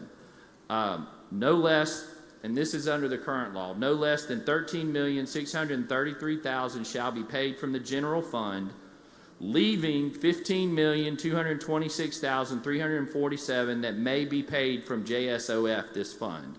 In other words, to summarize, the general fund can be expected to receive approximately $4 million in new revenue. However, the general fund would likely shoulder 100% of the judges' salaries, totaling $28,673,000 in JSOF funds. Now, that's a lot of numbers, but I wanted to say, go back up to the line as it should be. Of the $28,859,747, no less than $13 million is to be paid from the general fund, leaving $15,226,000 to be paid from JSOF. What that means is the funds and the fees aren't keeping up with what we are obligated to pay. And this has been going on for a decade, and we are trying to figure that out. And yes, as you heard, there's $2.2 million of county court costs that are supposed to come out of this fund. If you know it, as I've said, and I said it in committee, that when you have a county court, which our youth courts have been the counties are supposed to pay for that. That's not happening, and we are trying to get a handle on the youth court process too. So that's a lot of numbers. I appreciate you listening to me on that. It's code sections, but this amendment, the committee substitute, was repealing that fund, which means the money will go into the general fund. But I'm working with Senator Hobson through appropriations. We're going to do that as to how best we can address this. So with that, Mr. President, I'd be happy to take any Senator questions. Sparks, you're recognized for a question. Yes, question, Mr. President. Are you Senator Wiggins? Yes. Senator Sparks is recognized. Thank you, Mr. President. Thank you, Senator. I want to make sure you use the term obligated to pay. Yeah. You use the term obligated to pay. The legislature typically appropriates money for salaries for employees of the state of Mississippi. Is that correct? Correct. And there's a couple of different items that are on a salary schedule. K-12, MHP, there may be another one. Correct. And then we've adopted SEC squared for the majority of state employees to try to get away from compression and have raises. Is that fair? Yes. All right. And then the State Personnel Board is very involved in when agencies go to request that their people are underpaid. Like we were told during one of the JLBC meetings that in the forestry world, the people who are driving the bulldozers, the dust eaters, they called them, were underpaid, and they appeared to be grossly underpaid. But then when we appropriate money, we don't line out any budgets, correct? We don't appropriate dollars to say this is what you'll pay that pen. No, although I'm sure there's some things that we do, but no, generally speaking. Generally, SEC square governs. So since we're talking about the judiciary's budget, to your knowledge, they're not on SEC squared, are they? No, and we had the budget meeting, and they had received a comparison or a request, a study from SEC squared. The current AOC was working with them. But Okay, those salaries, the judges' salaries are set in statute, by the way. But they do, the SPB does this 13-state evaluation of judicial salaries in other states. I think that's guided by statute, and then cost of living is factored in, and then voila, they come up Yes. with a number that may or may not be what we've statutorily put on this list, correct? Correct. Have we had a problem, or is there confusion in the law that if SPB says we're not at market, that somebody other than the legislature gives raises? Ask that again, I'm sorry. If SPB says we're not at market in the judiciary, has it not been a concern that there's some confusion about who actually gives raises? Raises have been given and then come to this body for appropriation. Is that correct? Yeah, and there's some language in the law, and I'm sorry, I don't have it right in front of me, but that there is, and then it says, well, then that according to SPB, if the money's available, there's some confusing law in there. I would have to find that, but I think that's where you're going. But yes, Yes, there was so- some law put in. Basically, we're talking out of both sides of our mouth in that statute. So is this bill a vehicle to possibly fix Yes. that? All right. Because we have, as a legislature, tethered together the pay of the judiciary to the district attorneys, to the public defenders, to the capital post-conviction relief. So if a decision is made, not by this body, but based on some study by SPB, and a raise starts at the top, does it not pull every salary that's tethered together? It does, and mind you that, look, just last year we put the DAs back with the judges. Prior to that, for a number of years, they weren't. Prior to that, they were. And I'm not sure what all was going on behind that, but your analysis is correct. Because based on the calculations Elbow gave me, a $10,000 raise at the top would equate to 4.3 or 4 million because all this is tethered together. So I would like to work with you on this bill to try to figure out how we can be sure that the appropriators are not put in the position of appropriating in arrears, almost like a deficit appropriation, because there's not clarity in the law. And that's, yes, so I welcome that. That may be why the fees in this fund weren't keeping up to, and I use the word obligation. What you've described is how we appropriate, but it's an obligation because we have to pay them, obviously. But that's why the fund, which is funded by fees, isn't keeping up with those things. Okay. Thank you. We've got to get a handle on that. And that's why I said LBO's told me, this is me paraphrasing, is you could, if you rate, you would need to raise fees to a point that ultimately we would price people out of being able to use the courts in order to get to that fund those. Thank you for your work on this. And we can't do that, by the way. Thank you. Other questions? Seeing none, Senator. My motion is to adopt the committee substitute, Mr. President. One moment. Senator Hill, for what purpose? Just have one question. You have a question, Senator? Yes, Senator Hill. Does this have a reverse repealer in it? it does not, but it's the code sections, so So it's not finished, it's just the code sections? that's correct. So I still have time to figure out what's going on?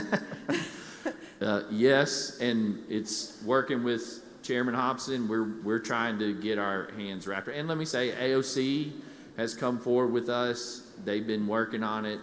And I should say they initially brought this to our attention. So yes, Okay. you will have time to figure out what's going on. Okay, thank you. Any other questions? Seeing none, Senator, we're on the committee substitute. Move passage on the morning roll call. Use the morning roll. Nope. Got to adopt the committee substitute first. My motion was to adopt the committee substitute. All in favor signify by saying aye. Aye. Opposed, no. The ayes have it. Now my motion is to have passage on the morning roll call. Use of the morning roll call has been requested. Anyone object? Which records voting no. Mr. President, I ask that item 87 be passed and retained and keep its place on the calendar. Pass and retain. Senator Fillingham. Senate, we're on 88.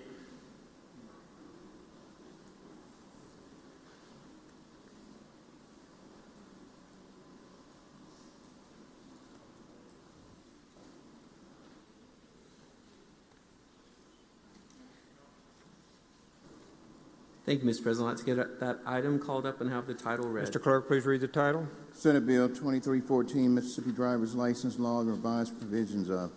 I make the usual motion. Senator makes the usual motion. All in favor signify by saying aye. Aye. Opposed, no. Please proceed, Senator. Thank you, Mr. President. I'll explain the bill with your permission, and then I do have an amendment at the end I would like to offer. Okay. So the bill before you is a technical, just cleanup bill for the Department of Public Safety. This is the section dealing with the Office of Driver Service Bureau within the Department of Public Safety. So it amends several sections in Chapter 1 to modernize the Highway Safety Patrol and Driver's License Law of 1938. So the first section, I think on line 27, we start, amends to update procedures related to the filing of statements showing serial numbers and licenses. And specifically, if you look through the strike-through version of this, it used to state in the statute, or currently does, perforated sections, and that's when you had those printers that would print out those little, you know, I don't know, the triplicates, and you would tear them apart and send part of it here and part of it there. We don't really have those types of documents anymore, so we would change the word perforated sections to the word order. So it's just one single page, not perforated. Section 2 is amended Section 63-145 to delete certain language concerning the receipts provided to applicants, no longer needed in that modern process. Then you get down to Section 63-145 is amended to delete certain language concerning receipts provided to applicants that's no longer needed. I just said that one. Section 3, the bill also updates outdated references to the Mississippi Highway Patrol. If you look through a strike-through version, what you'll see is Mississippi Highway Safety Patrol, which is the old name of the department, and now their name is the Department of Public Safety. So in a lot of the sections, you're just striking through Mississippi Highway Safety Patrol and replacing it with Department of Public Safety. So that's what that language is talking about. In Section 4, it deletes a reference to the commissioner being located in Jackson, Mississippi, because as you know, the new headquarters is not located in Jackson, Mississippi, so they're clarifying that we don't want to be incorrect and say he's in Jackson when he or she is really someplace else. Section 5 deals with amending to modernize the method of notification of suspension, because nowadays you have a lot of people have it on their phones. So they have their driver's license actually on their phone, and you add language that said they can be notified by the person's duly issued mobile identification. So they can email that through the phone or show up on your app. So they wanted to bring that into the 21st century.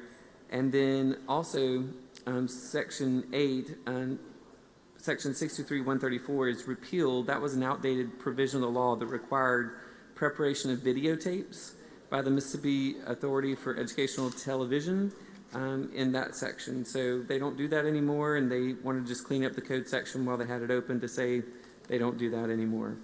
That's pretty much the cleanup language. So as you can see, it's just sort of bringing both the processes into the modern era and changing the name to the Department of Public Safety versus Mississippi Highway Safety Patrol.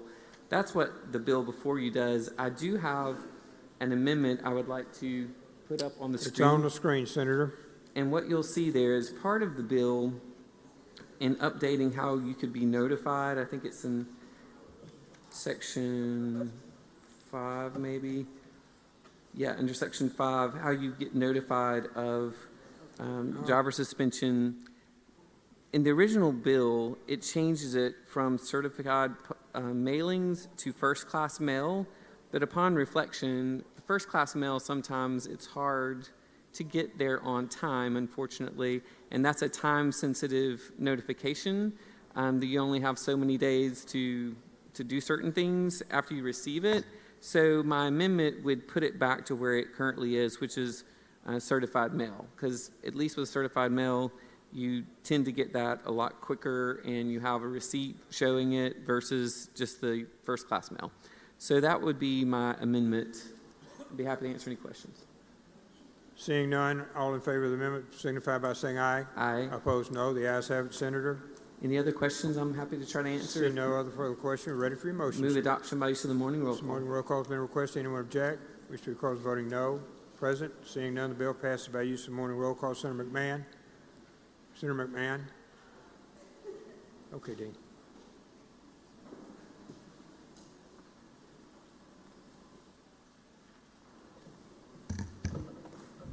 Thank you, Mr. President. I believe we're on 89. Call up Correct. the title and ask to have it read. Please read the title. Senate Bill 2578, Small Municipalities Federal Match Fund, create. Make the usual motion. Senator makes usual motion. All in favor say aye. All opposed, no. The ayes have it. Senator McMahon.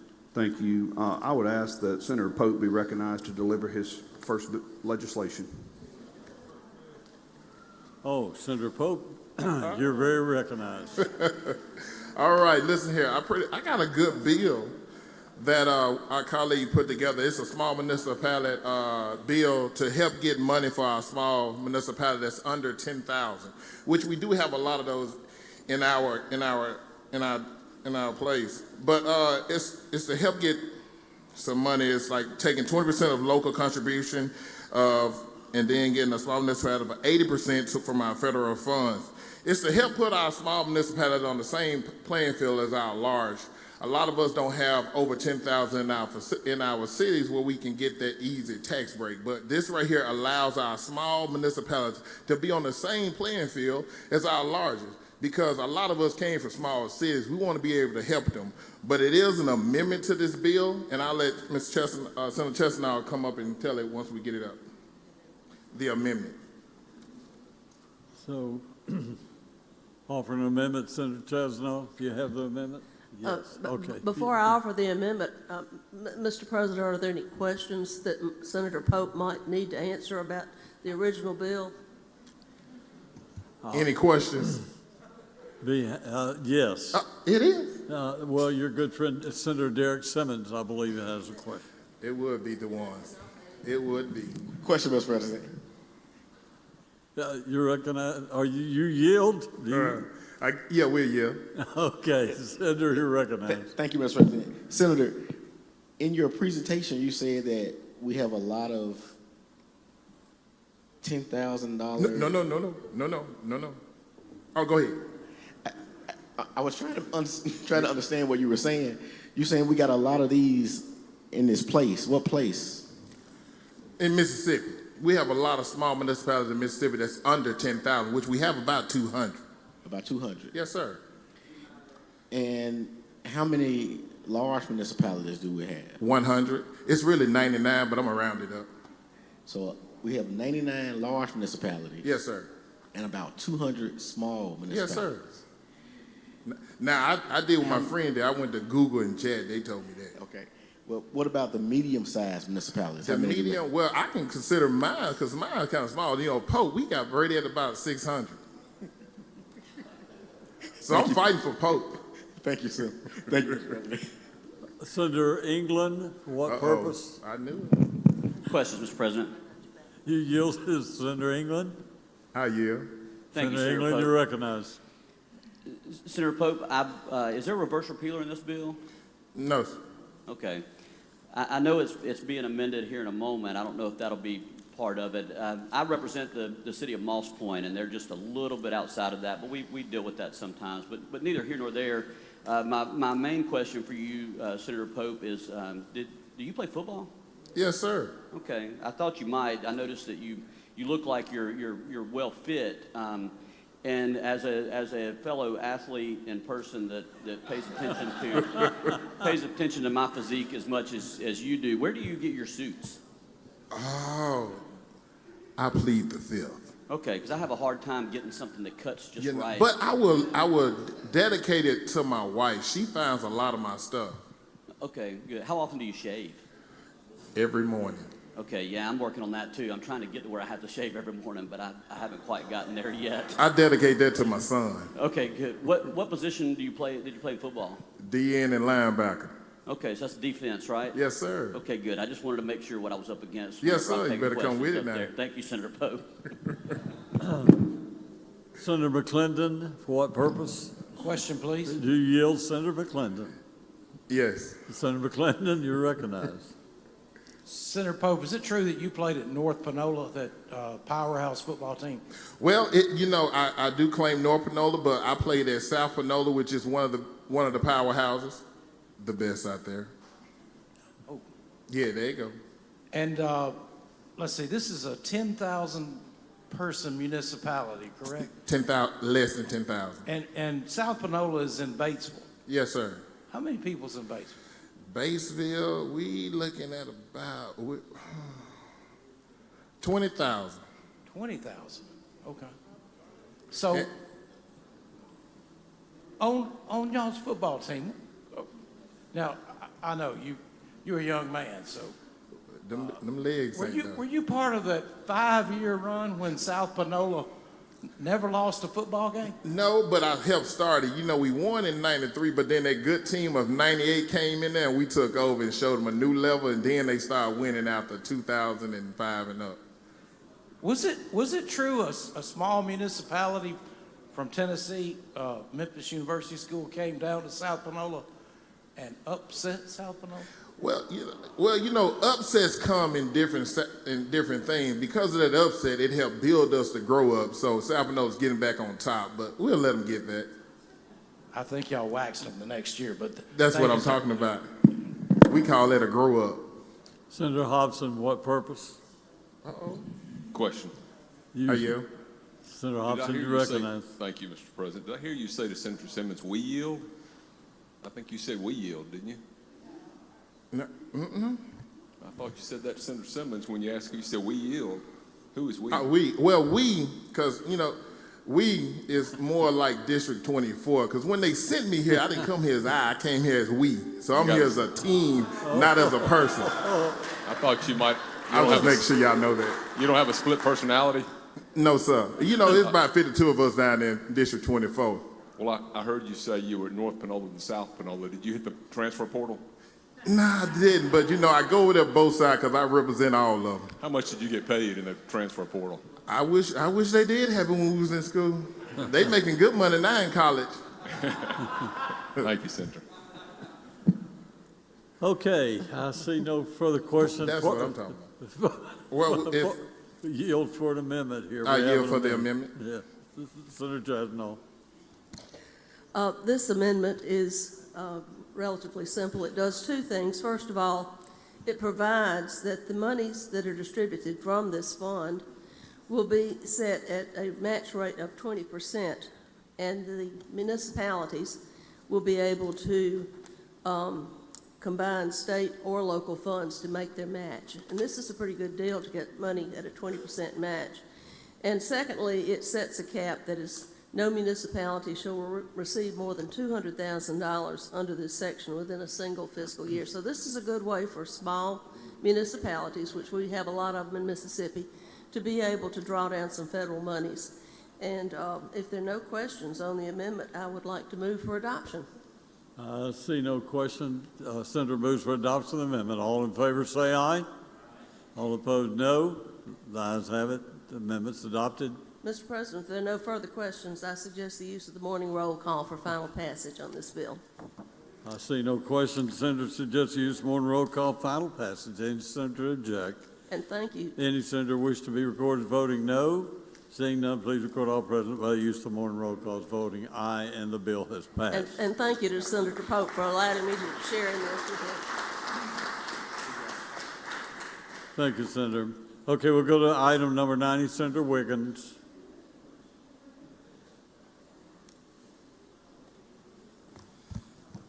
Mr. President, I ask that we skip 90, that it retain its place on the calendar, and we go to item 91 and call that up, ask the title be read. Please read title. Senate Bill 2696, Justice Court Increased Limit of Jurisdiction. Make the usual motion. Senator makes the usual motion. All in favor say aye. Aye. All opposed, no. The ayes have it. Senator Wiggins. Thank you, Mr. President. This is a simple bill. Changes the Justice Court threshold from 3,500 to 5,000. That's all it does. Be happy to answer any questions. C1, Senator Hill, what purpose? Question. Do you yield, Senator Hill? I do. Senator Hill, you recognize. Thank you. Senator Wiggins, this is the one that we had all the turmoil about last year. between the circuit clerks and the justice court clerks.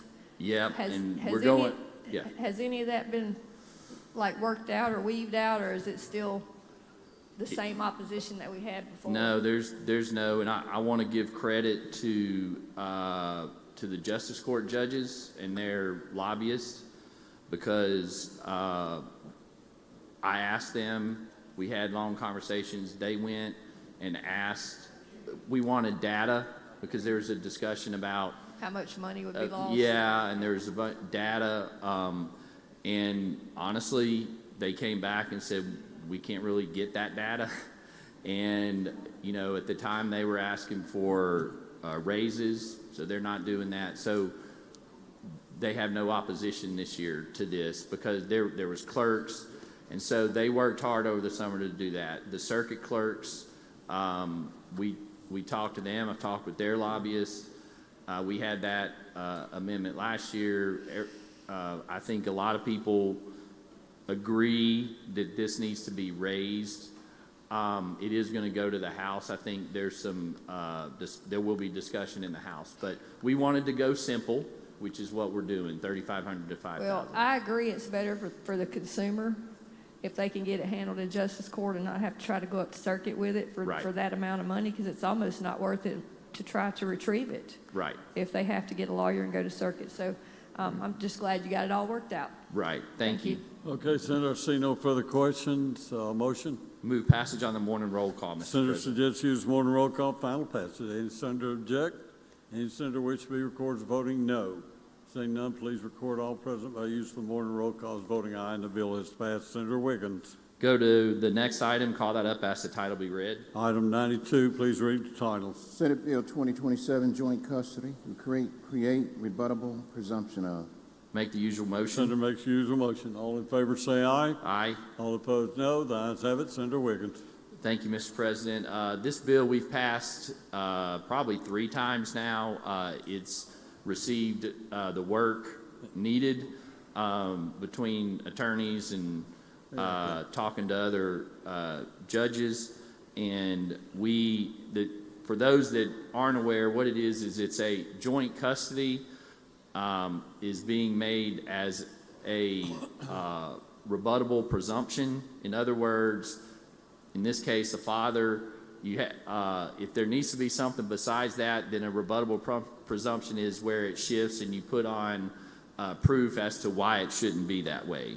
And that's really what it does. And heard from a lot of, in particular, fathers and parents that would prefer joint custody, and understand that custody in Mississippi right now is what they call the custodial parent. And this goes back to about 4 or 5 years ago. There was a task force that came out and studied this and made a recommendation. So with that, I'd be happy to answer any questions. See no questions, Senator. I'm sorry, my motion is that we pass on the morning roll call. The senator suggests use the morning roll call, final passage. Any senator object? Anyone wish to be recorded as voting no? Seeing none, please. Oh, I'm sorry. Senator Turner Ford, no. Anyone else? Seeing no others, please record all others present by use of morning roll call as voting aye, and the bill has passed. Senator Wiggins. Go to the next item, call that up, ask the title be read. Item 93, House Bill 580. Please read the title. House Bill 580, 4th and 7th Circuit Judicial Districts revised. Make the usual motion. Senator makes the usual motion. All in favor say aye. Aye. All opposed, no. The ayes have it. Senator Wiggins. Thank you. This is simply a cleanup bill from our judicial redistricting last year. It affects nobody except Senator Simmons, spoken with him about it, and that's all it does. We're just cleaning up, getting some language straight from last year's redistricting. I see no questions, Senator. Motion. Move Oh, I passage. do. I'm sorry. Senator Turner Ford. What purpose? Question. Do you yield, Senator Turner Ford? Yes. Senator Turner Ford, you recognize. Thank you, Mr. President. Thank you, Mr. Chairman. So you're saying that the 7th Circuit is no longer included in this?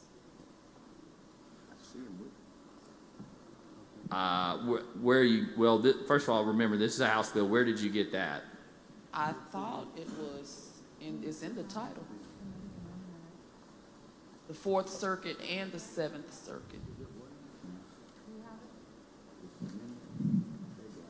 Oh. It's just addressing, we're not removing any districts or anything like that. This is just creating, adjusting some of the precincts. And if you remember the House sent over precincts, that was where the House was. There was an error that was made, and it wasn't right. And this was sent over by the House early because we were trying to get that done and get it to the governor's office, and we were making the tweak on that. But we're not changing or eliminating any districts. Right, but I thought when the bill was presented in committee, it actually affected the 4th and the 7th Circuit. And then there was an amendment that addressed the qualifying period. Just when you said it only affected the 4th, that's what sparked my question.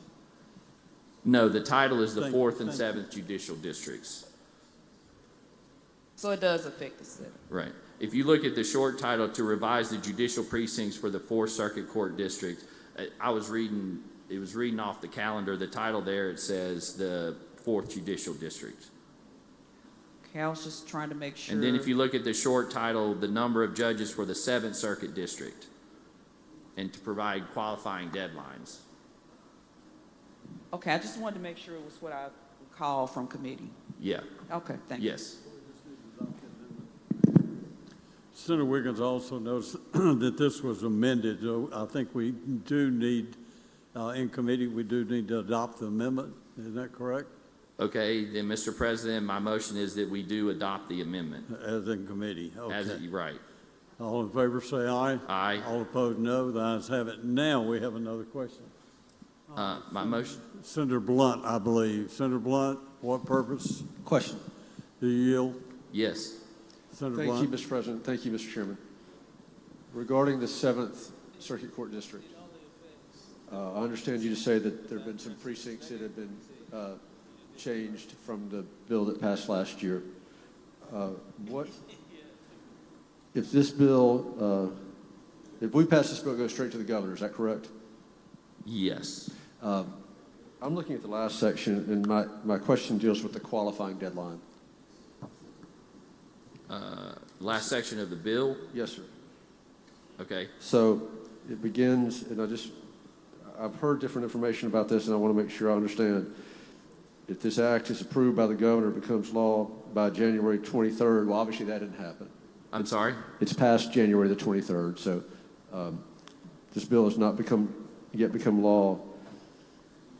What is if this bill gets to the governor's office, what is the qualifying deadline for candidates to run for judge in the 7th Circuit Court District? Okay, I don't think it's right. Okay. Yeah. So, thank you. You're looking at the original bill. In the committee, we adopted it, and that language you're reading from is addressed in the amendment that we did in committee that addresses the filing time periods and everything like that. So, and I've just been handed it, and I just want to make sure I understand. If this bill, so I think what you just told me is if we pass this bill, it goes straight to the governor, but that's not correct. Actually, you're right. So we amended it so it needs to go back to the House, and they either concur or invite conference. Okay, so my understanding at this particular time is I would think they would concur. But if we pass this today, it is not going to the governor. That's correct. Because there is a committee amendment. That's right. And what does the bill that came out of your committee do with the qualifying deadline for the 7th Circuit Court District? It's to the 7th District? Yes, sir. Yeah, if you look at the amendment, it talks about the 4th Circuit Court District. Okay. And then it says on the 7th Circuit Court District, no later than 5 p.m. on the 7th day after the effective date of this act, and qualify as otherwise provided in 2315-977. Okay, so that would be, the bill that passed the House had a qualifying deadline of May the 1st. Correct. And y'all took it up in Judiciary A, and effectively, if we pass this and the House concurs, from the day the governor signs the bill there'll be 5 days in which for people to qualify. Right. Going back on the 7th, office begins January 2027, shall file his or her intent to be a candidate no later than 5 p.m. on the 7th day after the effective date of this act. It becomes effective upon passage, so when the governor signs it, they have 7 days to qualify. Okay. Right? Okay. And if the 7th day after the date of this act falls on a weekend, it then moves the date. Okay, all right, I was looking at the bill that passed the House, but this answers my question. Unless there's something else I need to know about.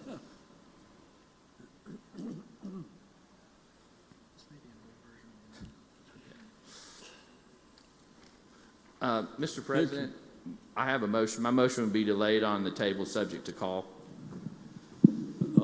Okay, motion is to lay on the table, subject to call. Any questions? All in favor say aye. Aye. All opposed, no. The bill's laid on the table, subject to call. Okay, we'll go to the next item, 94. Go to that one, call it up, ask the title be read. Please read the title. Senate Bill 2032, Child Support Award, cost of health insurance coverage obtained by a non-custodial parent considered in determining. Make the usual motion. Senator makes the usual motion. All in favor say aye. Aye. All opposed, no. The ayes have it. Senator Wiggins. Thank you, Mr. President. Simple bill. This is dealing with child support. And again, as the title says, cost of health insurance, lines 112 to 115. In the event that the non-custodial parent attains health insurance, the cost of the coverage may be considered as an adjustment to the non-custodial parent's adjusted gross income. So that simply gives the judge the discretion to factor that in. And with that, I'd be happy to answer any questions. I see no questions. Senator, a motion? My motion is that we pass the bill on the morning roll call. Senator suggests the use of morning roll call for final passage. Any senator object? Any senator wish to be recorded as voting no? Seeing none, please record all present by use of morning roll call as voting aye, and the bill is passed. Okay, Senator Wiggins. Do you yield, Senator Wiggins? Senator Wiggins, you're going to take up the next one? Hold on. The next one's McMahon. Oh, the next bill's McMahon? Oh, excuse me. I'm sorry, Senator. Yeah, you're through, Senator Wiggins. You're finished. No, Mr. President. If I may, like to suspend the rules and go back to item 93, House Bill 580, and call that up off the table. Motion is to call the. Let me make sure. Yeah, we can do that. Okay, the motion is to call the bill off the table. Any discussion? All in favor say aye. Aye. All opposed, no. Ayes have it. Okay, Senator Wiggins. Thank you, Mr. Back before us. Thank you, Mr. President. Just why I laid it on the table was to get it straight. Senator Blunt's question, we had amendments. The short answer is it's actually 5 days from the date of passage, not 7 days, and we had the proper amendment. That was the question. We had been at 7, then we went to 5. So the answer to Senator Blunt's question is 5 days after passage is when the qualifying occurs. And with that, Mr. President, if there are no other questions, I would move passage on the morning roll call. That's the use of morning roll call final passage. Any senator object? Any senator wish to be recorded as voting no? Seeing none, please record all present by the use of morning roll call as voting aye, and the bill has passed. Thank you, Senator Wiggins. Now, Senator McMahon. There you go.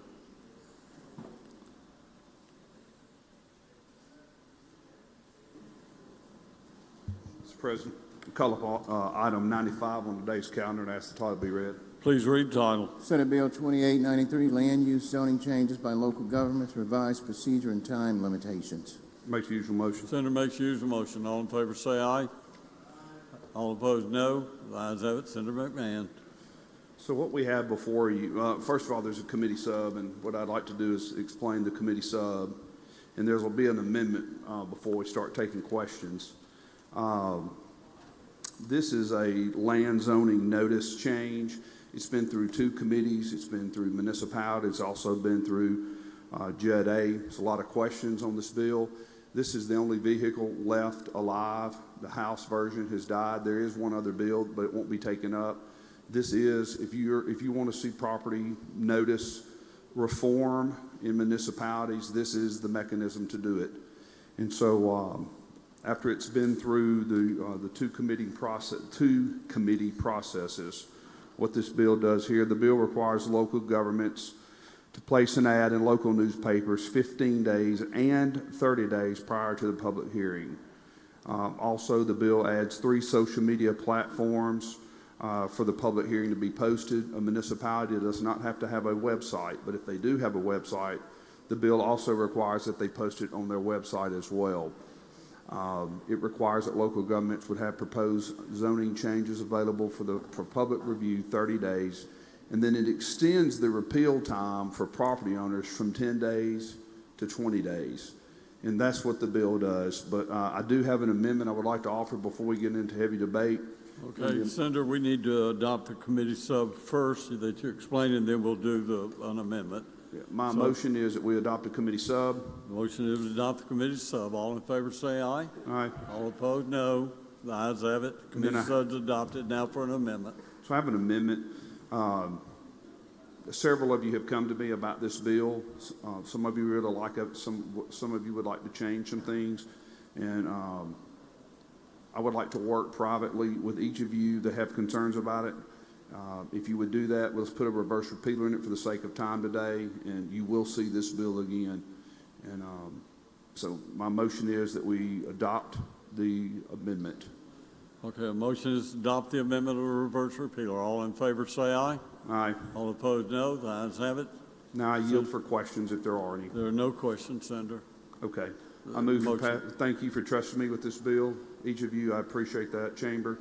And my motion is for passage on the morning roll call. Senator suggested use of morning roll call, final passage. Any senator object? Any senator wish to be recorded as voting no? Seeing none, please record all present by the use of morning roll call as voting aye, and the bill is passed. Thank you, Senator McMahon. Thank you. Senator Bryan. Mr. President, I go to item 96 and ask that the title be read. Please read the title. Senate Bill 2475, Department of Youth Services, bring forward code sections related to. I make the usual motion. Senator makes the usual motion. All in favor say aye. Aye. All opposed, no. The ayes have it. Senator Bryan. Mr. President, the next 3 items are essentially all trying to deal with the same situation.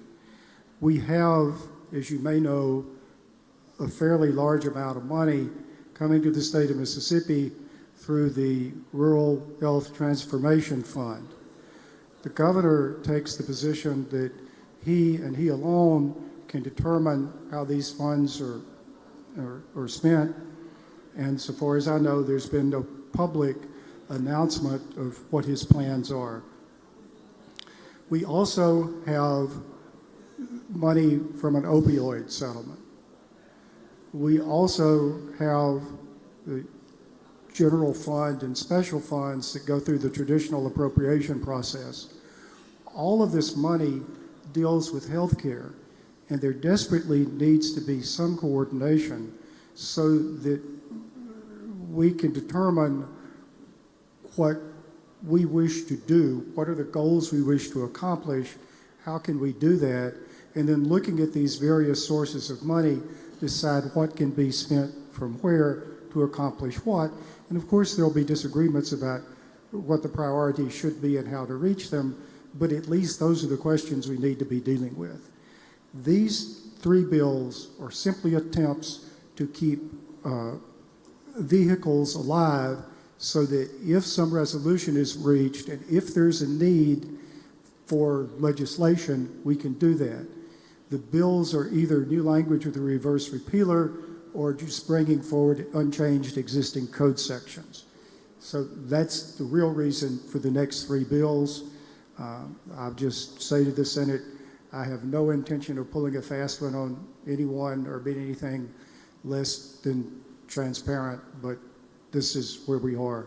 For that reason, if there are no questions, On item 96, I suggest use of the morning roll call. Excuse me, Senator. I see no questions. As Senator suggests the use of morning roll call final passage. Any senator object? Anyone wish to be recorded as voting no? Seeing none, please record all present on the morning roll call as voting aye, and the bill's passed. Senator Bryan, I go to item 97 and ask the title be read. please read the title. Senate Bill 2477, Rural Health Transformation Fund monies requires certain recipients of to be subject to competitive bidding process. I make the usual motion. Senator makes the usual motion. All in favor say aye. Aye. All opposed no. The ayes have it. Senator Bryan. Mr. President, I believe there's a committee amendment. I would like to move adoption of the committee amendment and speak on behalf of the motion. All right, could you explain first and then let us vote on The committee amendment is a reverse repealer. If there are no questions, I move adoption of the amendment. Okay, the amendment's been adopted. All right, so at this point, Senator, you'd suggest use the morning roll call final? Well, we need to adopt the amendment first. Oh, I thought it was adopted in the committee. Okay. Okay, you're correct, Senator. All in favor of the amendment say aye. Aye. All opposed no. The ayes have it. Thank you, Senator. Again, Mr. President and members of the Senate, this was the explanation I made on the previous bill. This is new language, but it has a reverse repealer. If there are no questions, I suggest use of the morning roll call. Seeing no questions, the Senator suggests use the morning roll call final passage. Any senator object? Any senator wish to be recorded as voting no? Seeing none, please record all present by use of the morning roll call. Oh, we have one. Senator Hill, no. Seeing any, no others, please record all others as voting aye by use of the morning roll call. The bill's passed. Senator Bryan. I go to item 98 and ask the title be read. Please read the title. Senate Bill 2478, Department of Mental Health and Community Mental Health Centers bring forward various code sections related to. Mr. President, this brings forward code sections. Senator, you make the usual I make motion. the usual motion. Senator makes the usual motion. All in favor say aye. Aye. All opposed no. The ayes have it. I'm sorry, Senator Bryan. Mr. President, this brings forward unchanged code sections. If there are no questions, I suggest use of the morning roll call. Seeing no questions, Senator has suggested use of the morning roll call for final passage. Any senator object? Any senator wish to be recorded as voting no? Seeing none, please record all others, all present by the use of morning roll call as voting aye. Bill is passed. Senator Bryan. Mr. President, I would like to pass item 99, let it retain its place on the calendar, and go to item 100 and ask that the title be read. We'll pass and retain item 99. Go to item 100. Please read the title. Senate Bill 2474, Rural Hospitals direct State Department of Health to issue a certificate of need for certain activities. I make the usual motion. Senator makes the usual motion. All in favor say aye. Aye. All opposed no. The ayes have it. Senator Bryan. I move adoption of the committee substitute, and I would like to explain the committee sub. You're recognized to explain the committee sub. Mr. President, as I think clearly members of the committee know, and I think other members of the Senate know, we've been looking at the situation of certificates of need in general, and also specifically as they relate to rural hospitals. The House has got legislation that I think is on its way over here. The legislation that the Senate committee has passed is similar, though certainly not identical to the House legislation, but I think we're moving closer to a consensus about what to do. This bill establishes a pilot program to grant certificates of need to rural hospitals with the hope that there are services that rural hospitals can provide that would provide revenue to them, which would help them maintain their status as actual functioning hospitals. And also there's some synergies with trying to operate a small hospital and these proposals. The bill defines a rural hospital as any hospital that's located in a county that has neither a city nor part of a city whose population exceeds 15,000. The bill provides that notwithstanding the certificate of need law, that a license could be issued to up to 3 rural hospitals for an ambulatory surgical facility, up to 3 hospitals for a outpatient dialysis unit, and then to any hospital that asks for it, a CON for a license for a geriatric psychiatric unit. Because this is an exemption from the CON law and there are licenses that are being granted, it provides for a very brief period of time for anyone to question the issuance of the license. Is under existing law, the State Health Officer issues a license. There's a period of about a week to contest that, a period of about between 14 and 21 days after that, a hearing would be held at which anyone who wished to complain could be heard, and then the finding of that hearing would go back to the State Health Officer. The decision of the department would be final. Again, I want to point out that in this particular situation, what we're doing is issuing a license, and there's not really any appeal when you get your driver's license issued to you. And so this would be a similar situation. That explains the bill, Mr. President. I'll be happy to answer questions if there are any, and if there are none, I would suggest adoption of the committee substitute and passage by use of the morning roll call. Okay. Senator moves to adopt the committee sub. All in favor say aye. Aye. Yeah, but you have a question, Senator Hobson? I have a question and an introduction. Okay, Senator, you yield to Senator Hobson? Yes, sir. Thank you.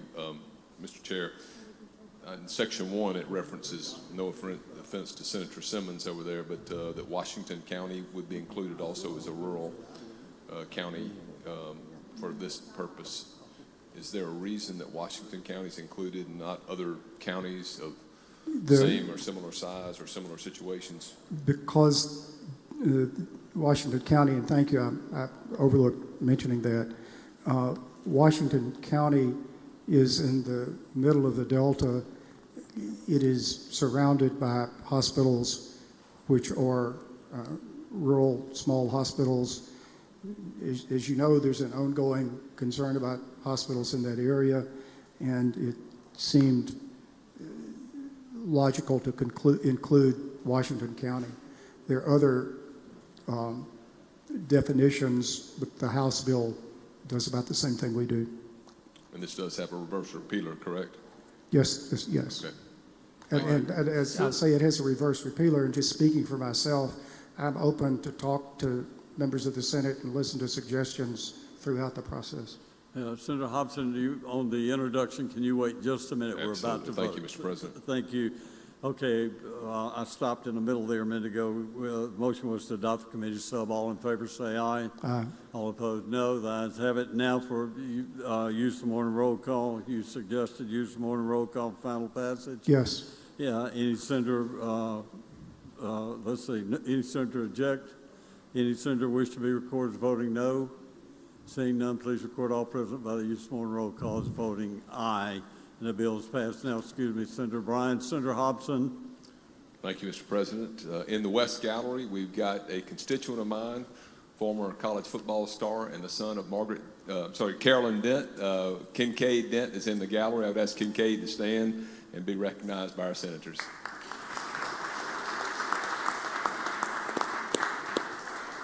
Thank you, Senator. Okay, we'll go to item 101, Senator. I ask that the title be read. Please read the title. Senate Resolution 2538, Certificate of Need. A party that loses a hearing, that party requested on an applicant's request for a certificate of need shall pay all fees related to such hearing.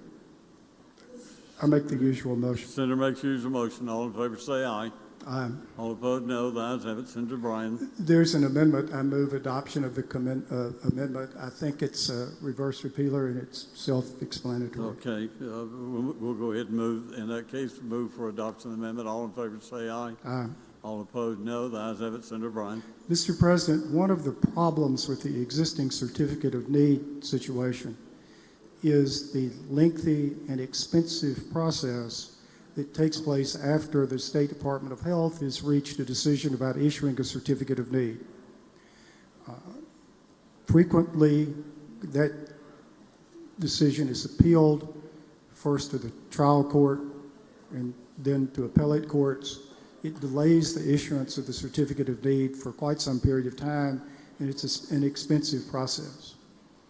I only know of one instance in the entire time that we've had certificate of need that a court has overturned the decision of the State Department of Health.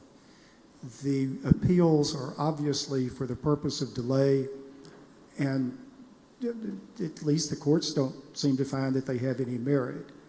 There are a number of ways to try to deal with this issue. We're in the process of looking at what a number of other states do, but Senator Blackwell has a bill which he has been introducing for some time, which provides that the prevailing parties' expenses, attorney's fees, would be paid by the losing party in the event there was an attempt to take this to court. The bill has a reverse repealer. Senator Blackwell tells me his bill is modeled on what they do in Tennessee. I think some variation on this is something that deserves attention. So that's what the bill does. That's why it does it. If there are no questions, I suggest use of the morning roll call. I see no questions. The senator suggested use of morning roll call, final passage. Any senator object? Anyone wish to be recorded as voting no? Seeing none, please record all present by the use of morning roll call as voting aye, and the bill is passed. Senator Bryan. Go to item 102 and ask that the title be read. Please read the title. Senate Bill number 2454, Board of Medical Licensure, revised licensure status, definitions, procedure, fines, and temporary practice authority. Senator. I make the usual motion. Senator makes usual motion. All in favor, say aye. All opposed, no. The ayes have it. Senator Bryan. Mr. President, to my left is someone with very unusual attire who I believe is seeking recognition to speak on this matter. Senator Blackwell, you're recognized. Thank you, Mr. President. Thank you, Mr. Chairman. Oh. Senate Bill 2454 comes at the request of PEER along with the Medical Licensure Board. This is something PEER did a study back in 2024 on this and worked with the board at that time to try to update their law, their rules. The act has not been amended since its inception back in July 1st of 1980. So there's a number of little things that need to be updated. Just going to go through a couple of them here. It updates the language through the statute to meet modern standards. For example, in Section 1, beginning on line 55, it updates the definition of the practice of medicine to include both allopathic and osteopathic medicine, and the term physician to include both medical doctors and doctors of osteopathic medicine, and also clarifies who is exempt from the provisions of the Medical Practice Act. It authorizes the board to seek the issuance of warrants for patient records or other information needed to complete investigations. It requires the decisions made by the board to be appealed within 30 days. It allows individuals whose licenses were suspended or surrendered the ability to petition the board for reinstatement for no less than 3 but no greater than 5 years. Updates the definition of the practice of medicine, expands the board's discipline authority, and it updates the board by board's composition by creating 3 new official board member positions for consumer members of the public. That's a brief explanation of the bill. I'll yield for questions. See no questions, Senator. Wait a minute, I do have one. Senator Blunt, for what purpose? For an amendment, Mr. President. You recognize. There are no further questions. Please bring the amendment forward. You have it? Thank you, Mr. President. Mr. Chairman, the amendment should be on the screen. The purpose of the bill before us deals with the Board of Medical Licensure and licenses that are granted to physicians. The current law regarding a physician who loses his or her license as a result of the crimes that you see on the screen, all of which are nonviolent, is that person loses his or her right to practice medicine for the rest of his life unless he or she receives a full pardon from the governor. So if you look at the end of line 9, those little dots right there, that language is you lose the right to practice medicine for the rest of your life, even if you've been convicted of any of those crimes which are nonviolent, unless you've been pardoned by the governor. I don't know that there's been a pardon by any governor since the last day of Governor Barber's administration. So what the amendment would do is to say, and this is on, if you could move to the second page of the amendment, please. If you have been convicted of one of these crimes and you have completely completed your sentence, completed all terms of probation and parole, and paid back all restitution, fines, and fees, you then have the opportunity to apply to the Board of Medical Licensure, which may or may not restore your license and allow you to go back to work. That's what the amendment does. I believe that a person, after he or she has paid her debt to society, completed a sentence, all terms of probation, all terms of parole, fully made restitution, having been convicted of a nonviolent crime, ought to be able to apply to the Board of Medical Licensure for an opportunity to resume the practice of medicine. That's what the amendment does. I'm happy to yield for any questions. Senator, excuse me, Senator Sparks, what purpose? A question. Do you yield? Yes. Senator Sparks. Thank you, Mr. President. Thank you, Mr. Chairman.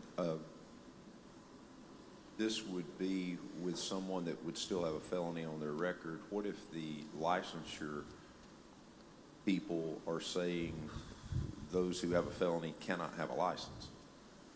Or don't we have a conflict? No, the section 99-1935 says if you've been convicted of these crimes, which may or may not be felonies, they're just in those that are enumerated therein. And you're a criminal lawyer, so you'll correct me, but I think some of those things may not be felonies. I don't know. But in any case, the board would be able to, you'd be able to petition the board that you've completed all the terms of your sentence, as I just said, and they could restore your license. Yeah, and I don't have an issue with that part. I'm just saying, is there a bar of somebody who's been convicted of a felony, which most of these that are listed, you can have a misdemeanor version, but it's the felony that gets you most of the time. My concern is there's an expungement process that you can go through that should allow someone to clear that up if they're nonviolent felonies. But I just didn't know if we were going to say this in one area and then there's an absolute bar, because some jobs you can't apply for if you have a felony on your record. I was just curious if that had been vetted. There are a lot of code sections. I don't know that I've caught them all, but the first hurdle that has hurt my friend who's in this situation is they just look at this and they just say, look, you don't have a pardon by the governor, and you can't even get started because you haven't been pardoned by the governor. So the amendment takes that out. Okay, thank you. Senator, let's see who's next. Senator Hobson, what purpose? Question. You yield, Senator Hobson? Yes, I do. Senator Hobson. Thank you, Senator Blunt. I can't see I was looking for the full amendment, trying to pull it up. Are there certain crimes that would ban you for life from returning to the practice? What's on the screen right now, those crimes right now do ban you for life unless you have received a pardon from the governor. So the language that is deleted at the end of line 9 reads currently after a full pardon for the same. So I'm striking that. that is effectively, the current law is effectively a lifetime ban unless you have a pardon from the governor. And so I'm taking that out and giving that person the right to reapply to the Board of Medical Licensure. While I'm not theoretically opposed to it, I'm just trying to reconcile what we have. I know in the bar, and that's the only profession which I'm aware that once you have a felony, you're banned from practicing again. And I know that has nothing to do with your concern right now, but once you start getting into these inconsistencies, you can appreciate, I hope, that causes other discussion and things that we need to look at. Would you agree with that? I do. Well, no, I don't know that I do. I think we have different professions are different. I don't know that, again, I can't speak to the situation at the bar. I can only speak to the fact that I have a friend who is convicted of one of these financial crimes that's enumerated herein, and she can never practice medicine again for the rest of her life because she's not going to be pardoned by the governor. And so I'm just trying to give her the right not to apply to the Board of Medical Licensure and give her a chance to get her license back and practice medicine. So would you agree that if we could get a pardon by the governor, if I understand your amendment, a pardon by the governor for any profession to return to that, or any crime, and you could return to practice in the profession which you otherwise would have been licensed, or at least stand for the exam, is that right? Well, I defer to you, Senator Hobson, but I believe a pardon would just means that you were never convicted in the first place and you're innocent, and all whatever you've been prohibited from in the past is just off the table if you've been pardoned by the governor. No, that's probably right. I don't know how to reconcile this, and I want to reconcile it with other professions, that if in fact we're going to go this path, that this would apply to everyone and not just... Well, it'd be fine with me if we had nonviolent crimes, say after you've completed your sentence, done your parole, done your probation, paid your restitution, that you shouldn't be banned from anything and you should go back to work. But that's not what the amendment says. It's narrowly drawn, and it gives her doesn't guarantee her the right to practice, but lets her apply to the board through, you see on line 14, through the existing process to go back to work and practice medicine. Okay. Yep. Thank you, Senator.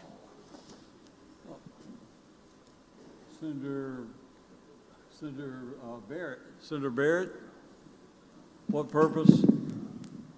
I rise for a question, Mr. President. Do you yield for the riser? Yes. Yes. You're recognized, Senator. Thank you, Senator Blunt. Are there, I mean, in looking at these, I understand most of these are nonviolent crimes. But I think the concern that may be shared by others, I don't know, these seems to be, you call them financial crimes. In the criminal world, they're kind of called crimes of dishonesty. And, you know, when we've got people in the medical field working with prescription pads and medical records, is there any evidence to suggest that someone that has committed one of these crimes would be less likely to commit another felony as opposed to a violent crime? I'm just curious. Or are these just chosen because they're nonviolent? Well, I didn't choose these. That's just what's in existing law. I'm sorry, let me rephrase. Did you take out the violent ones because they were violent ones? I'm sorry, I didn't understand your question. Unless the 3 stars that you have there that have been deleted? Yes. After that were violent crimes, is that correct? No. Those, the text that would be deleted at the end of line 9 reads currently, after full pardon for the same. I understand. Okay. Thank you. Thank you. Senator McClendon, what purpose? I have a question on the bill at the proper time, not the amendment. Not the amendment, okay. Please hold on then. Senator Gillespie Islam. What purpose? Question. Do you yield? Yes, I do. Do you recognize, Senator? Okay. I just have a question because as a healthcare provider, and I've been a nurse in the emergency room when patients come in that have been in car accidents. Okay. As a nurse, I have had to count $3,000 from a patient that came in, and someone that has problems with, being honest, they might would have put some of that money in their pocket and only said the patient had so much. So I'm just wondering, would that be something to consider? I think that's something the board would consider, and I think the first thing that they would look at is to see, the severity of the original crime. And again, this is time has passed because of the completion of the sentence, probation, parole, payment of restitution. It doesn't mandate that the board grant that license back, but we've got people. We've done a lot of this actually in recent years. We need to remove barriers from people going back to work at our highest and best use to society, and I think that a ban like this should not be a lifetime ban. That's the purpose of the bill. Okay. Any other questions on the amendment? Senator Blackwell, would you like to speak on the amendment? Thank you, Mr. President. Senator Blunt was kind enough to come to me beforehand to present this amendment, and I reached out to the Medical Licensure Board, and they were against this amendment for a couple reasons. One, concern for patient safety. The other is at the federal level, somebody's been convicted of this crime, they cannot take Medicare or Medicaid. So I would ask you to oppose the amendment. Okay, Senator, you may have a question. Senator Gillespie, you have a question? Question. You yield for a question. I'll yield. Senator, you recognize. My question is back on the amendment, though.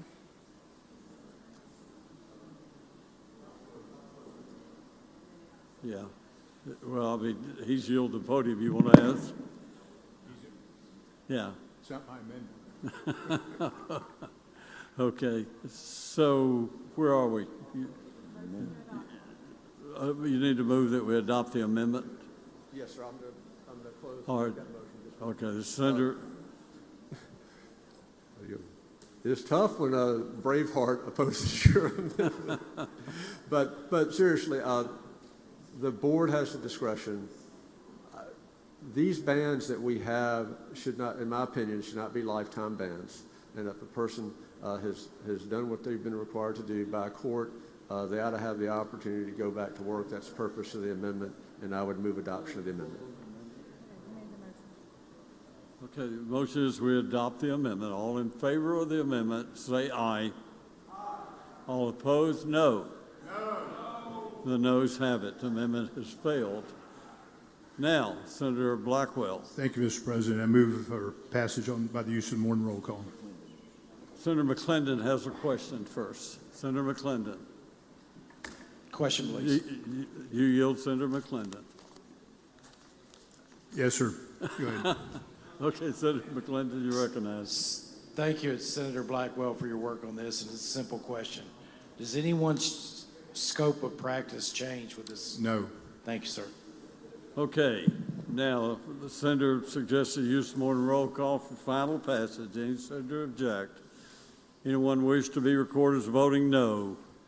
Seeing none, please record all present by the use of morning roll call as voting aye, and the bill has passed. Thank you, senators. We'll go to item 103. Senator Bryan.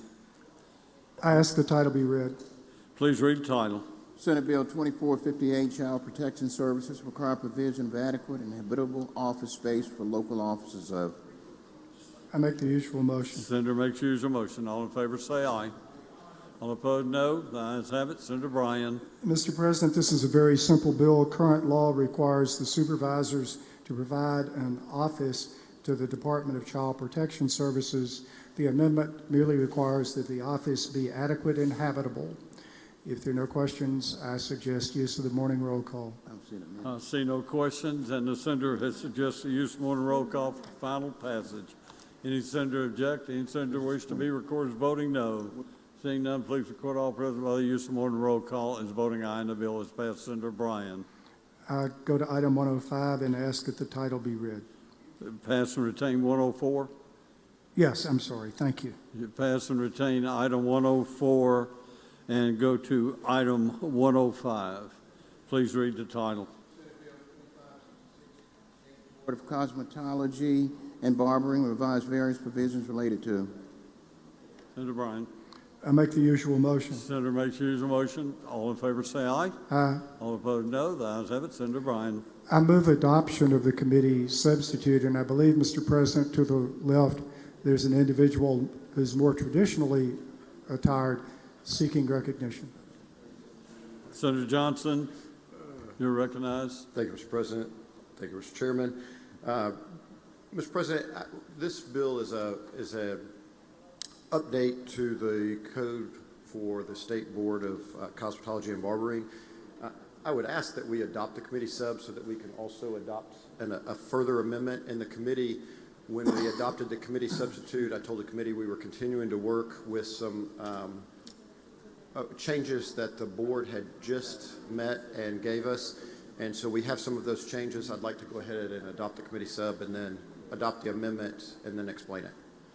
Okay, that's going about it in reverse. You understand that. But Yes, sir. the motion is to adopt the committee sub. All in favor say aye. Aye. All opposed no. The ayes have it. Now, Senator, go to your I'd like to pull up the amendment. Yes, sir. This amendment is strictly technical changes that came directly from the board after they met, which has just been in the last couple of weeks since we confirmed them. If there are any questions, I will attempt to answer them. If not, I move adoption of the amendment. Senator moves for adoption of the amendment. All in favor say aye. Aye. All opposed no. The ayes have it. Senator Johnson. So this is update to some language. As y'all know, we had some issues with cosmetology over the last 12 months. We, or the Board of Cosmetology and Barbering, we met with the executive director multiple times after session last year and have worked on streamlining some of the code that caused problems for the board, and we are working to modernize the language so that we're more competitive with other states. That is what this language does. It is multiple technical changes, and I'm happy to answer any specific questions someone has, but it is just modernizing so that it is a more efficient process for the Board of Cosmetology and Barbering to operate. Okay, Senator, you ready for questions? Yes, sir. Senator Seymour, for what purpose? Question, Mr. President. You yield, Senator Seymour. Yes. Senator Seymour, you recognize. Thank you, Mr. President. Mr. Chairman, some of these updates that they're wanting to do to their systems, what are some of them? Testing as far as the barbers and cosmetology? It does. It helps them streamline the licensing process. So currently, there's not technically a license to be a master cosmetologist or master barber.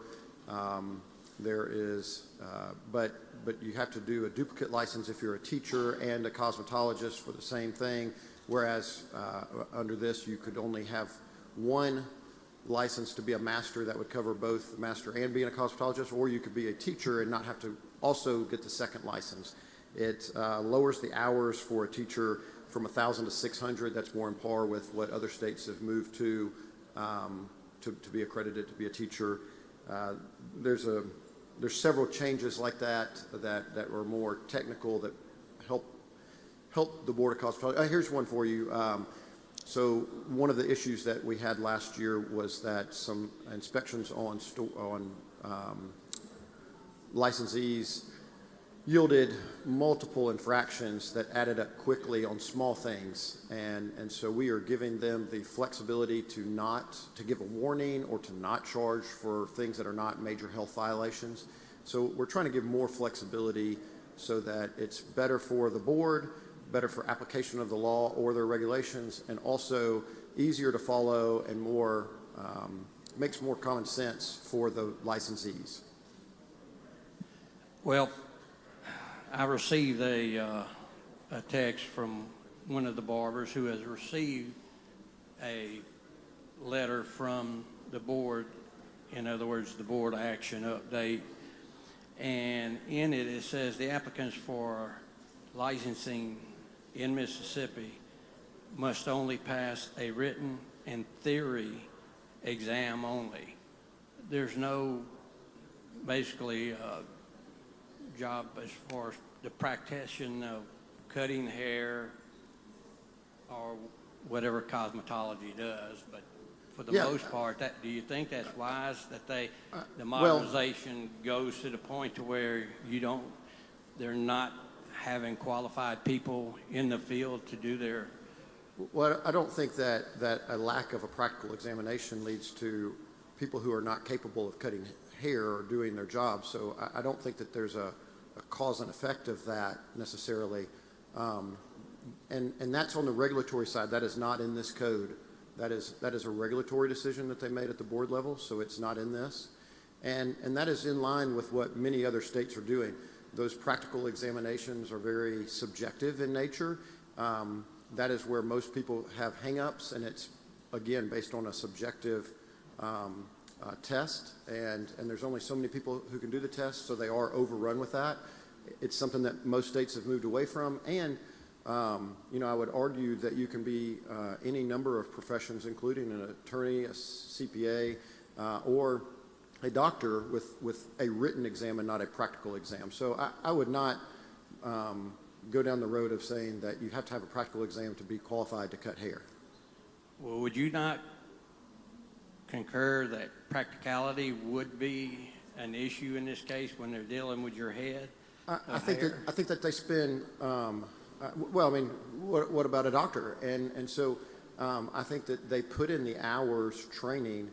But I can tell you that we've had a practical exam, and I had someone who, when she cut my hair, told me it was the first time she had ever done a male haircut, and I had a chunk out of my hair for 6 weeks. So I don't think that a practical exam is going to lead to a better product, especially a subjective practical There exam. are people that are book smart, and then there are those that can apply what's in the book. Either way, you needs still have to be pass the part. written part, whether you're good at that or not. So Thank you, Mr. Chairman. Okay, no further questions, Senator. move passage using the morning roll call. The senator suggests use the morning roll call final passage. Any senator object? Any senator wish to be recorded as voting no? Senator Seymour, Senator McClendon, Senator Suber, Senator England. I'll slow down. Yeah.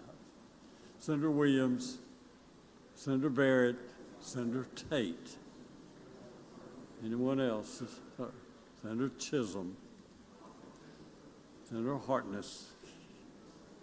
Anyone else? Seeing no others, please record all others present by the use of morning roll call, and the bill has passed.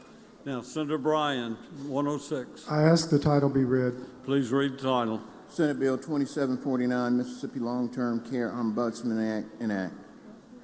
I make the usual motion. Senator makes the usual motion.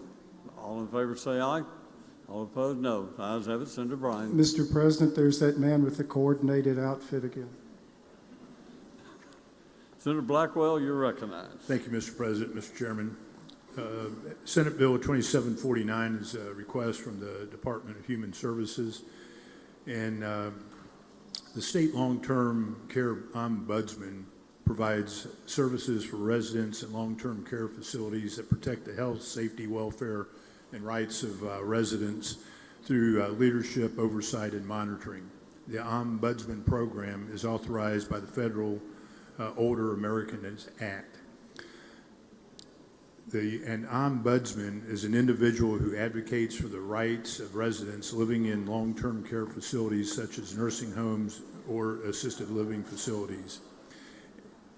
Mississippi Code, or Code Sections 43, 4751 through 43, 4779 are the current statutes governing the Division of Aging and Adult Services, more specifically the State Ombudsman, and they are outdated.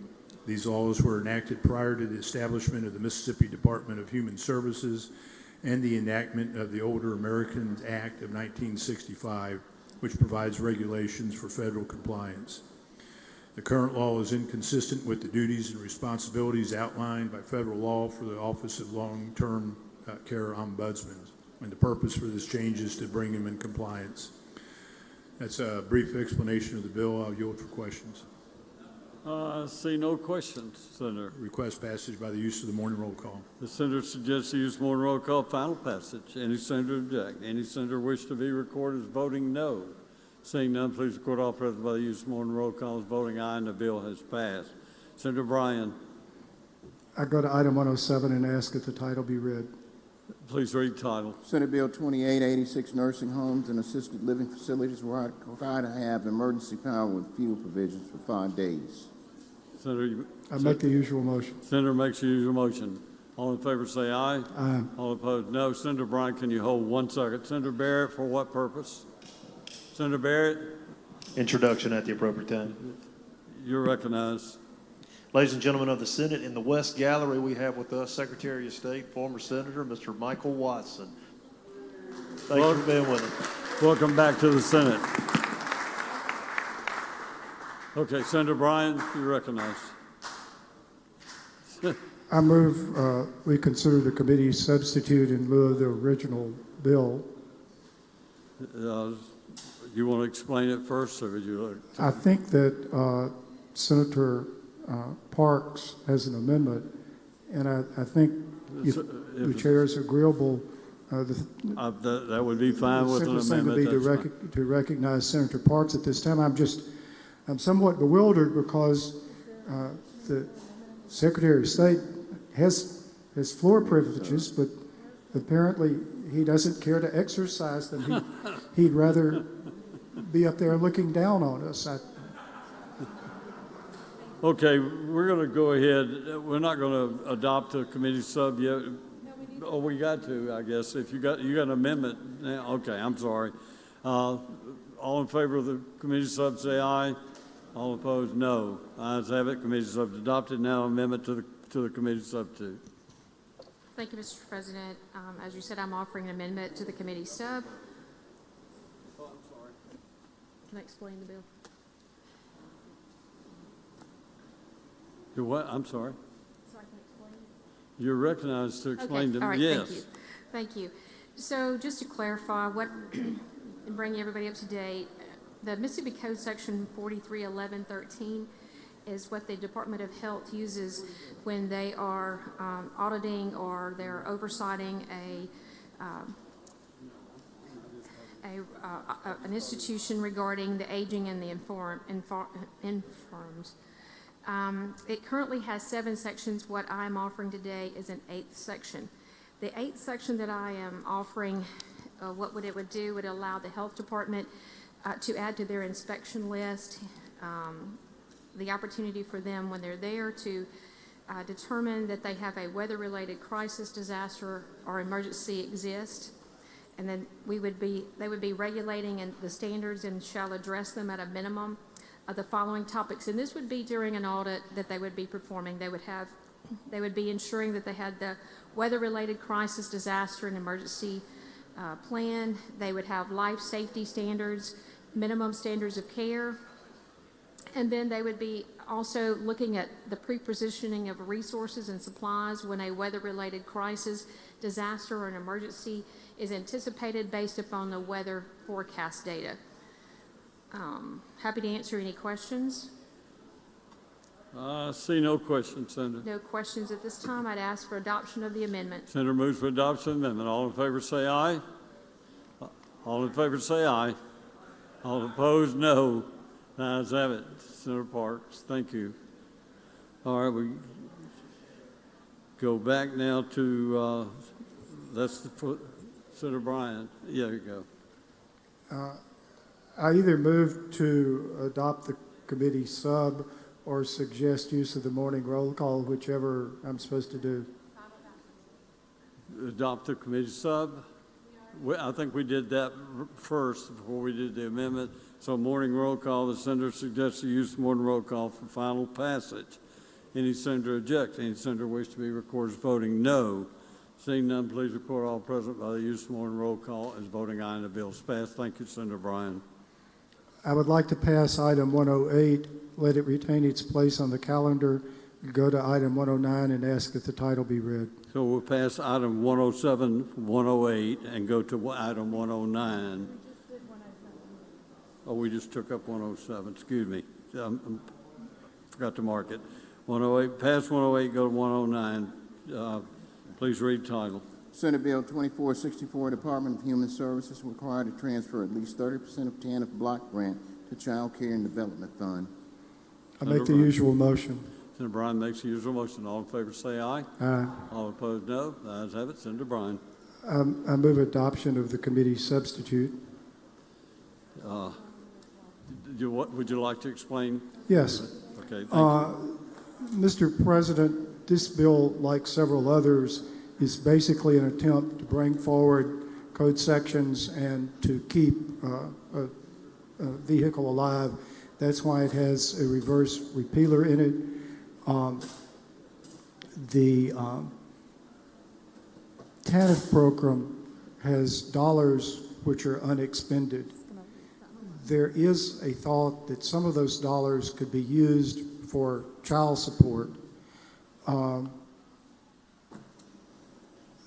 don't think any of us are in a position now to know the details of that. I think ultimately it's an appropriations decision anyway. But Mr. President, I think it's useful to keep this code section alive, and therefore that's why the bill's before us with a reverse repealer. If there are no questions, I suggest use of the morning roll call. All right, let's adopt the committee sub. All in favor of the committee sub say aye. Aye. All opposed, no. Now the senator, seeing no questions, the senator has suggested use more roll call for final passage. Any senator object? Any senator wish to be recorded as voting no? Seeing none, please record all present by use more roll calls voting aye, and the bill is passed. Senator Bryan.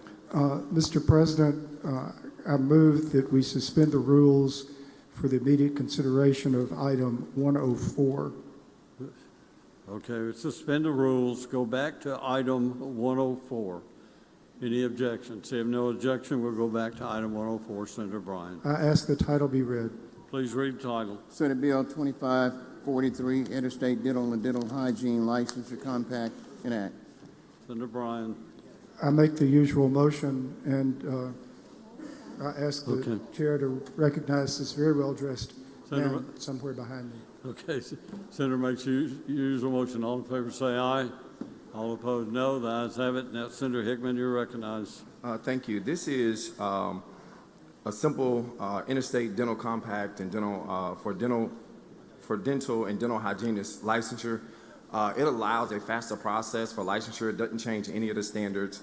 I know one of the things that many people want to know when we enter into these compacts, our boards remain total control over licensure and all of that. This just allows for a faster process from state to state.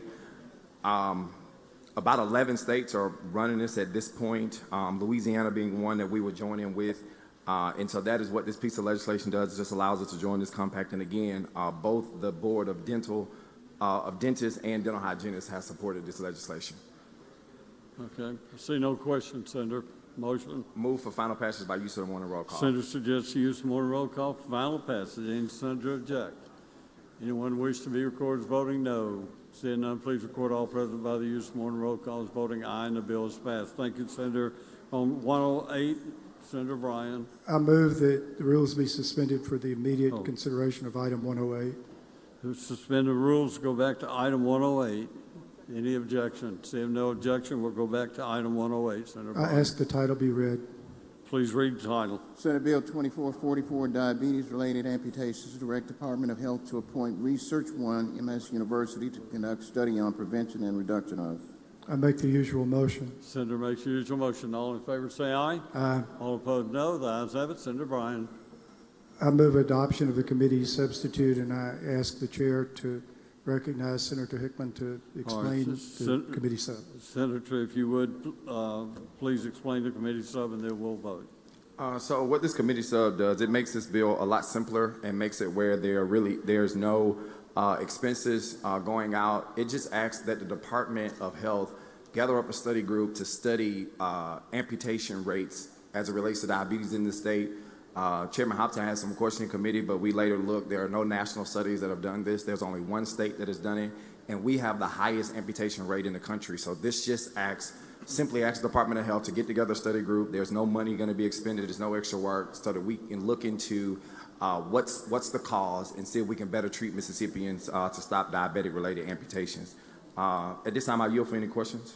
See no questions, and Senator Bryan has already made the motion that we adopt the committee substitute. So all in favor say aye. All opposed, no. The ayes have it. Now for final adoption, Senator. I move for final passage by use of the morning roll call. The Senator suggests the use of morning roll call for final passage. Any senator object? Anyone wish to be recorded as voting no? Seeing none, please record all present by the use of morning roll call. Oh, I'm sorry, Senator. No. Senator Hill, no. Okay, anyone else? Seeing no others, please record all others present by use of morning roll call as voting aye. We'll go to item, Senator Bryan. Mr. President, I move the rules be suspended for the immediate consideration of item 24. Item 24. Senator Bryan moves that we suspend the rules. Go back to item 24. Any objection? All in favor say aye. Aye. All opposed, no. The ayes have it. Senator Bryan. I ask the title be read. Please read the title. Senate Bill 2446, Healing, Outreach, Prevention, and Education, HOPE Act, an act to require nurse training on and reporting of suspected human trafficking. I make the usual motion. Senator makes usual motion. All in favor say aye. Aye. All opposed, no. The ayes have it. Senator Bryan. I move adoption of the committee substitute, and I ask the chair to recognize Senator Boyd, who will explain the committee sub. All right, Senator, if you'll explain, we'll then vote. Thank you. The bill you have before you is the HOPE Act. It's Healing, Outreach, Prevention, and Education Act. The bill does simply two things. It requires those convicted of human trafficking to register as a sex offender. And then the second thing the bill does is the Board of Nursing has voted to support a request by the Attorney General's office that all nurses be required every 2 years to take an hour of training in human trafficking. That's an explanation of the bill. I'm happy to answer any questions. Move. With that, seeing no question, the motion's been made that we adopt the committee substitute. All in favor say, oh, we do have a question. Turner Ford. Senator Turner Ford, do you have a question? I do. You yield? Yes. Senator Turner Ford. Thank you, Mr. President. Thank you, Madam Chair. The provision regarding discipline for the nurses, that has been removed. Is that correct? Yes, ma'am. Okay, I believe thank that. you. Yes, ma'am. We removed that in the committee. Just wanted to be sure. Thank you. Okay, now we'll adopt the committee sub. All in favor say aye. Aye. All opposed, no. Ayes have it. Now for final adoption. Move for the final adoption by use of the morning roll call. Senator suggests use of morning roll call, final passage. Any senator object? Anyone wish to be recorded as voting no? Seeing none, please record all present by the use of morning roll call as voting aye, and the bill has passed. Now we go to, let's see who's next here. Senator Whaley, Pat, Senator Boyd. Oh, Senator Whaley, there you are. Senator Whaley, you recognize. Thank you, Mr. President. I'd like to go to item 110, called up and have the title read. Please read title. Senate Bill 2638, Meat Labeling, Clarify Laws Concerning. Make the usual motion. Senator makes usual motion. All in favor say aye. All opposed no. The ayes have it. Senator Whaley, you're recognized to explain. I'd like to adopt the committee sub, please. All right, please explain, and then we'll vote to adopt. Okay, I'd like to be recognized to explain. Excuse me. Yeah, you're recognized to explain. Thank you, Mr. President. Senate Bill 2638, this is our meat labeling bill that goes along with the bill we passed last year, some technical changes within it, and also we're going to include cell-cultured dairy products as being prohibited. It would prohibit the sale or offer the sale of the manufactured of cell-cultured dairy products, clarifies criteria of non-meat products, gives Department of Agriculture the authority to check the retail and food establishments to make sure that these products are not being sold. That is a basic explanation, and we also have an amendment at the proper time. Okay, any questions? All right, the motion is that we adopt the committee substitute. All in favor say aye. Aye. All opposed no. The ayes have it. The committee sub's adopted. Now you have an amendment, you say? Yes, Mr. President. Okay, we'll go to the amendment, Senator. You're recognized. Very simple amendment. This is a reverse repealer. We still have a little bit of work that we need to do to this, and we just want to ensure that it can continue to move through the process. And that's an explanation. Move for adoption of the amendment. Senator moves for adoption of the amendment. All in favor say aye. Aye. All opposed, no. The ayes have it. The amendment's adopted. Senator Move for final passage on the use of more roll Senator call. suggests the use of more than roll call, final passage. Any senator object? Any senator wish to be recorded as voting no? Seeing none, please record all present by the use of more than roll call as voting aye, and the bill is passed. Senator Boyd, item 111. Mr. President, I ask that we call up item 111, Senate Bill number 2610, and ask the title be read. Please read the title. Senate Bill 2610, Alcorn State University Biotechnology Building, named the Willie L. Simmons Biotechnology Building. Senator Boyd. I make the usual motion. Senator makes the usual motion. All in favor say aye. Aye. All opposed, no. The ayes have it. Senator Boyd. I move to adopt the committee sub and ask that Senator Butler be allowed to explain the bill, please. All right. We'll explain and then vote, please. Senator Butler, you're recognized. Thank you, Mr. Chair. Thank you, Madam Chair. At this time, we have Senate Bill 2610, and this bill is to rename the Alcorn State University Biotech Building after Commissioner Willie Simmons.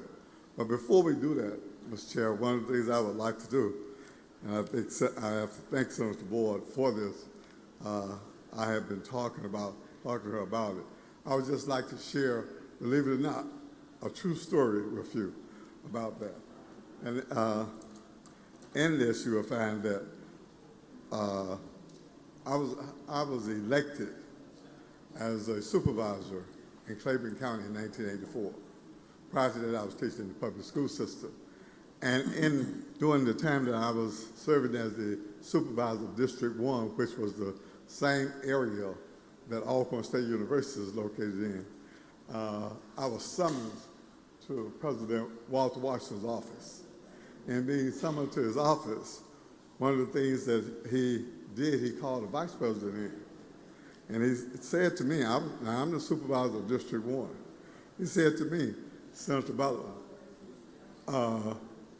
we would like to 4-lane Highway 552 from the 61 Highway to the campus. I looked at Senator, I looked at Vice President, the President and the Vice President. I said, Dr. Washington, this highway is a highway project and not a county project. Dr. Washington looked at me and said, Supervisor Butler, we can put you in the rocking chair. And the way he said it, it could be interpreted many different ways. And I said, well, Dr. Washington, you know, that Jefferson County was a part of that highway as well. He said, well, I want you to know, we're not asking Claiborne County to have Highway 552 4-lane. What we're asking you to do, we're asking you to work with a young man in the state Senate by the name of Willie Simmons, who's an Alcornite. He said he's going to work with the Lieutenant Governor, Eddie Briggs, and they're going to appropriate the funds to get this 4-lane done. I said, well, Dr. Washington, what do I have to do with that? He said, but what we would like the Claiborne County Board of Supervisors to do all the geological studies. We would like you all to retain any land, if eminent domain or what, to acquire that highway. So I said, well, Dr. Washington, one of the things that I have to do, I have to go to my board and try to convince them of what you're talking about. And what Dr. Washington said, he said, we'll give you a week, Supervisor Buzzers, to get that done. So after the week, I went back to Dr. Washington and told him that Dr. Washington, the Board of Supervisors, had agreed for us to acquire all the land necessary to complete the 4-lane. And in there, he said, I said, regardless of how long it takes.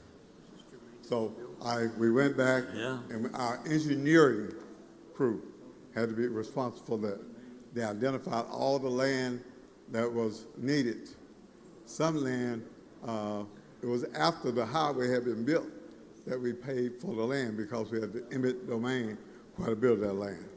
But in this, we will find that this bill coming up today goes a long way.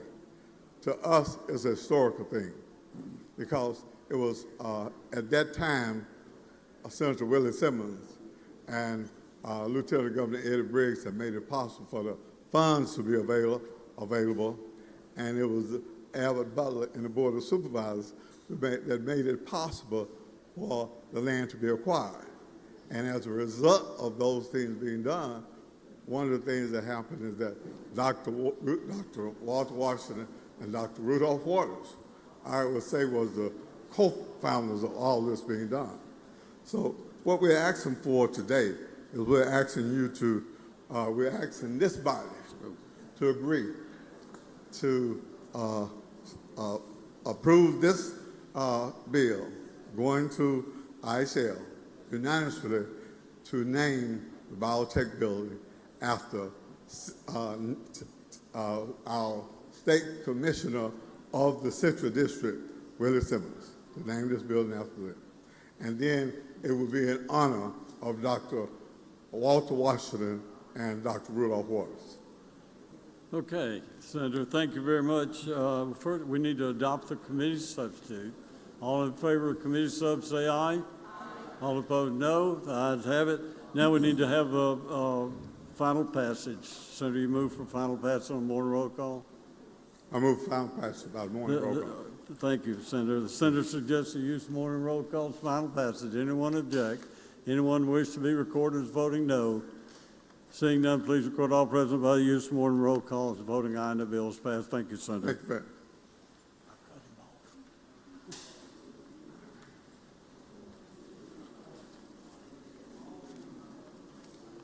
Thank you, Senator. Thank you, Mr. Senator Simmons, do we go to 112? Yeah, we're going to 113. 113, we're going, right? Senator Fillingham? Thank you, Mr. President. I'd like to skip item 112 and ask that it retain its place on the calendar and go to item 113. Mr. Clerk, please read the title. Senate Bill 2821, capital sexual battery, create crime of. Make the usual motion. Senator makes the usual motion. All in favor signify by saying aye. Aye. Opposed, no. The ayes have it. Please proceed. You'll recognize Senator England to handle Senator England, you recognize. Thank you, Mr. President. Thank you, Mr. Chairman. Ladies and gentlemen, this is a fairly simple bill. What this does is it allows for any person that's 18 years of age or older that is convicted of sexual battery or in an attempt to commit a sexual battery injures the organs of a person less than 12 years old, they commit a capital felony, which is punishable according to our laws that allow punishment under capital felonies, so death penalty or life imprisonment. I do have an amendment to this bill. If you'll notice when I said commit sexual battery injuries, the way the bill reads now, it says commit sexual battery injures the sexual organs of on line 237. My amendment is going to be to take out the word sexual there. But that is a very simple explanation of this very needed piece of legislation. I'm happy to answer any questions. Senator, are you on the bill or are you on amendments? I'm on the bill. I wanted to explain the bill with the amendment, but I'm happy to also go ahead and get this amendment in, and then I can. We do. We need to adopt the amendment. I okay, think. if we have that. It's on the screen, Senator. You're ready. Thank you, Mr. President. I've explained this already, but we're just removing the word sexual in lines 237, and that's what the amendment does. Seeing no question, you're ready on amendment. I move to adopt the amendment. All in favor signify by saying aye. Aye. Opposed, no. The ayes have it. All right, Senator. Thank you, Mr. President. I have already explained the bill with the amendment. I'm happy to take any questions. Questions on the bill. Questions on the bill. Seeing none, we're ready for your motion, sir. My motion is for final passage by use of the morning roll call. Anyone object to the procedure? Which is called a voting no. Present. No. Dupree. No. Thomas. No. Norwood. No. Angelo Turner Ford. No. Butler. No. Simmons. No. Pope.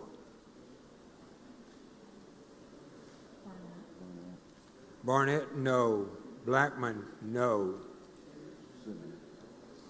Isom, no. Simmons, no. Mumford, no. Barnett, no. Norwood, we said no already, sir. Hickman, no. Anyone else? Anyone else? Bill passes by use of the morning roll call. Noes noted. Item 114, sir. Thank you, Mr. President. I'd like to get item 114 called up and have the title read. Clerk, please read the title. Senate Bill 2336, expungement and criminal liability amend provisions related to human trafficking. And make the usual motion. Senator makes the usual motion. All in favor signify by saying aye. Aye. Opposed, no. The ayes have it. Please proceed. Thank you, Mr. President. If you'll recognize Senator Sparks to handle the bill. Senator Sparks, you're recognized. Thank you, Mr. President. Thank you, Mr. Chairman. Senate Bill 2336 addresses first an expungement issue.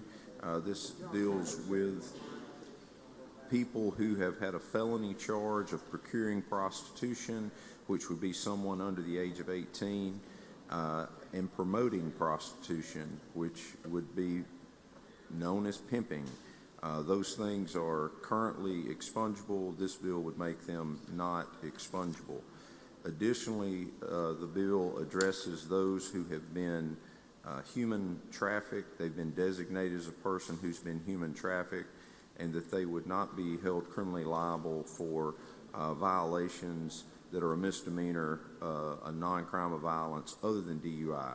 They would be held responsible for those things. And it would have to be, once they are designated as human trafficked, had to occur during the time period in which they were being trafficked or occurred as a direct result of the victim's trafficking. Section 3 addresses adjudications of delinquency, which youth court is normally a sealed matter. There's obviously legislation out there that would possibly make that unsealed, but it would allow that after a conviction or an adjudication of delinquency, again of a misdemeanor or a nonviolent felony, that the conviction or adjudication delinquency may be, upon appropriate motion, it's not a shall, they can request expungement. But again, this is based on someone that has been designated as a person who's been trafficked, and the action was deemed a direct result of the victim's trafficking.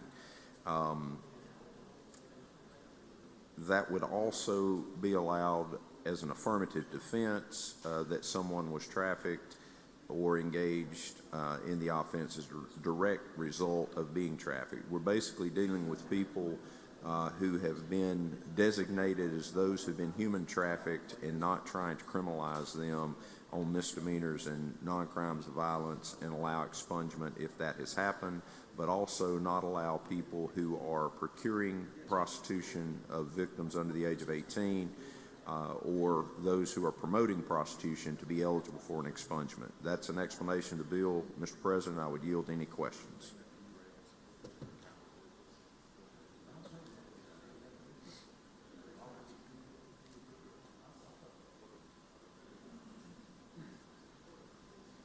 Senator Hill, for what purpose?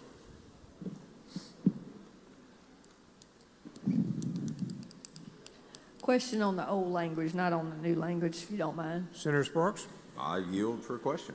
Okay, on line 54 where it says a person's eligible for only one felony expunction and it talks about the common nucleus under paragraph A, is it everything except those exceptions that you have listed and underlined that they can get one felony expunction for? As far as asking what the current law is, the way I've always understood that is that you get one expungement for conviction. The common nucleus were of crimes that are otherwise expungible. So yes, right. It has to be an expungement. So it's a common, it's always been a common nucleus felony, but as far as those listed that you got, and you added the two, felony procuring prostitution and then promoting prostitution, those in all that list, those are not expungable. Like They're the second, excluded. That's correct. They're excluded, so Yes. it would be what's not excluded. You can get one felony or one common nucleus felony. Okay, That's correct. I want to make sure I understood that. Thank you, Senator. Anyone else? Seeing no further questions, Senator? Move for passage on the morning roll Use of call. the morning roll call has been requested. Anyone object? Wish to record as voting no. Present? Seeing none, passes by use of the morning roll call. Item 115, Senator. Senator Fillingane. Thank you, Mr. President. I'd like to get that item called up and have the title read. Mr. Clerk, please read the title. Senate Bill 2816, Criminal Penalties Authorize Enhancement for Crime Against Employees of the Department of Child Protection Services. I make the usual motion. All in favor signify by saying aye. Aye. Opposed, no. The ayes have it. Please proceed, Senator. Thank you, Mr. President. If you'll recognize Senator England to handle the bill. Senator England, you recognize to handle the bill. Thank you, Mr. President. Thank you, Mr. Chairman. Ladies and gentlemen, this is a simple bill from CPS. It allows for Child Protection Services employees to be included within the class of persons for which the penalty for any felony or misdemeanor is to be enhanced. These are individuals that do hard work and that go into some very tough situations sometimes, and this is to help add a level of deterrent to keep people from harming those employees. That's an explanation of the bill. I'm happy to take any questions. Questions on the bill? Seeing none, Senator. My motion is for final passage by use of the morning Use roll of the morning call. roll call has been requested. Anyone object to the procedure? According to voting no. Present. Seeing none, the bill passes by use of the morning roll call. Thank you, Senator Fillingane. Senator England. Judd B. Pass and retain. Senator Bryan.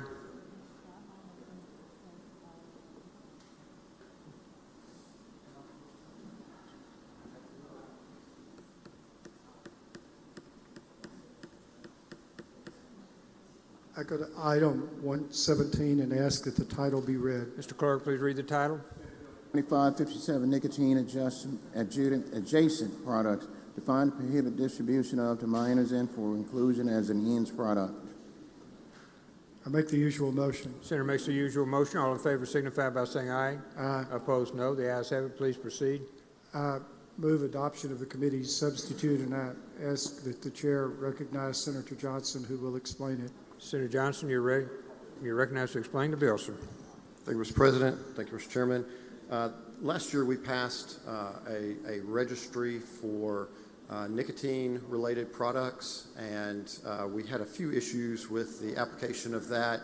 One of the issues was that it was capturing some things that should not have been captured, and then another part was that people found a way to skirt the regulations that we had set up. And so this committee substitute and bill does two things. It makes a correction to the definition that we had from last year to include a closed system instead of an open system, which is the type of device used for the nicotine or other products. And then we added a definition for nicotine adjacent products to try to capture where people were skirting the registration from last year's law, and that's an explanation of what the bill does. Questions on the bill? Move adoption of the committee substitute. Senator Seymour. Question, Mr. Are President. you for a question, Senator? Yes, sir. Senator Seymour, you're recognized. Thank you, Mr. President. In your title, it's talking about the age of 21. Should we not change that to age of majority in lieu of what we might be changing? I don't think that changes with nicotine products. I thought that was a federal law that we matched at 21, and I don't think it has anything to do with that, but we can verify with some of the attorneys.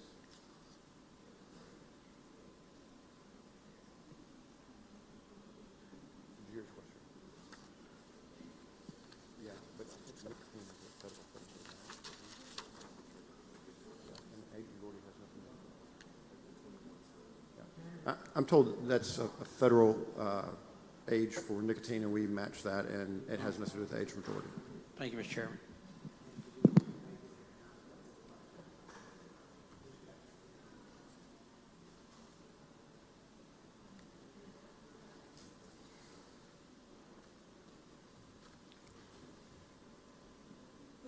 Move adoption of the committee substitute. All in favor signify by saying aye. Aye. Opposed, no. The ayes have it. Move passage, use of the morning roll call. Use of the morning roll call has been requested. Anyone object? Senator Williams, for what purpose, sir? That's good. Thank you. Passes by use of the morning roll call. Senator McCon. from the heel of the calendar, Mr. Senate. President, I would ask that we call up former item number 33, Senate Bill 2625, which was moved to the heel of the calendar. Ask the title be read. Senate, that's number 33, page 4. Mr. Clerk, please read the title.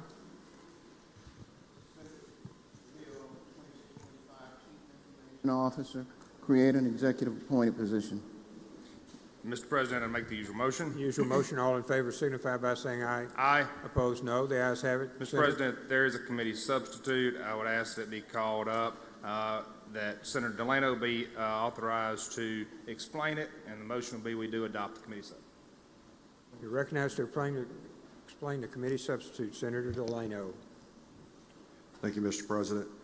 Ladies and gentlemen of the Senate, as you're aware, Senator Williams and I, Chairman of Technology, has worked over the past couple of years to help streamline some ITS issues and some things that that we constantly get back as feedback from our agencies regarding some hangups through the governmental structures that are around the IT and technology deployment and utilization in our state. What we've come up with is working through the ITS board, the governor's office, and other practices across the country. We are proposing that we create a chief information officer that will be a cabinet level position at the governor's office that will be appointed by the governor, and that person will be the chief policy advisor for the governor on statewide information technology and cybersecurity issues. They will assist the executive director of the Department of Information Technology Systems, or ITS, with their duties. And what this does is it provides for more efficient governance and coordination of all technology issues, whether it be AI, cybersecurity, or the such, so that we have a more streamlined, effective state-level government system. That's an explanation of the committee sub. One thing I need to tell you is that there is a reverse repealer in this bill. We are continuing to work on this with all agencies, and we're also adding some additional language to help with an overall statewide cybersecurity plan. And Mr. President, I'll yield for any questions at this point. Senator Hobson, for what purpose, sir? Question, Mr. President. You for a question, Senator? Absolutely. You recognize Senator Hobson. Thank you, Mr. President. Thank you, Senator Delano. Two questions. One is, what's the cost on this? So we don't have the amount. This would be under the governor's budget. They would have set the salary for this, and that's part of the stuff that we would work out within the Office of Governor's budget. We also, there is some discussions of whether this would take an effect or go into effect in 2027 or 2028. There may be a better opportunity for us to have a streamlined and more effective implementation of this if it's done at the new term. And we also know that the state, or that the ITS board would be able to provide some additional guidance in next legislative session for us to come up with the funding amounts that are going to be required for this, to answer your question appropriately, Mr. Chairman of Appropriations. And thank you. I think the second question may be in the bill, and that is related to the authority or the ability for them to take any action with ITS, but it looks like they're going to serve as an advisory capacity to ITS. Am I reading that correctly?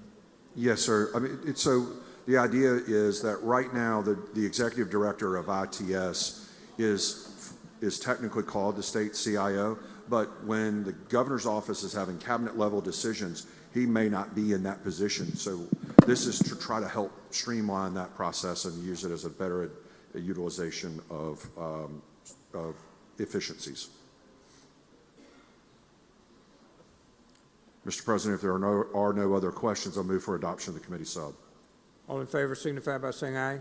Opposed, no. The ayes have it. Now I'll move for use of the morning roll call for final passage. Use of the morning roll call has been requested. Anyone object? Court is voting no. Present. Seeing none, the bill passes by use of the morning roll call. Senator McConnell. Mr. President, I would call up current item number 34 on our calendar, Senate Bill 2632, and ask the title be read. Mr. Clerk, please read the title.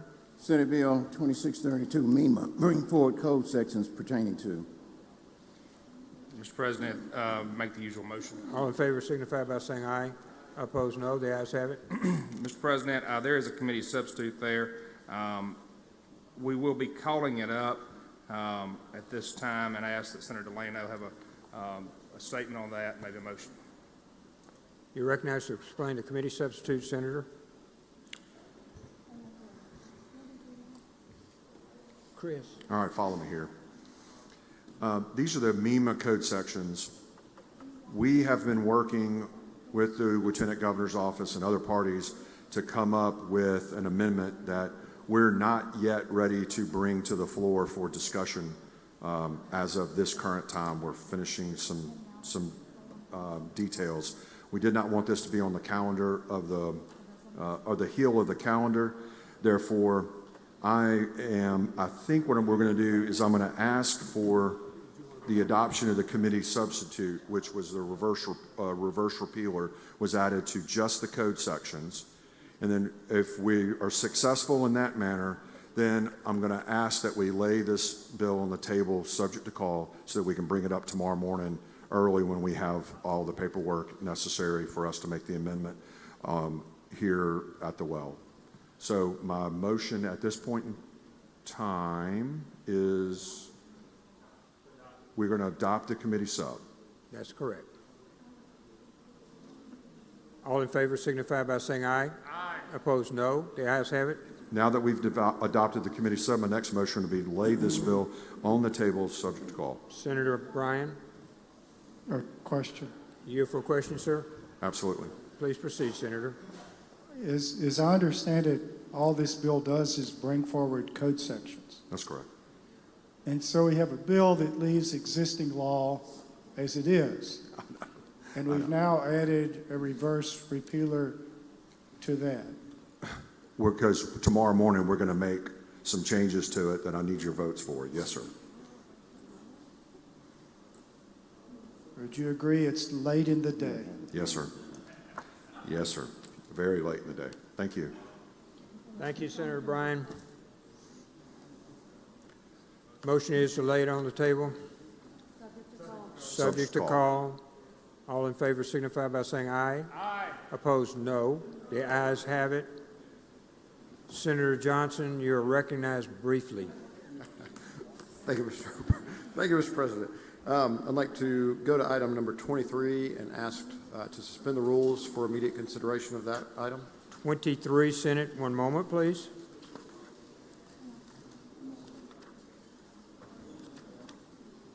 Page 323. Motion is to suspend the rules. All in favor signify by saying aye. Aye. Opposed, no. The ayes have it. Please proceed, Senator. I ask that the title be read. Mr. Clerk, please read the title. Senate Bill 2748, real estate brokers revise various definitions and provisions related to licensees. I make the usual motions. Usual motion. All in favor signify by saying aye. Opposed, no. The ayes have it. Please proceed, Senator. I'd like to call up the committee substitute in lieu of the original bill and be recognized to explain it. You're recognized to explain it. Thank you, Mr. President. This does three things. This was a request by the Mississippi Realtors and the Mississippi Realtor Real Estate Commission. It does three things. It updates the governing language for their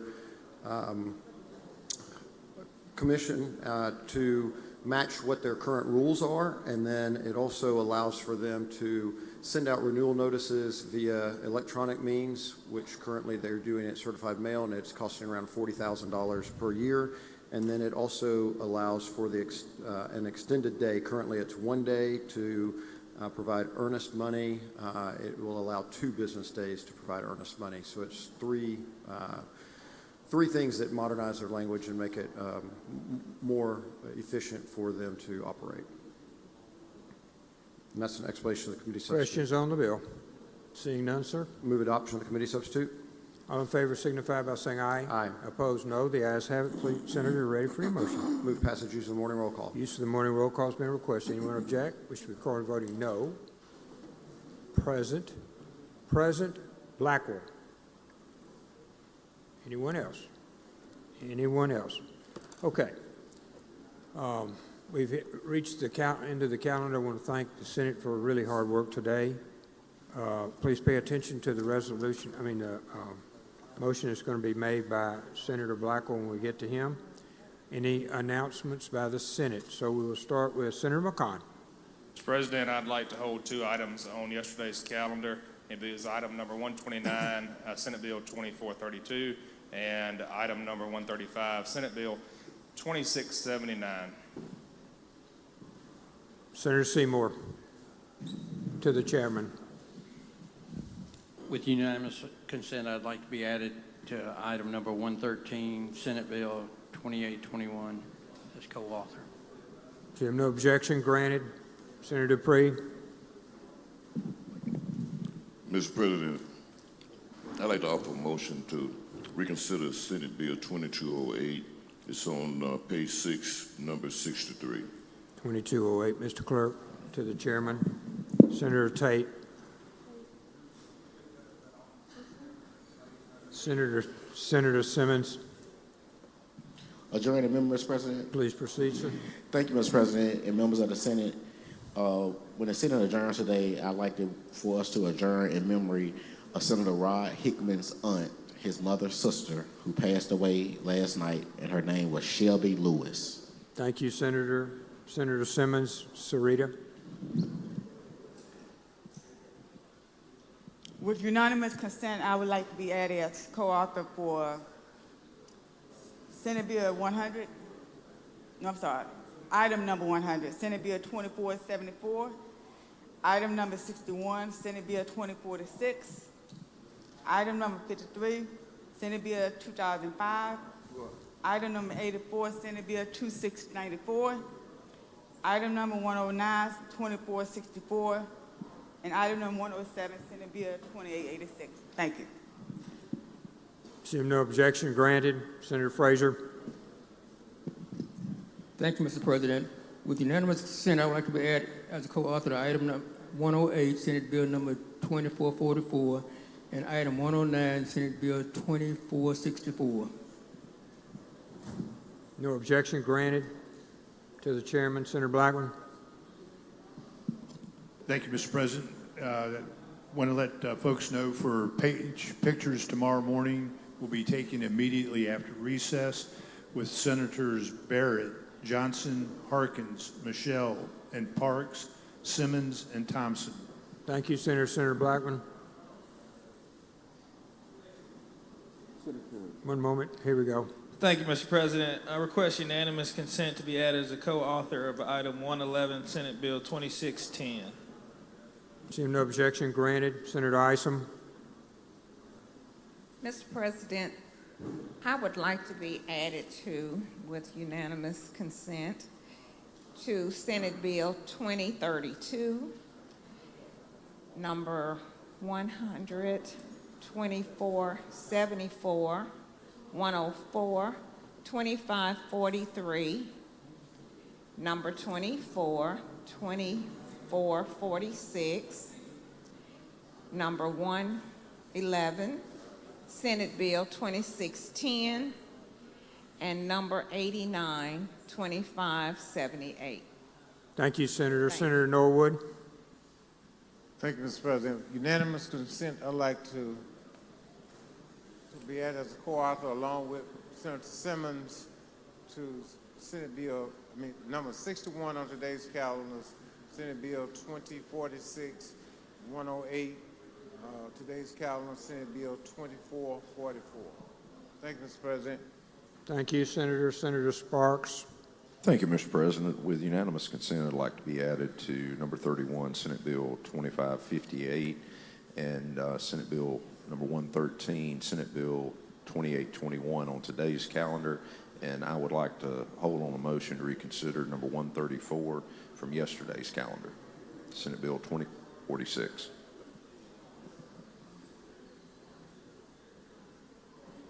Seeing no objection granted. Mr. Clerk, you got the other one here. Senator McMahon. I request unanimous consent to be added to item 69 on today's calendar, Senate Bill 2108. Seeing no objection is granted. Senator Butler.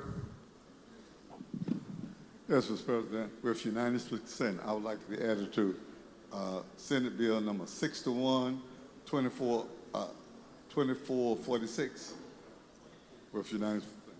No, seeing no objection is granted. Senator Williams. With unanimous consent, I would request to be added item number 84, Senate Bill number 2694. Thank you. 2694, Mr. Clerk. Senator Pope. With unanimous consent, I would like to be added to Senate Bill 2578 and Senate Bill 2474. Seeing no objection granted. Senator Blunt. Thank you, Mr. President. With unanimous consent, I would ask to be added as a co-author to item number 109, Senate Bill 2464. 2464, Mr. Clerk. Thank you. Senator Johnson. Thank you, Mr. President. Announcement. Mississippi Today would like to invite all senators to a reception going on from right now until 7:30 p.m. at their newsroom at the Lamar Life Building. Thank you, Senator. Senator Bryan. Adjourn in memory. Please proceed, sir. On behalf of Senator Sparks, I would like to ask that when we adjourn today, we adjourn in memory of Gavin Bryce Boswell of Tremont, who was killed in an automobile accident. Thank you, Senator. Senator Whaley. For an announcement, please. Please proceed. Thank you, Mr. President. I'd like to remind all the good senators and everyone else in the room that Senator Berry and myself are still collecting funds for the Dixie National Livestock Junior Sale of Champions. It's a pretty good event. I ask that you would come see myself or Senator Berry if you're interested, please. Thank you, Senator Whaley. It's a great event for those of you who haven't been there. Okay. Anyone else? Anyone else? All right. Please pay attention to Senator Blackwell's motion for tomorrow. We have the arts coming, and we have about 60 bills left. We did a little over 50 bills today, so thank you very much for your hard work going into the evening. Senator Blackwell. Thank you, Mr. President. I move the Senate stand adjourned until 9:30 tomorrow morning. 9:30 tomorrow morning. All in favor signify by saying aye. Aye. All opposed, no. The ayes have it. We stand